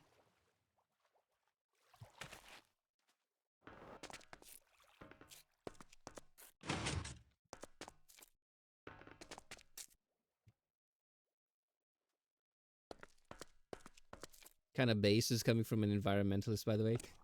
Yeah, by the way, I see all of this. I'm like, this is horrific and awful. But I want to play evil dictator in the server, so this is on brand. I'm like, this is devastating to the environment, but it makes me rich, so it's okay. I allow it.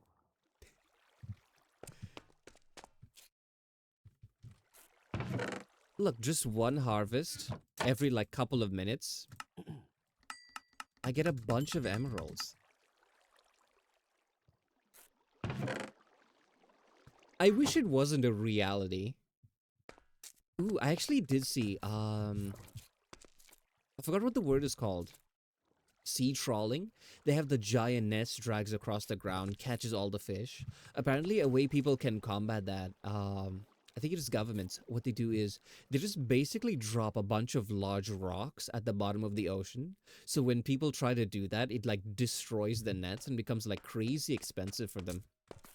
And I think that's nice.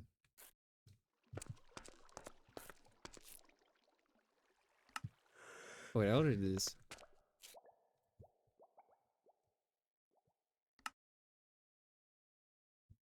The only thing I need now is a lot of iron so that I can make more harvesters.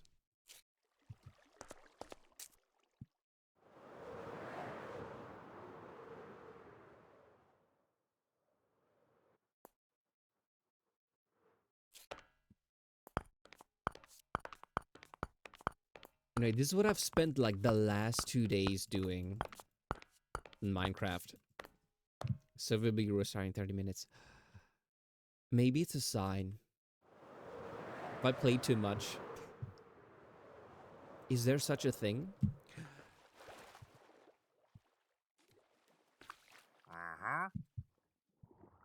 I always pick up and drop that guy so I can steal his leashes. I don't know what they're for. Like, I know what they're for. Like, you can leash animals. But since you can pick animals up, I don't know what I'd need them for. But I don't want to waste slime making them. So I just, like, steal everyone from those wanderers that I can. Yeah. Crime does pay. Okay, so the Spanish are the actual outlier, apparently. They should be in the same time zone as the UK, but they aren't. At the end of the day, I don't think it really matters. People look at a clock, they see a time, and yeah. I haven't logged into Gatecraft in a while, might hop on, honestly.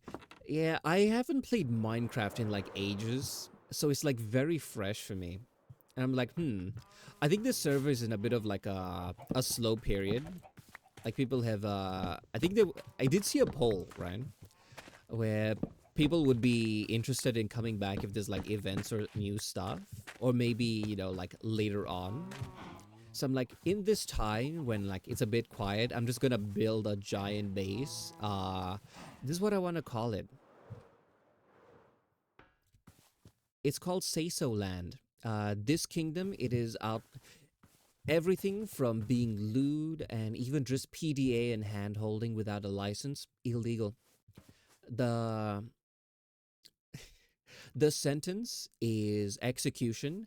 It used to be imprisonment. You get thrown in the dungeon and chained up, but too many people kept volunteering for that position for some reason. You've seen the community. So, yeah, the dungeon is full. We just have to skip to executions at this point. So, yeah, that's the kind of kingdom that I want to build. It's just a silly gag because I'm like, what would be the most villainous thing for this like cluster of communities? Sounds like a one place where being lewd is outlawed. I think that sounds the most horrible.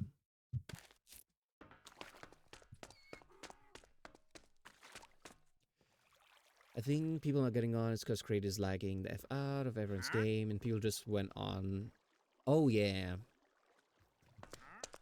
I feel like I've played like 2 days straight. Like I'm not even exaggerating. I've done nothing the past 2 days except play Minecraft.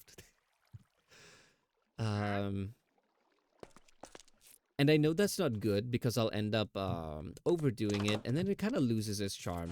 So yeah, today is the last day I'll be playing on it. Tomorrow I really do need to get like commission work done, so it'll be some time before I play on it again. Maybe a few days. I say that to myself, but that's probably a lie. I'll probably not play tomorrow, and then the day after I will. Or maybe I'm thinking maybe I might do commissions off stream, really grind out work, and then like on stream I can relax and play Minecraft. Maybe I'll do that. We'll see. When the server first opened, I played for like 3 weeks straight. That is insane. Understandable though.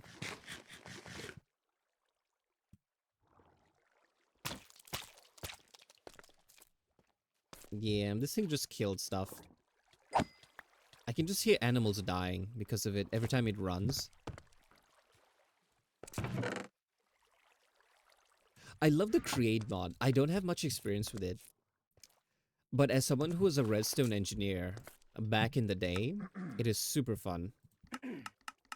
Like, I can make the exact same things, just like much more efficiently. I only took breaks for work, food, and sometimes sleep.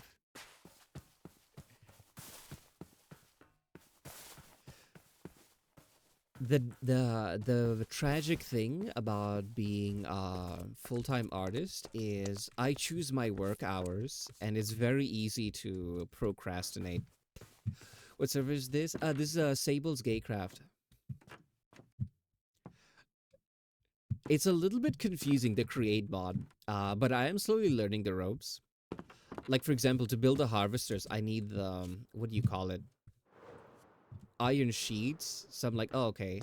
I don't need a factory. I just built this basic ass thing. I throw my iron here, gets pounded into shape, and just pick it back up again.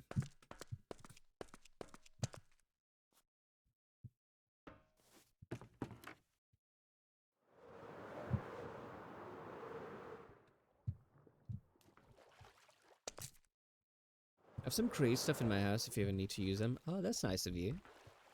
I think the only thing I am lacking is iron.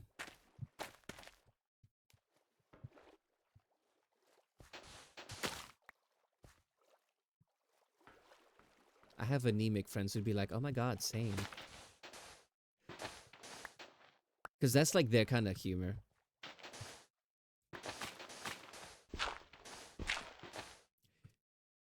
It's a basic bulk blaster, smelter, etc. setup. Oh, okay.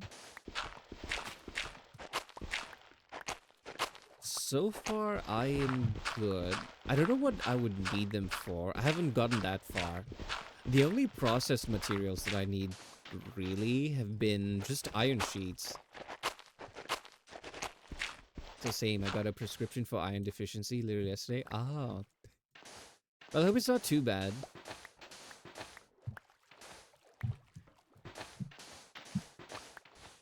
A lot of my friends are the kind who they like to joke about the bad stuff. So I hope you don't find such jokes a bit insensitive. If you do, don't worry. Put the brakes on a bit. I know it's not for everyone. It's all good? Okay. Just double checking.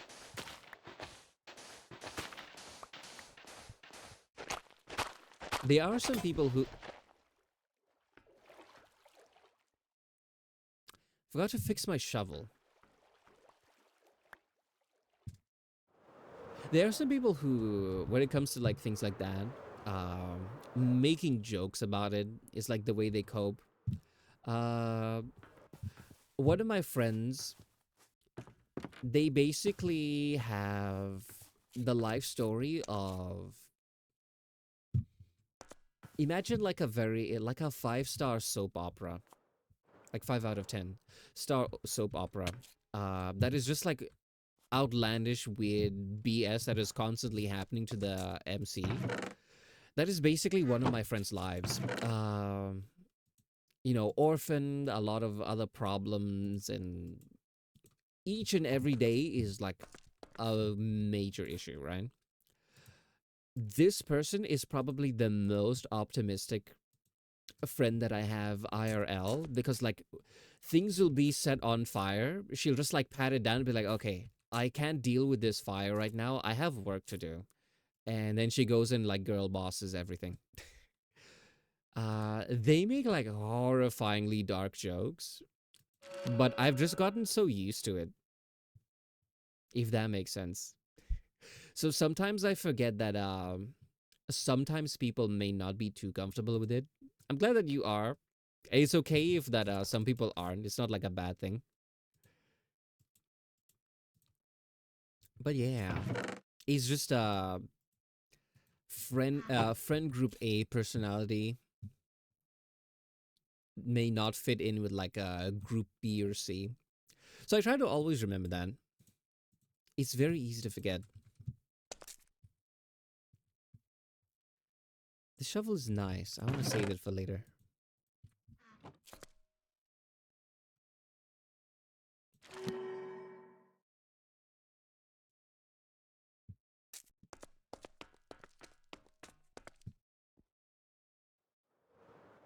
Is there a public iron farm?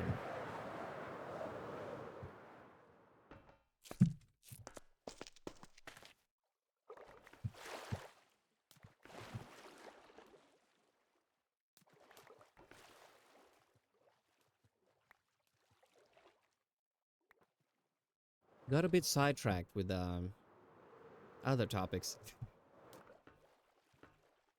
The thing I really need is iron.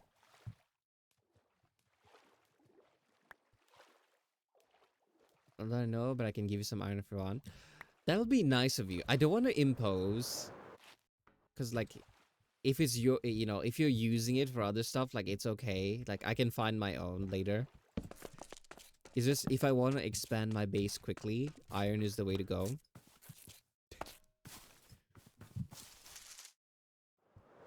If you have like thousands of stacks just like laying around, sure. But if not, it's okay. I'd feel bad taking it.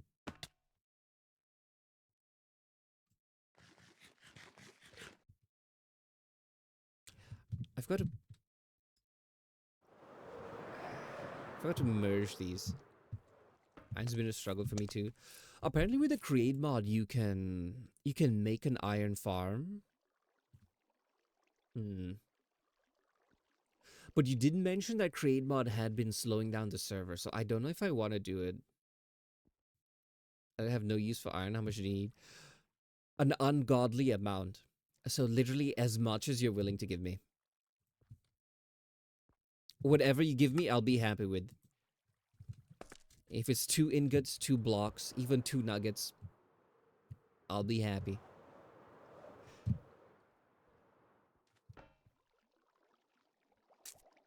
Can bulk wash gravel has a chance to make nuggets? Yeah, I saw like someone can make a farm where it automatically generates cobblestone. It breaks the cobblestone, turns it into gravel, and then washes the gravel. But I imagine something like that would slow down the server. Can give you Ryan as well. I just got back from a mining trip. Okay, if you went mining for it, then I feel bad taking it. Ow. Hi, Rain. Well, come on in. Look, if you had like a giant automatic farm, then I would have been like, okay, taking it. But if you went and like mined for it, then no, I feel bad. That's like your hard work.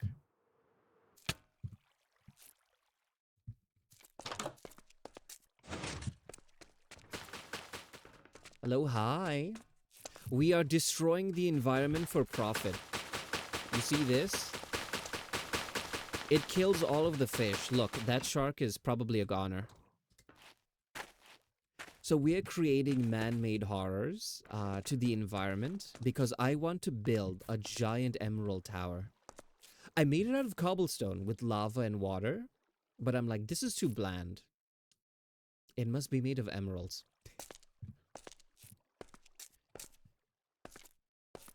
I don't interact with him much in recent, but I know Imperix has massive iron farm, basically over 100 sacks of bars at a time. Oh. I don't really know them, so I'd feel bad like taking anything. When I wasn't mining for it, I was mining inside and thought, why not? If I don't give Wills in my chest collecting dust. Okay.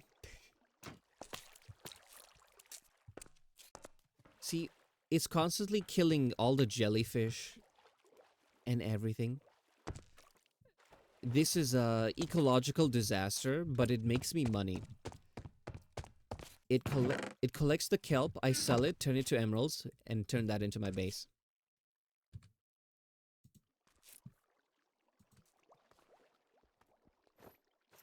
Okay, am I teleporting? Oh, hi. Ooh. I thought I was teleporting to you. Oh, wow. That's a lot of iron. Thank you.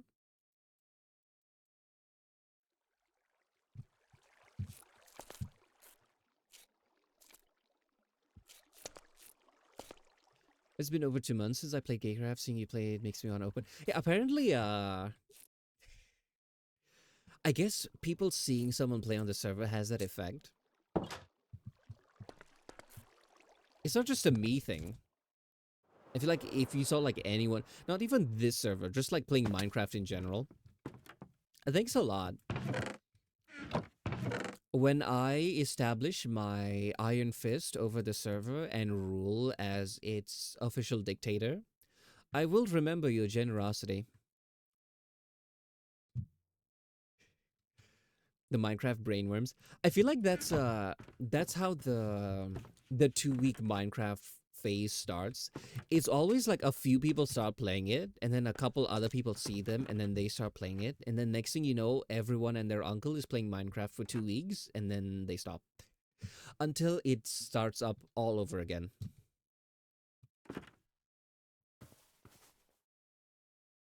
Wait, I have iron. I can make a proper furnace now. I was poor, so I was manually shoveling in the coal into this thing. So I don't know what is supposed to be smelted and what is not. I just shove everything in there. Okay, I can make hoppers now. But I had one. Hold on. I think I got this from a jungle temple. If you do rule over the server, will you implement taxes? No, I don't think so.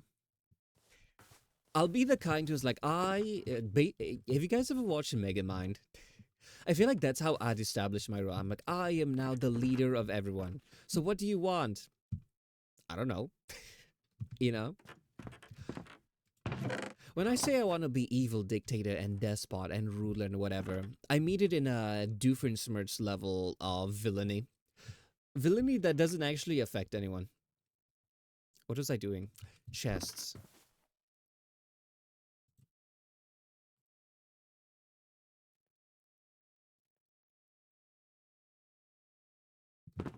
Okay, so this is my basic smelting system.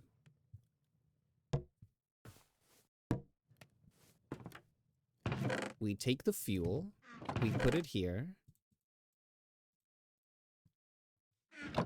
So this chest, chaotic neutral respected, exactly. I don't want to actually bother anyone, but I'm like, I am Lord Ruler of this place. What do you want? I don't know. I'll think of something. Oh, yeah, this is all. This is a classic a smelting thing. Furnace, hopper on top feeds into this thing. So hold on. Hopper on top constantly feeds its stuff to be smelted. Hopper on the side fills up the fuel thing. So if you just fill it with charcoal, right, you're good to go. And then I just dump whatever in here and then collect it later on. If you want to expand, you can always put like a hopper underneath this one and then into another chest, and then you have double capacity. I don't think I have that much stuff anyway, so it's okay.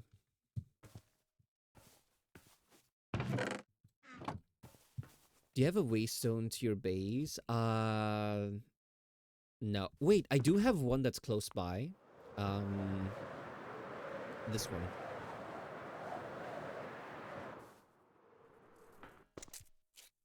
It's called this one. I think they meant to say spiral.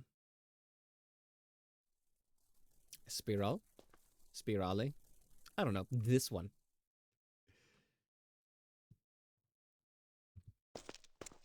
I didn't even consider making one. Yeah, it's the one where you push a button and then, you know, ow. You push a button and then water just goes down spiraling. We used to talk about making a big ass spiral for flying PvP arena. Oh yeah, I think I was like watching his stream when he had like the idea to like build it. This is something else. No, I think this is something else. This is just like a fancy water fountain. So if you're planning on implementing Say So Server Wild, good luck. I literally live in a place called the Gooner Commune. I also did see Bats' strip club, so I feel like what I would do is I just like say this is Say So land, and then just like slowly expand it outwards over time. I would actually like try and like stop anyone or anything like that. That's why I built like super far away from everyone. I think the closest landmark that anyone owns is this thing. And it's not really a house. And I think I'll expand further that way rather than here.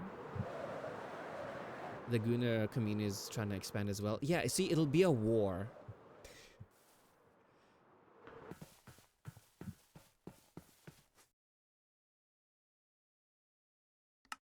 So I just have my little lesbian puppy girl farm. By the way, don't worry about like Automod or anything. It's mostly for bots. But yeah, that got held. I feel like every time Feather joins the chat, like every 1 out of 3 of his messages gets caught by Automod. And I think that's funny. What, the word lesbian? Honestly, I don't know. I don't think twice about it. I glance at the message, I realize it's just normal conversation, and I just hit allow.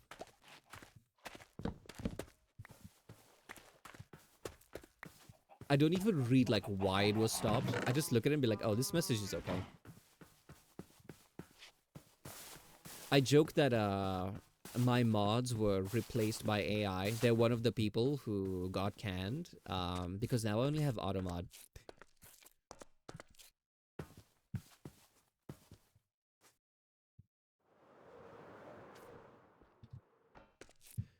Badge is technically from the Gunu commune, and going to war against the biggest KKR tryhard is going to be rough. Okay, Bats was nice to me. They gave me my wings here, and I think a stack of diamond to start out. So they will be spared.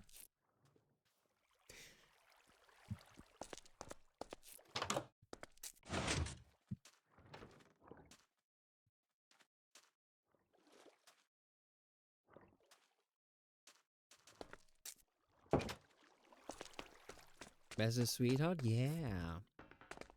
I think I met them the one time, and they already started giving me everything. They're like, they were super nice, and I was like, oh, I feel a bit bad taking all of this.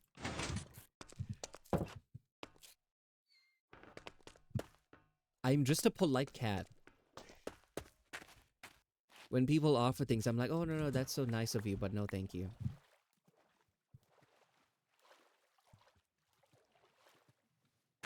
In fact, like, the reason this base was made out of cobblestone is because I wanted something to be, like, bleak and bland for Say-So Land. But I feel like it blends too much with the environment. It's kind of ugly. I mean, it's okay if it is ugly. But it's just there, you know? I realized since emeralds are kind of easy to get, might as well.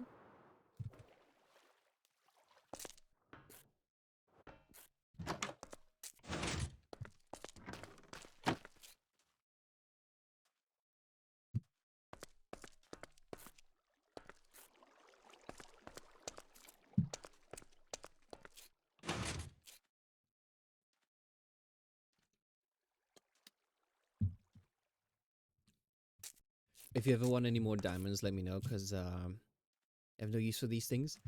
I actually have like you know those diamond geodes? I have a couple underneath my base, so they're always growing. And I have a Fortune 3 pickaxe, so do you want to see my diamond collection? I have like stacks upon stacks of diamonds, right? I have only been playing on the server for like 2 days.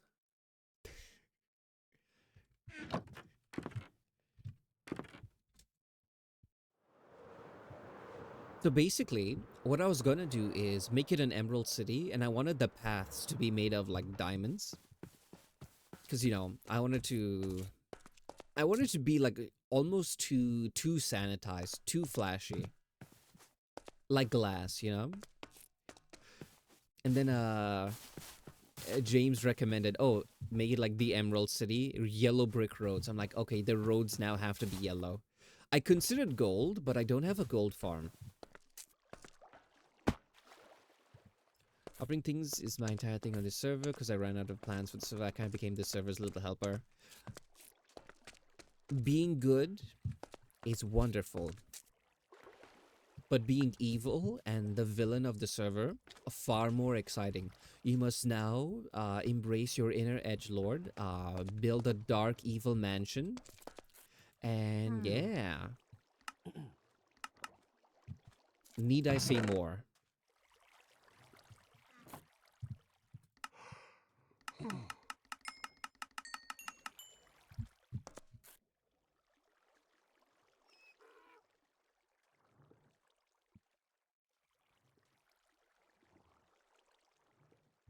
God is starting a cult. See, that's the way to go.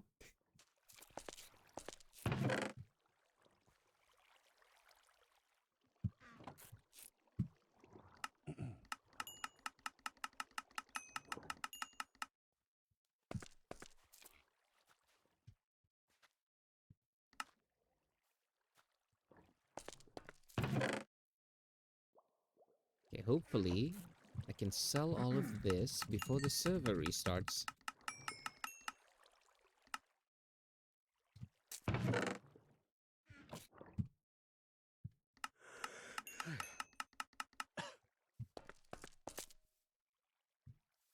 I already have a werewolf shrine, so cultist is the obvious next step. Yeah, and it'll start off as like very small, but just keep expanding it until it's so large that people start getting concerned. Which is what I plan to do. You see this? It's gonna be emerald all the way. It'll just consume the entire landscape. But like I said, I don't want to actually be evil and bothersome, so I build like far, far away. I think the closest thing was someone built like a giant hole. I forgot who it belonged to. Baz was showing me around. And they're like, oh, this is this person's gaping hole. So I'm like, oh, this belongs to someone? I thought it was a natural thing. So I just moved even further away. I think it's actually not too far from my base. I have D&D themed hat if you want them. I have the Beholder ones. Are there any more?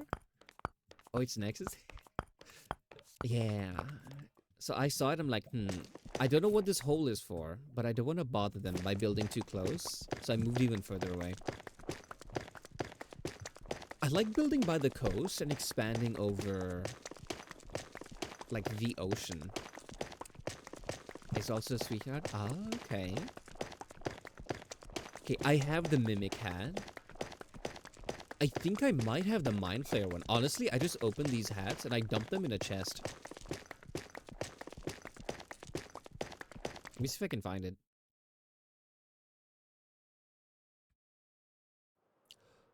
Also, earlier I used to take off my wings so I could like double jump and, place these down. I jump off of the tower and try to fly, then realize I don't have my wings equipped. I just like splatter on the ground. That happened like 3-4 times.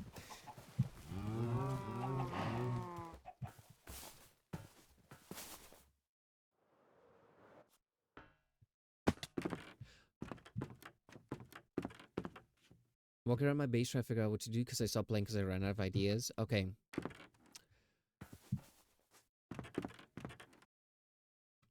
What is a good idea? What can we do? I like Feather's idea of PvP arena.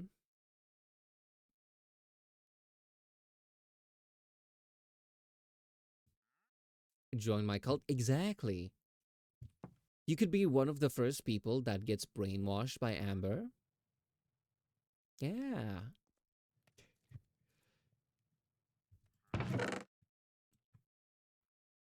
Oh wait, sorry, I was looking for hats.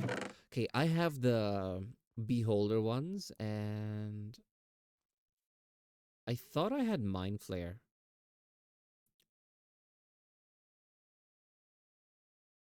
No, I don't have Mind Flare. What does it look like?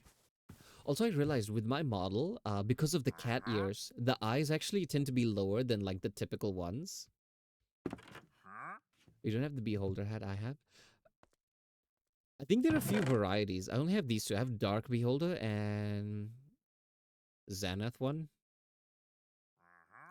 Same one with the red eyes. Ah. I like the bunny ears. They're adorable. So these are the ones that I've stuck with. I did see one with cat ears, but my model already has cat ears if you take a look. So it felt a bit redundant.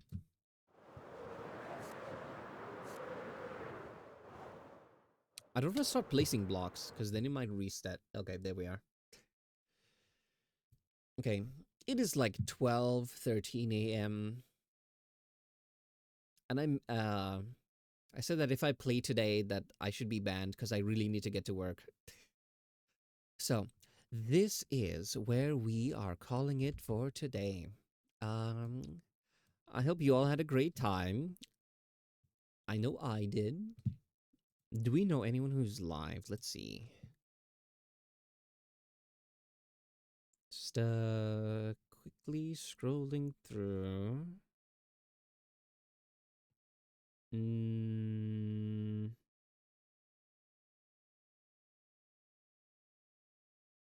hmm. See, Alex is live. Hold on. Let's read into them. And yeah. Okay. I'm very tired and I should probably go to bed. Hi, Feather. Welcome on in. Glad I could catch the last bit of stream. Yeah, if I stream longer than normal, that's when the Australians have a chance to wake up and pop in. Knew he hated me? Yeah, you popped in. The first thing I immediately did was end stream. Purely not a coincidence at all.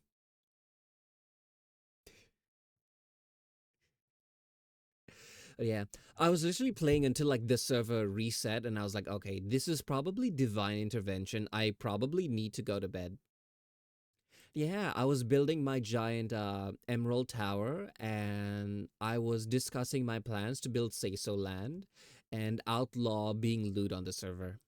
I will be a generous dictator, so That's something you guys have to look forward to.